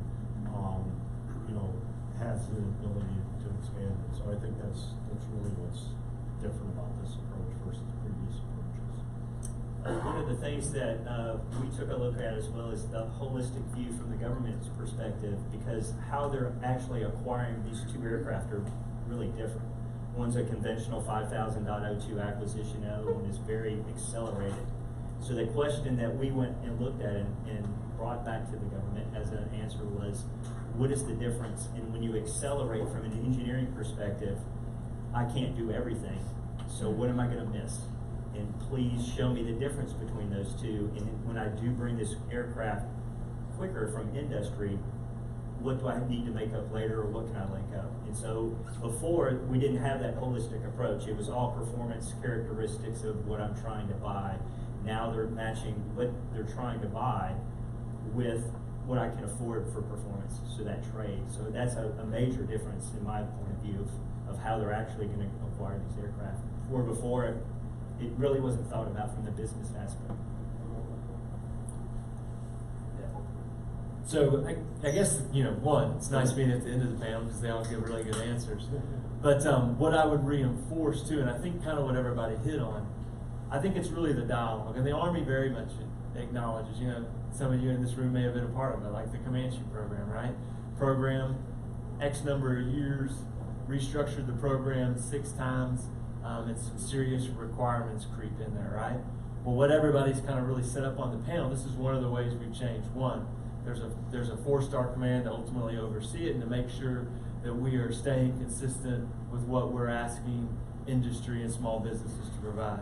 2, within that, we are very much informing how we are developing and establishing those requirements and being open, right? And there's some that are being proven through things like the Joint Multi-Role Technical Demonstrator, or even through the Mission Systems Architecture Demonstration, right? We're learning, hey, where can we push, where can we not push?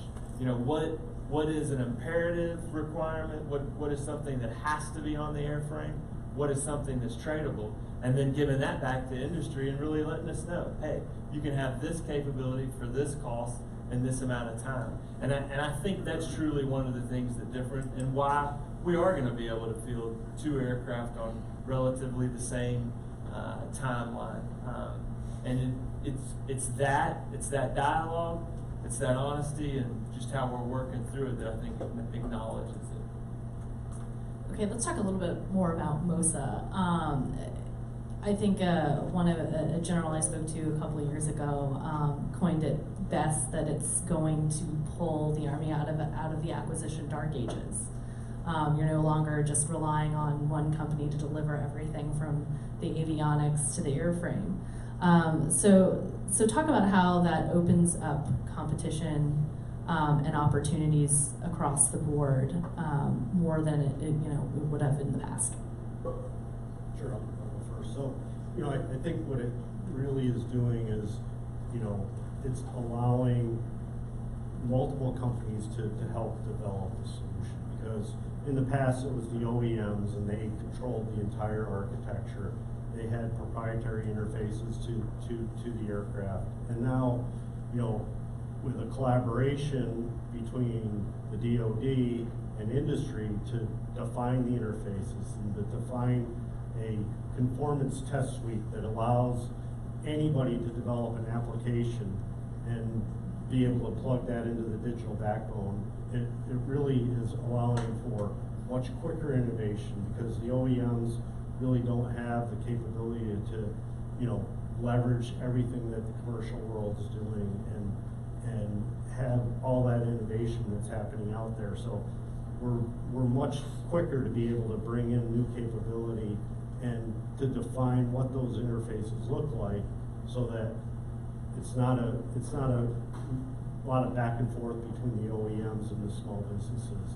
They can go out and get the standards, and they can go develop to that standard, and then, you know, the lead systems integrator, be it, you know, the DoD or be it one of the primes, is able to bring those capabilities in. And, you know, it also allows for competition of who is going to be the integrator of the platform, who does have the capability to do that. And it really makes it much more affordable of a solution for the government at the end. When I think of MOSA, I also think of what we call reuse. So if I'm going to use an example of some type of GPS unit, for instance. We work aviation, we're on helicopters or rotorcraft, what we call them. But is it really any different between that rotorcraft and the ground vehicle? And if you look at the Army overall, I want to be able to go out into the market, I'll say, and find that GPS application. Can I take that application and easily integrate it into an existing platform and use it? And do it at the speed of relevance is what we say, which means I need it now, so can I get it now? And the thing that MOSA also supports is aircraft has to go through airworthiness certification. We got to make sure we didn't break something when we're going to integrate a new thing, a new widget inside that aircraft. So that's what we look at through MOSA. We do that through a lot of system engineering, model-based, because then I can share the model. If somebody from the market brings the information to me and we capture it the right way, we can share it with industry or that integrator or the manufacturer of the aircraft, and if they understand those interfaces and they're documented well, we can actually do that job. So it's greater than aviation, Army, and if you think about that through DoD, then we can use it in the Navy and other places. So we really are trying to get the value of what we call reuse. Because somebody said it earlier today, these aircraft are going to live for 100 years. So I'll be long gone, they'll still be flying. But the technology today will not be the technology in 5 years. Absolutely not, it can't be. So that's what we're looking for small businesses to come up with these fantastic, strange, weird ideas that said, hey, did you realize that if you did this, this, and this, that you already had and put them together, this is the capability that you bring. And the Army, I know, is very interested in those kinds of things. You know, you talked about reuse of capabilities. It's also reuse of all those test artifacts. You know, getting to a certification where you can safely fly an application, a GPS application. It has to go through a very rigorous set of tests. Well, when you develop this software in this modular system architecture, you develop a component that does that function. And part of the development of that function is you also develop the test artifacts, and that follows that component around from platform to platform. So it's much quicker and much less expensive to go recertify an aircraft because you have all the test data that comes with it as you reuse these components. I would just add, I see a couple of glazed over looks over there when we're talking about MOSA. Let me just put it in perspective. I've never used MOSA. It will be something that we'll have to be compliant with.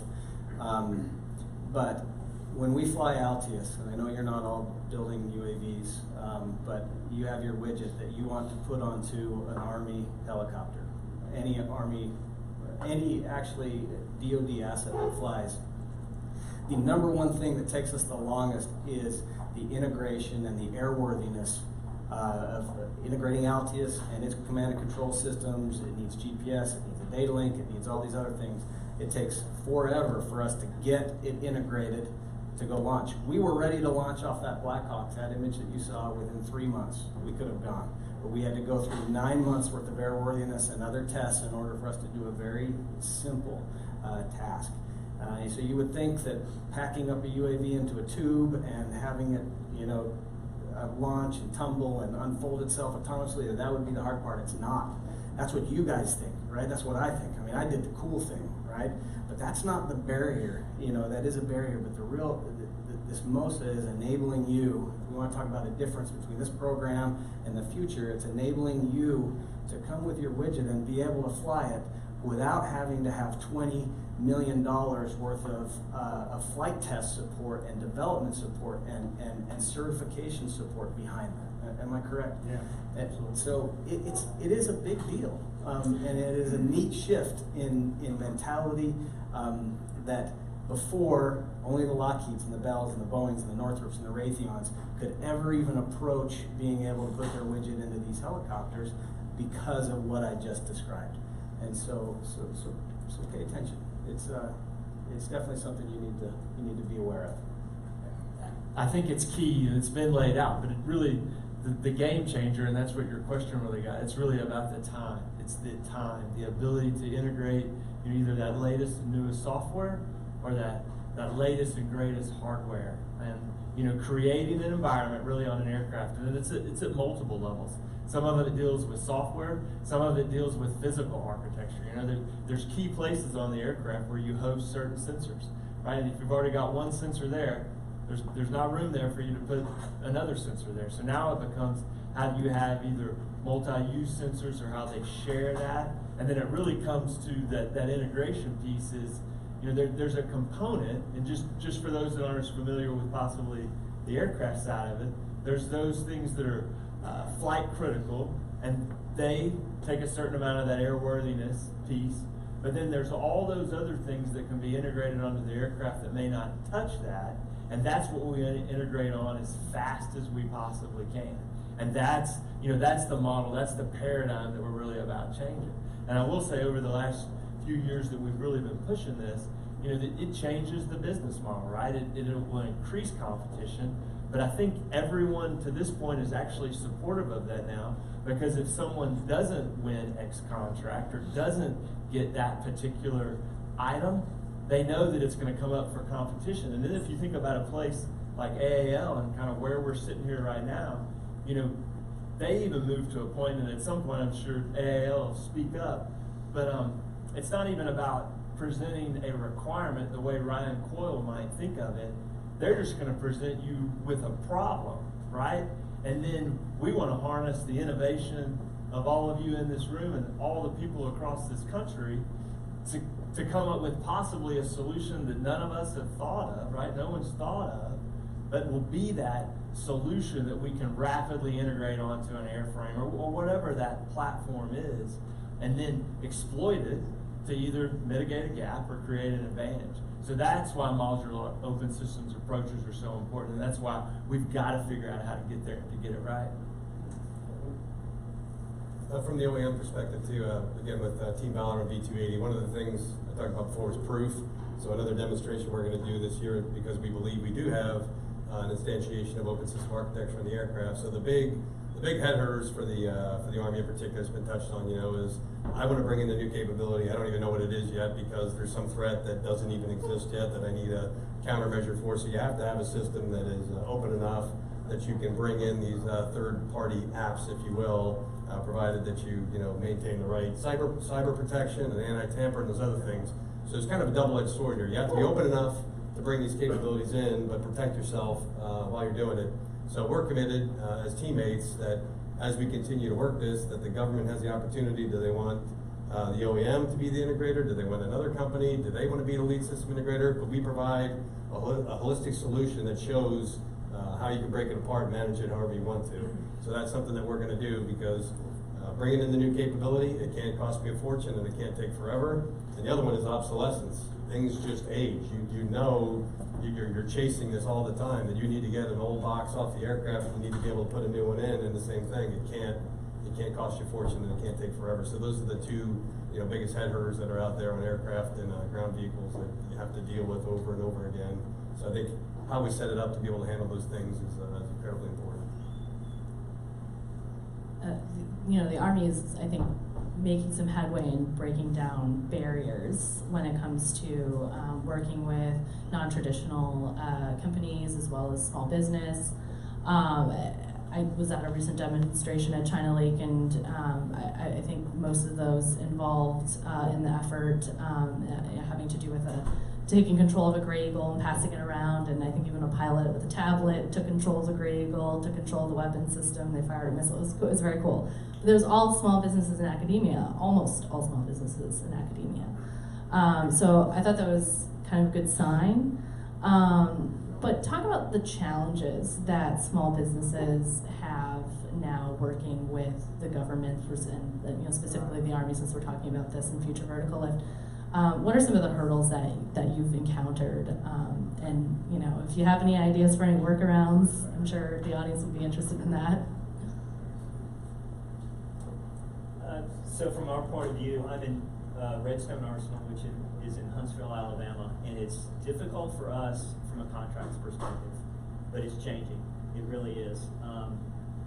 Before, it was very hard to understand the process of actually getting under contract and getting paid as a small business, because it's hard. It really is. Earlier they talked about the SIVers and how that process is now becoming easier, and people are mentoring you through that process. And we're starting to see that pop up in Huntsville as well. How do we get those small businesses involved? How do we get them a prime to work with if they need a prime? And so that's one of the things that we face there locally anyways.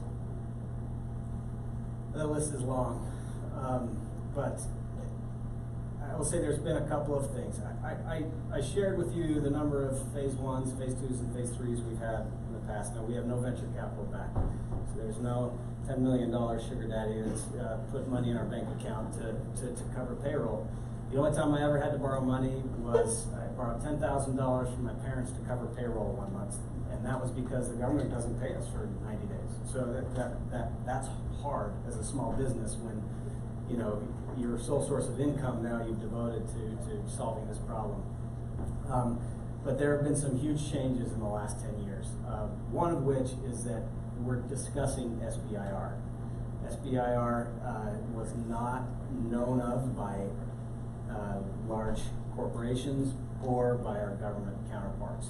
It was typically SBIR is just a tax that is forced upon each DoD entity, and they just have to give 6-7% of this money to go do things, and it typically ends up in the labs, and they just use it as a way to augment their research.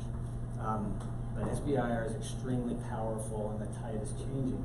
For instance, right now, if anybody in the government wants to buy an Altius or wants to do any research with Altius, given my SBIR rights, they can write me a contract, a phase 3 contract, sole sourced, because it's already been competed. And that is a huge deal. That's something that the Lockheed and the Bell guys just are frothing at the mouth over. I mean, to be able to get those contracts in place. The problem is that the government still has not done a good job at sharing this with their contracting folks. And you probably heard a lot about the Valley of Death. The Valley of Death is real, and that is you develop your technology, you've got something there, it's real, but now you've got to get it out to the customer. The government is just piss poor, I'm sorry, at filling that Valley of Death and understanding that they just funded this incredible technology development, but you're going to have to lay off your people, you're going to have to fold your business because you're not going to be able to cover payroll until that technology gets filled. To date that hasn't been solved, but it is changing. People are coming in. I know VC has been talked about a lot, and that has its pluses and negatives. But there are no good solutions. I can't look the government in the eye and say, you know, if you did it this way and this way, because it really, there's so much innuendo involved with it. But I will say that real technologies and passion and integrity for your products will always pay off. It'll pay off when you sit down with the customer. It'll pay off with the people when you meet with large primes and their business development people. I can't tell you how many BD hours I have out of Lockheed for free because their guys just believe in what we're doing. And that is, you know, that is my only solution. Those three things. That's the only way that you're gonna get through this and you're gonna make that happen. Yeah, and I would just touch on it's what we've hit here a few times now, but really that dialogue, right? And I think the Army has acknowledged we've missed some opportunities, and that's one reason that Army Futures Command has been stood up. I think we've shown that our behavior has changed just by mentioning what we just did out at China Lake, and that's just one example of many we could touch on. But that behavior to experiment, to commit, to look for those latest and greatest technologies. And I don't know at this point, Lynn, like if y'all want to mention just on the AAL side, I mean, that's another change. That's a conduit for a small business to come to the Army, create that dialogue, and figure out how to get that technology so the Army can experiment with it, test with it, and determine, hey, is that what we were looking for to solve our problem? So, it's that dialogue. Do not be scared to approach people, and we will figure it out together. Liz, is there anything you want to mention or one for the team? Can we pass the mic to? My name is Len Rosenoff. Hey, there we go. Hey, my name is Len Rosenoff. I am the director of the Army Applications Lab. We are located directly behind here. And to the points that everyone's making are really great points, and the Army is making a tremendous effort to shift this, and it really did start with the Army Futures Command and starting looking at the problem differently. And what I mean by that, and I'll be really brief about this, I'll turn it back over to the panel, is to your point, sir. Two ways of looking at this is, in my limited time looking at this problem set, it's about problems, a real problem that has a stakeholder involved in it. It's not shopping solutions without a problem. And that's what we see a lot of the times. Solutions without a problem typically get put in a warehouse and go nowhere. And that's just the truth, and I think everyone here would agree to that. Now, if conversely, the Army can give you a problem statement that has advocacy at strategic levels, and if you provide a solution to that problem, then things are probably going to move. Potentially, we can generate recurring revenue. That's a big deal. Now, there's also an aspect of this that I would say, at least from an Army application standpoint, about 20% of what we look for is what we call disruptive technology. And that could be technology that has very limited potential to scale into the Army, at least now. Now, in 4 or 5 years, as we incubate that technology and watch it mature, potentially then it scales back into the Army that generates that recurring revenue. And that's a small slice of what we do in the Army Applications Lab. But predominantly, when we have a problem and we socialize a problem to you, AAL.Army, you submit your ideas and we'll take a look at it. But if it's a problem that we're interested in and we take it on, then you know that it's got stakeholder advocacy at a very high level. And if you provide that solution could generate the recurring revenue that speaks to your point, sir. And we hear you, whether it's SBIR or other tools that get to your point, and we're taking it pretty darn serious. So I'll pause there, and again, right behind here, come by anytime. Our garage door is open intentionally. And to your other point about culture, it's about empathy. And the Army is gaining and going a long way, gaining an empathy that typically we don't have. We in AAL will never get empathy if we're in the headquarters 3 blocks away. But because we have Capital Factory, thank you for that, Mark and Kevin, wherever he's at, it gives us an empathy for you so we know what you're going through. And we know that the next check you get, you don't have to go to your parents for $10,000. And that generates a sense of urgency in the Army and folks like myself, Dan, the rest of my teammates out here. And it gets us moving a little bit quicker and gets us thinking about it a little bit different. So again, got a long way to go, and I think the more feedback we get from you, the better we'll be at that. And I'll get off my soapbox. So, thanks.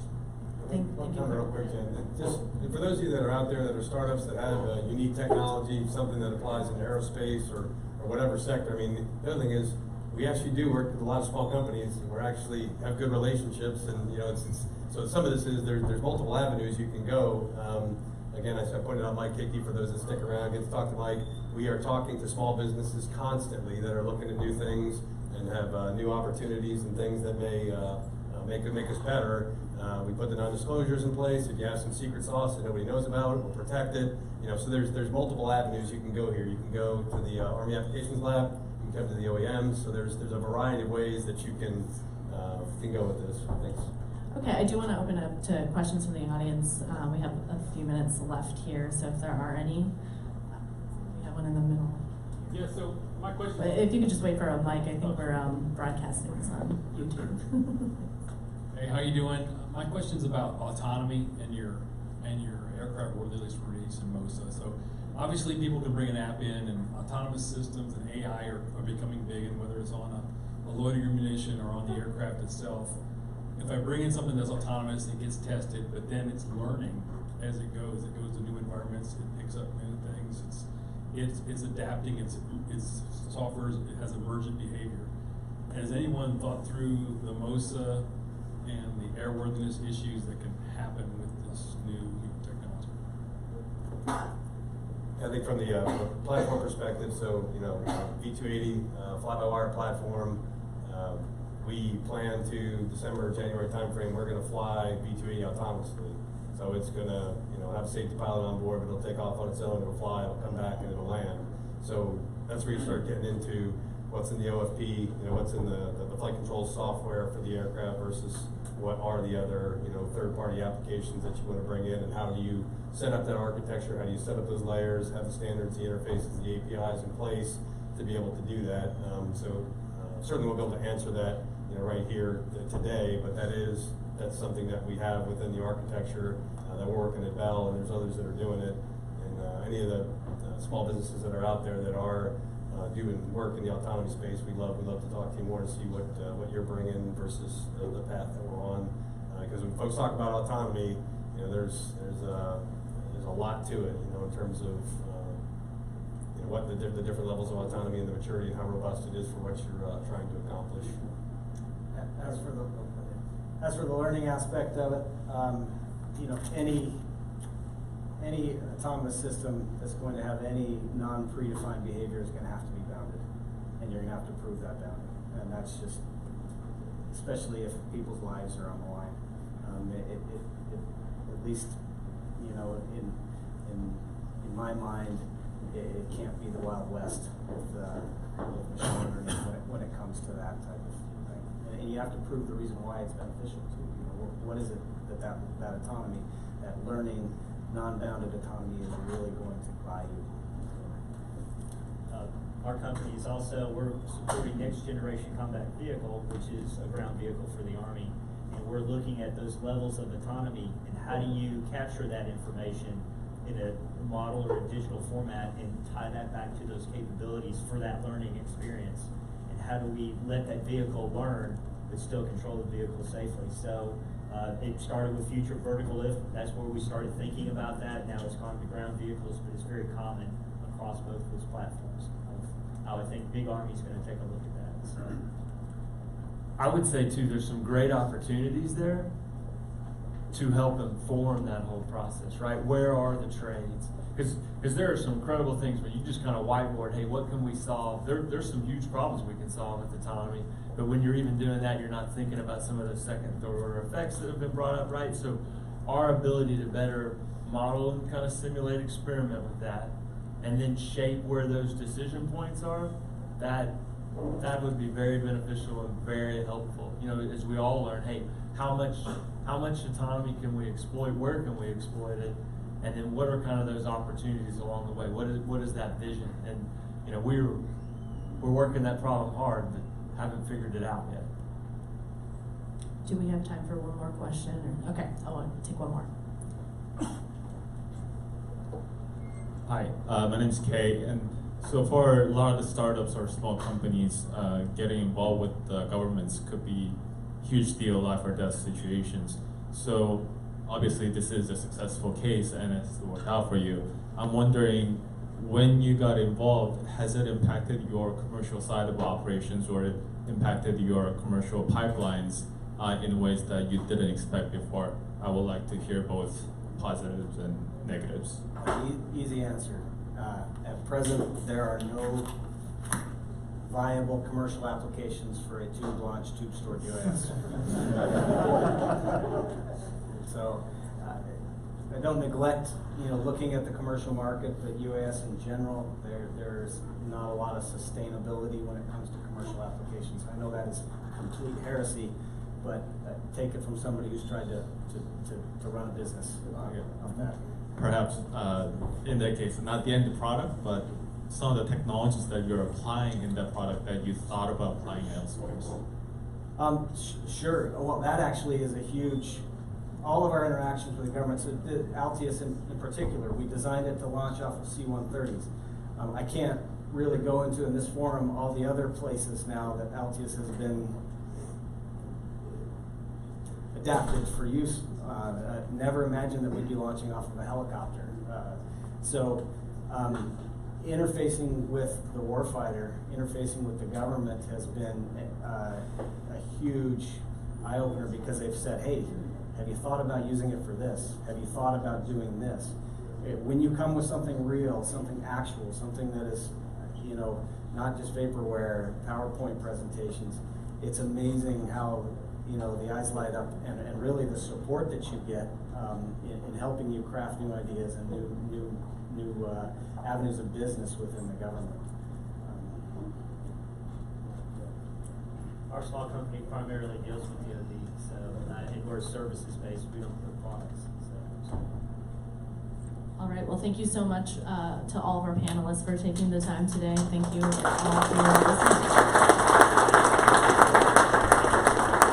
Thank you very much, Jen, and fantastic panel. Thank you everybody for participating. I want to now introduce the Capital Factory founder and CEO, Josh Beard. Great, thank you, Kevin. Thank you, everybody on the panel. It's such a pleasure for me today to be able to welcome General Murray to the stage. He is a decorated warfighter with a service record so long that we could probably just spend the rest of this time reviewing it. So instead of that, let's just suffice it to say that you don't become a 4-star general in the Army without a long record of decades of service and sacrifice for that I think we all owe him and his family a great amount of thanks. So thank you for that. So how many of you have met a 4-star general before? Which one? More than most rooms, for sure. Which one? Yeah, right. All right, we take names, show your points. Well, so for those of you that may not have or may not know, there aren't that many 4-star generals. There's only 7 in the Army and 25 in all, or less than 25 in all the services. So they're basically as close to royalty as you can get in the military. And so as you can imagine, normally like when they show up, there's like a lot of pomp and circumstance. It's kind of a BFD. And you kind of get ready, you like think about what you're gonna say, you like clean up the room, things like that, right? So that works great, except when like his office is your office. And then he just rolls in whenever he wants to. So I'm like sitting there talking to somebody, someone's going on, I turn around, oh, hey, General Murray, how's it going? And he's right there. I think our front desk staff now all just think he's one of the members because they don't tell me when he's coming. So fortunately, he's pretty easy on. It's never been that bad. But I have to say, it's nice that finally I had a heads up that he was coming, so I could be prepared and give him a proper welcome. So with that, I'd like to ask all of you to give a big round of applause and welcome our new neighbor.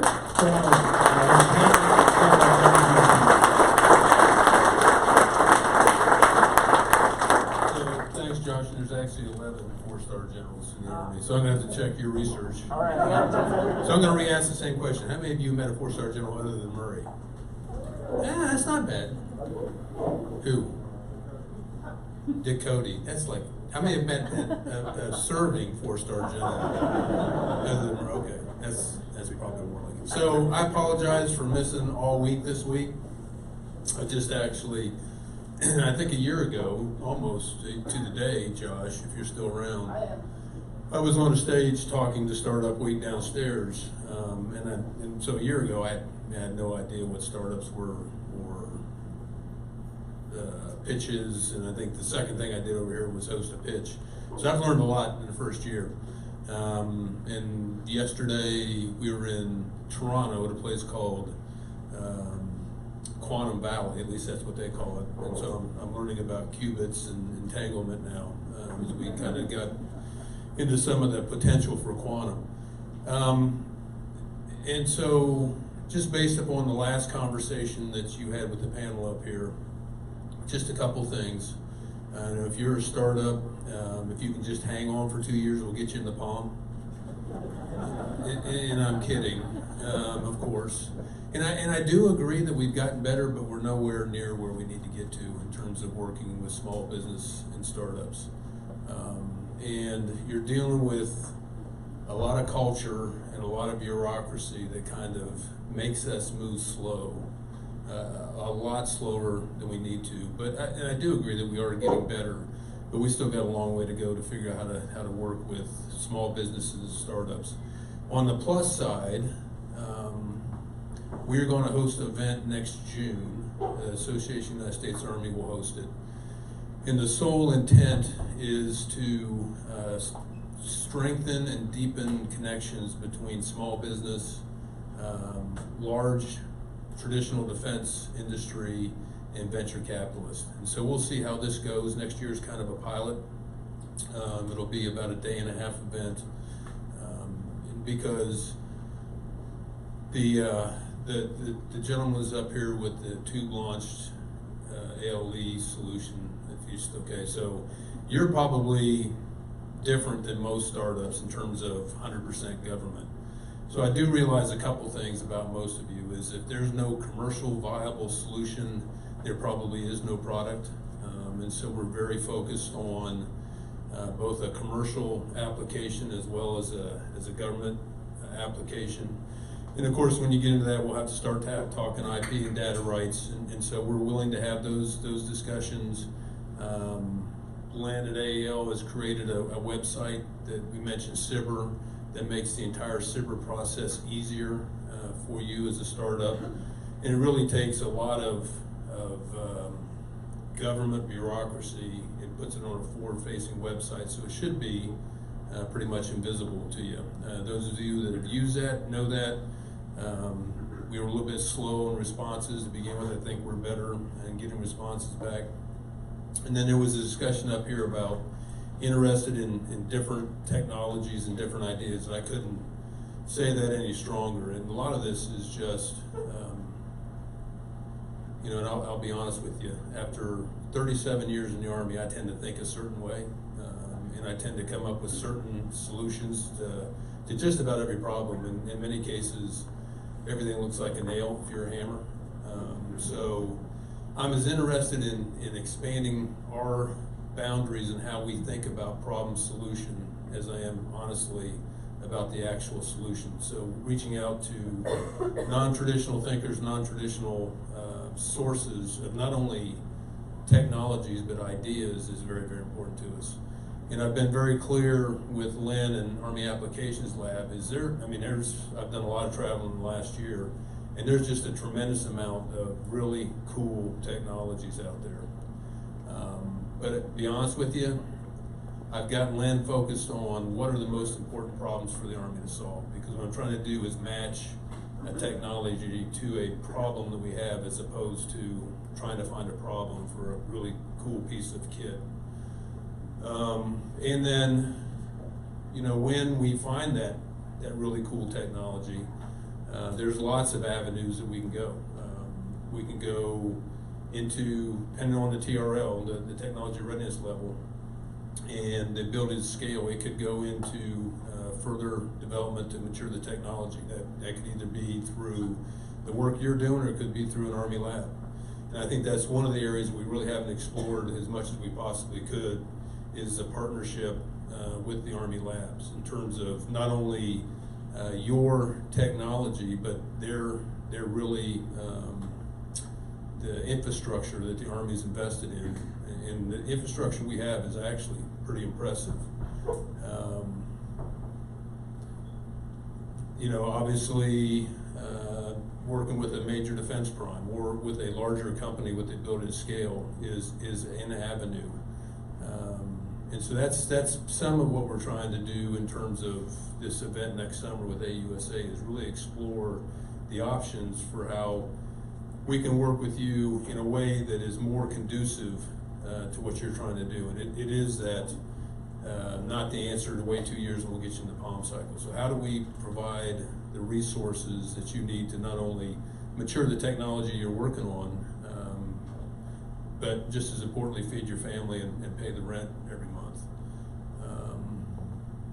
You know, and you've heard some of the problems up here. The Army's in a tremendous amount of change in terms of leadership. The modernization priorities have not changed. So we're still focused on the same modernization priorities. The technologies and really the programs the cross-functional teams are working on have not changed, and they will remain constant. And we, for Army Futures Command, you know, if you'd asked me last year at this time, we were on about a quarter of the 15th floor at the UT Systems building, and the biggest challenge every day, which was really which printer was going to work. And we had probably about 40 people at that time. Right now, merger's complete. Headquarters is about 75% strength, so we've gone from about 40 to just north of 26,000 people, really across 28 states and 15 countries. We're on the 19th floor now at the UT Systems building, plus the entire 15th floor. And so I'm a lot more comfortable with where we are today in terms of the ability to execute our mission. And really the mission of Army Futures Command is much bigger than the material. So this concept we're working on called multi-domain operations, about how the Army will fight in the future, is foundational to everything we're doing, because the technologies and the material we're developing are not important if they don't fit the concept that we're developing, and then really how the Army organizes for the future. Made tremendous progress in those areas over the last year. I think we're making some progress in this area. Innovative thought, innovative technologies, speed of solution to soldiers, getting soldiers involved in the process early and often is really kind of the areas we're focused on. But like I said up front, there's still a lot of work that we've got to do to really bring you into the fold, because you do represent something that is different for the Army. I mean that in a good way. And you bring something that will be exceptionally valuable to the Army, and I mean that obviously in a good way as well. So once again, apologize for not being here the entire week, and really kind of rolling here at the end to say thank you for, well, number one, being here, and thank you for what you're willing to do or have done, not only on behalf of AAL and the Army obviously, but for your country. And I just think there's a lot of room as we grow forward in technology, that if we don't take advantage of it as your Army, then we're going to be in a significant disadvantage on a future battlefield someday. And so thank you very much for your interest in being here today, and I think I'm on cue to take questions. Yes, sir. First off, as a veteran, I think Futures Command is one of the most amazing things I've seen. I was part of first Force 21 back in the 90s, and that was just junk. We felt a lot. And I know some people who would disagree with you. They can disagree, but I was on the ground. I did 11 trips to NTC fielding equipment. And Fort ID? Yes, sir. I was at Fort Hood at the same time. Well, I was in the better division, but that's okay. Well, I fought like a demons to get to that division the second time, and then they sent Fourth ID. I was like, what? But anyway, one of my questions is going around today and seeing the demonstrations. I've seen a lot of great tech here today, tech that I think are going to very much help our young soldiers as we transition out of a fighting Army and back to a garrison Army. Be prepared for the next battlefield if and hopefully it never comes.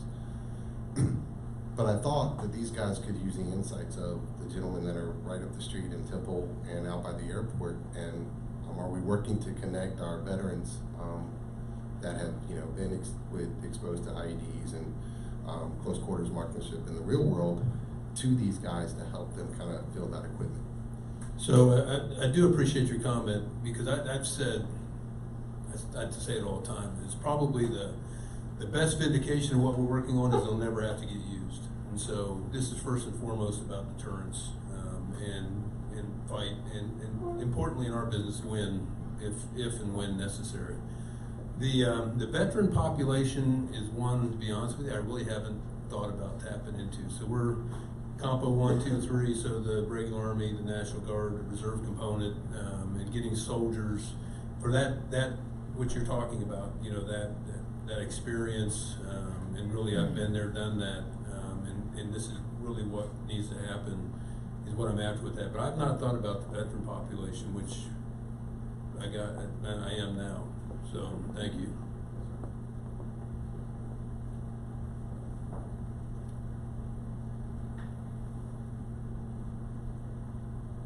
Who's everybody rooting for in football now that UT's lost twice? Air Force, sir. Air Force.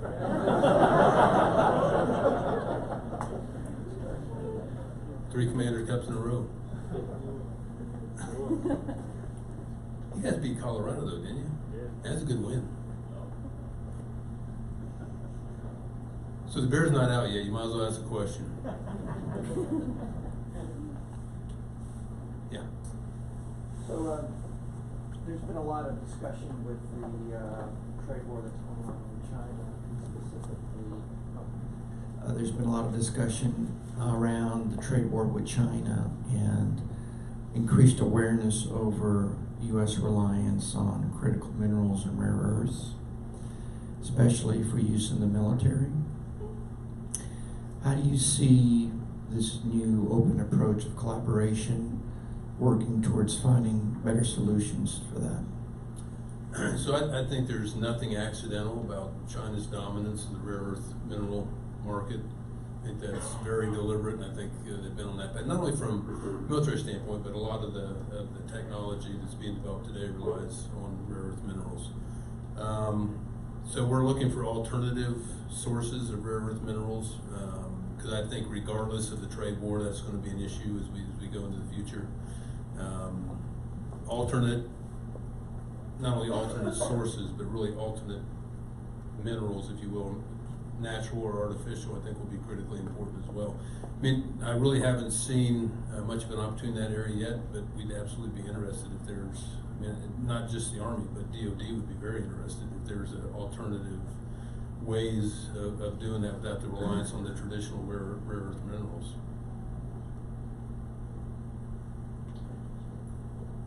Yep.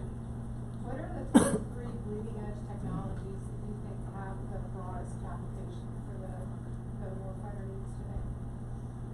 So obviously, and I hesitate to say AI because I mean it's such a broad.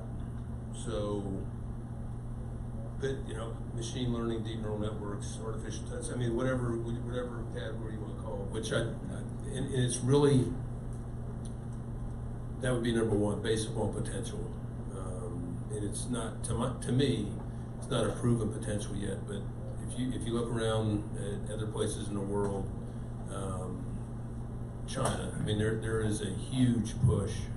Their moonshot for artificial intelligence, and the thing that worries me is, and we'll have ethical debates in this country about the ethical use of artificial intelligence, and I'm not too uncomfortable with that because in terms of the United States military and our willingness to submit to civilian leadership and really the will of the American people, I mean, is pretty much without question.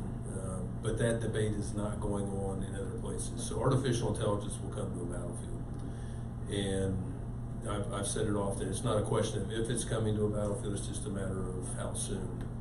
And I do think that there are significant advantages to artificial intelligence in a military application that if you lose the first battle, there may not be a second. And I'm not, most audiences I talk to, and there's probably some of you, that when I talk about artificial intelligence, it's like Terminator. No, I'm not. I'm not talking Terminator. I mean, but little things like predictive maintenance and the ability for decision makers to understand first before an opponent can understand first. So decision aid type algorithms. I do think the airspace will be so congested on a future battlefield that you're going to have some sort of algorithm that helps you make sense of the airspace.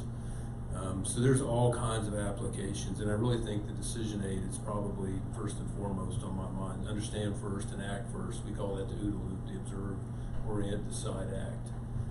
Is going to be a significant advantage. So that'd be number one. Number two is probably directed energy in terms of big technologies. Right now, as UAS has become cheaper and more prevalent to include swarming, as ballistic missiles are created for about 1/20th of what we shoot at to take them out. We're going to have to come up with a more cost-effective way of defending against rockets, artillery, and mortars. And directed energy has the potential to be pennies on a shot versus hundreds of millions of dollars on a shot.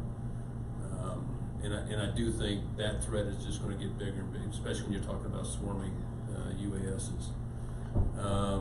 And then probably number three, which is I think, a ways out, is probably quantum. Not only communications, but encryption. And I'd say that would be my top three. Now those are big. Obviously, there's lots of areas within those that I don't think anybody's out here cracked quantum computing yet. Although I was told yesterday that there was a leak out of Google that they'd solved the quantum computing. Yeah. You got quickly retracted. Did it get retracted? They claim that, I know, like 4 years ago. Four or five times now in the last couple. Yeah. Did it get retracted? That's good. Because they were really worried about it up in Toronto yesterday. Yeah. So, at the beginning of the panel, I mentioned that Altius is the coolest thing flying that nobody's ever heard of. And there are a couple reasons behind that. Number one, I am a small business, completely bootstrapped, primarily in funds that have come through SBIR and other ways. And that does not help lend me to hiring a large BD staff. I'm it, frankly. And so I don't have, I was told one day that it was $1,000 per star per day to hire a retired general. I don't know how appropriate it is to say that. But really, I need to use that. Yeah, exactly. A little advice, I won't charge you for it. But my biggest issue is that we have a real product. Obviously, you've seen it in person. And my biggest problem is letting people within the government know about it.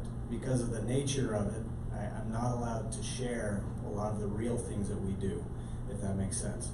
And so those BD interfaces are typically, hiring the large staffs that Lockheed and Boeing and others have, which you're well familiar with. That is typically how those technologies make it in front of the real customer, the person who's writing the checks. We're found out about typically through word of mouth and by luck, as I mentioned earlier. So, do you have any idea, any suggestions on how a small bootstrap company might be able to change that? So, Rugen, is that where you made your link up, or how did you get it? So it came through the guys at Fort Eustis with some UFR money.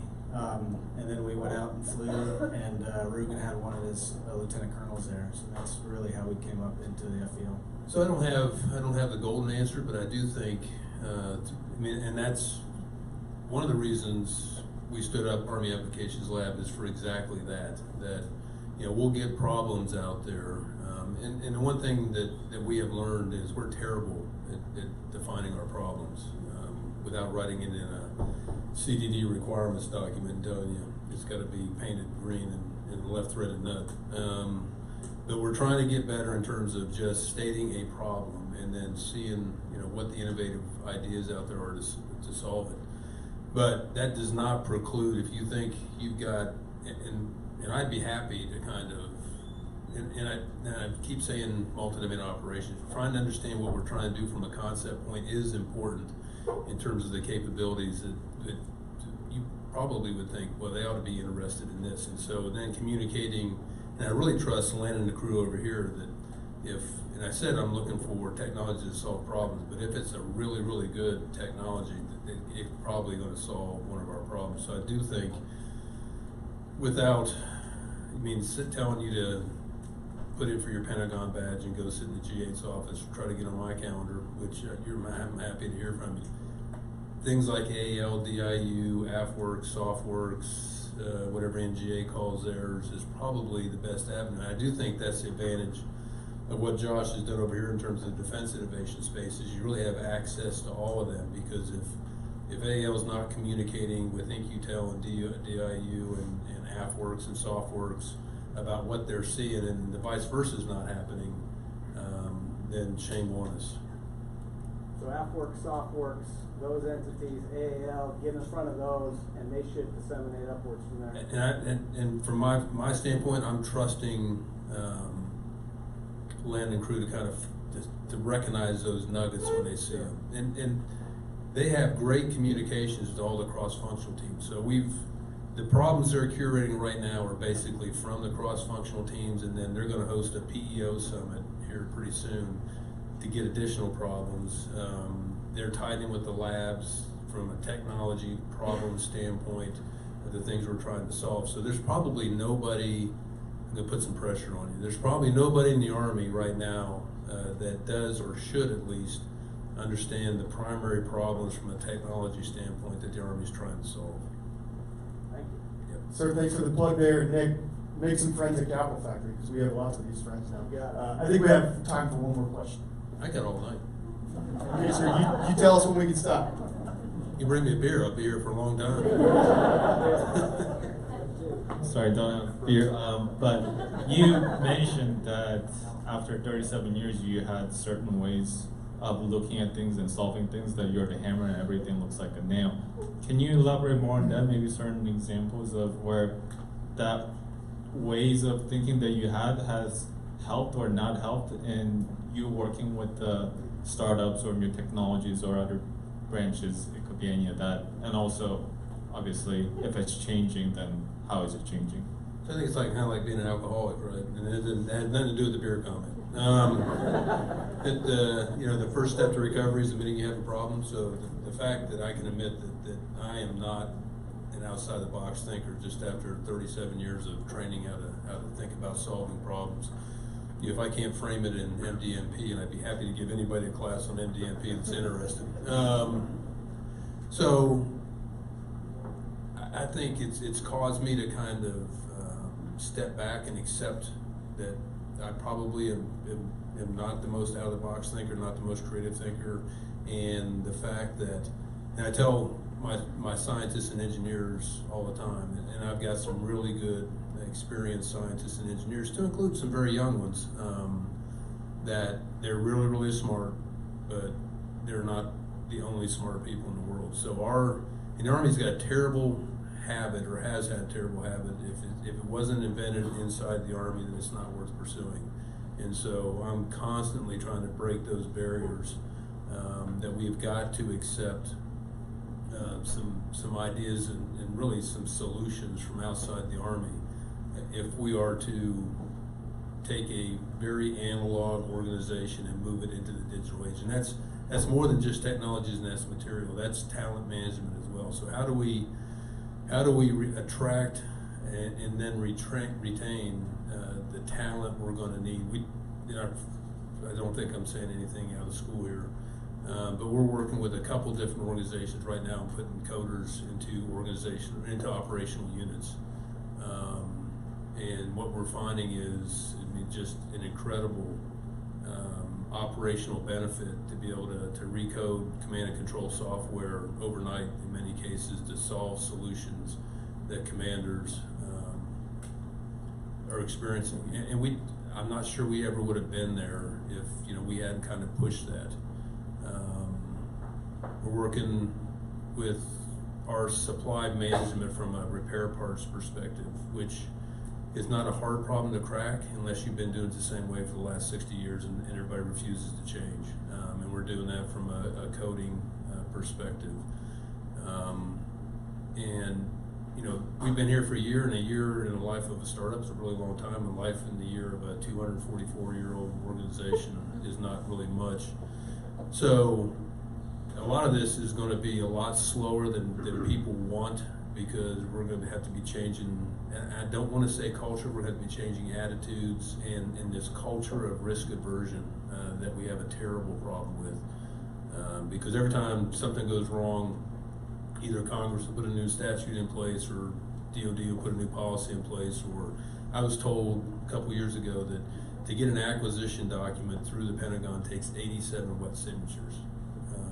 And that's 87 inboxes, that's 87 calendars that are that are busy. And so it literally was taking us 3 to 5 years just to get a requirement identified and approved before you even started developing something.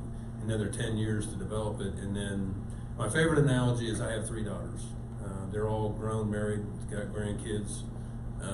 But let's just say in 2010 that for Christmas, all they wanted from Dad was cell phones. So if I'd followed the Army's traditional way of acquiring cell phones, I would have given them cell phones this coming Christmas, and they would have all been flip phones. You know, I would have no idea why they weren't happy with their flip phones. And so breaking that down in this risk aversion, and there's equities and rice bowls all over the place, and so this is just going to take some time. And we can do some little things like, you know, the ability to work with startups better than we have in the past, better than we are today. And then I'm just going to have to show some successes over time. And as I show success, I think the momentum will kind of pick up. The appropriators may give me a little bit looser on a purse string. Because right now, I mean, if I say I want to, whatever you're doing, I say I want to prototype your capability in 2 years, I got to tell Congress that to the letter, exactly what I'm going to prototype 2 years from now. And that just doesn't work like that in what we're talking about. So a little bit of undefined resources to where we can take advantage of things that we see them is really what we need. Congress is not there yet in terms of that authority, although we're starting to have some conversations where it's looking a little better. Hi, sir. How are you? Good. Good. I don't have beer either. Sorry about that.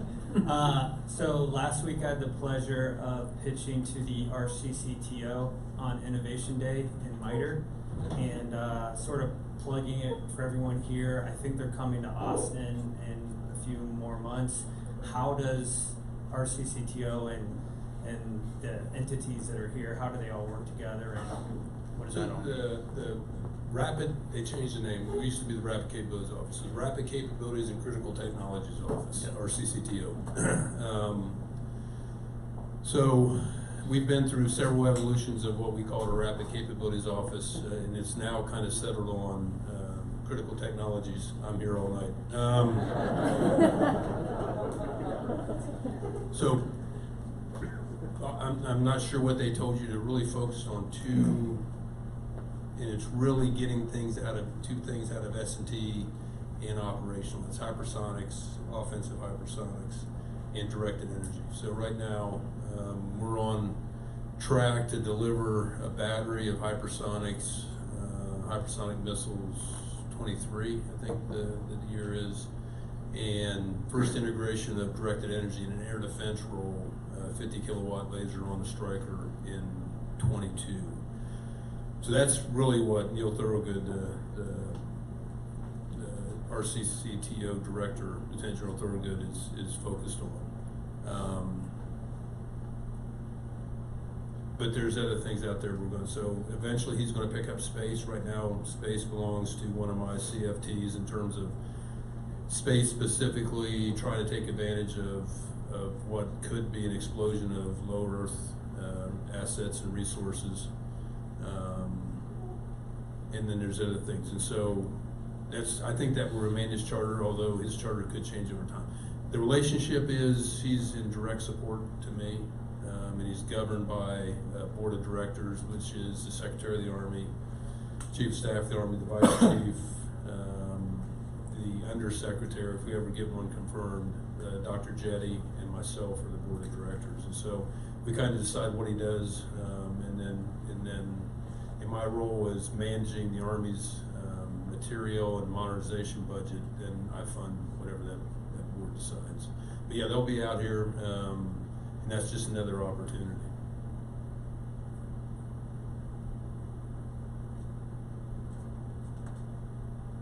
Yeah. Sorry, go all the way up there.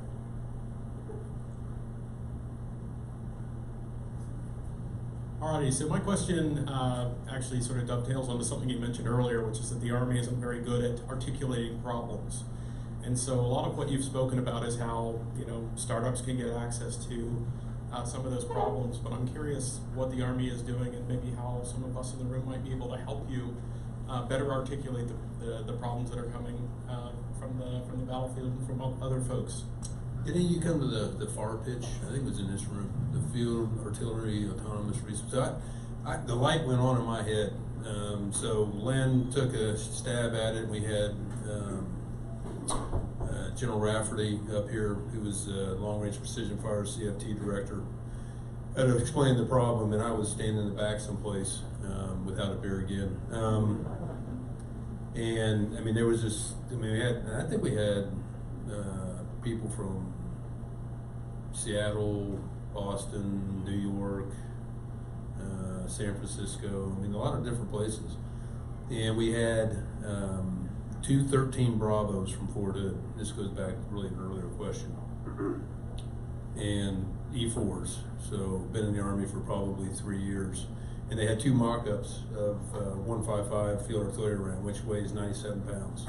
And so as much as Len and General Rafferty tried to explain the problem, we asked them to explain the problem, and they said, that weighs 97 pounds. The resupply vehicle parks 250 meters over there, and I gotta make that trip 50 times a day with that thing, and it weighs a hell of a lot. And that was the problem definition, and the light went on for a lot of people. So if you're willing to help, and so our problem is we talk in acronyms. I don't think I probably have. You got me an RCCTO. We talk in acronyms, and we talk like everybody has had the experiences we've had for the last 20 years, 30 years, 15 years, whatever it is. And y'all do it too, right? So y'all talk in entrepreneur acronyms. And I've spent a lot of time understanding what the hell you're saying.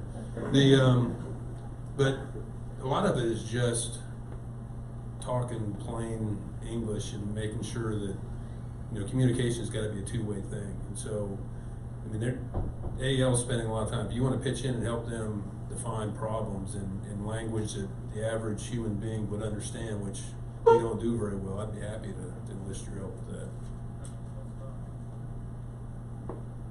Sir, thank you very much for coming. We want to give all these people an opportunity to collaborate with each other. Say again. To get a beer and collaborate? That's right. I was told collaboration goes much better with beer. It is. And so the bar's going to be open soon. Thank you so much for coming, for taking all these questions. These folks are going to drink some beer, which will be sponsored by Bell and open very soon, and talk about how they're going to solve your problem. So everybody, please, big round of applause for them.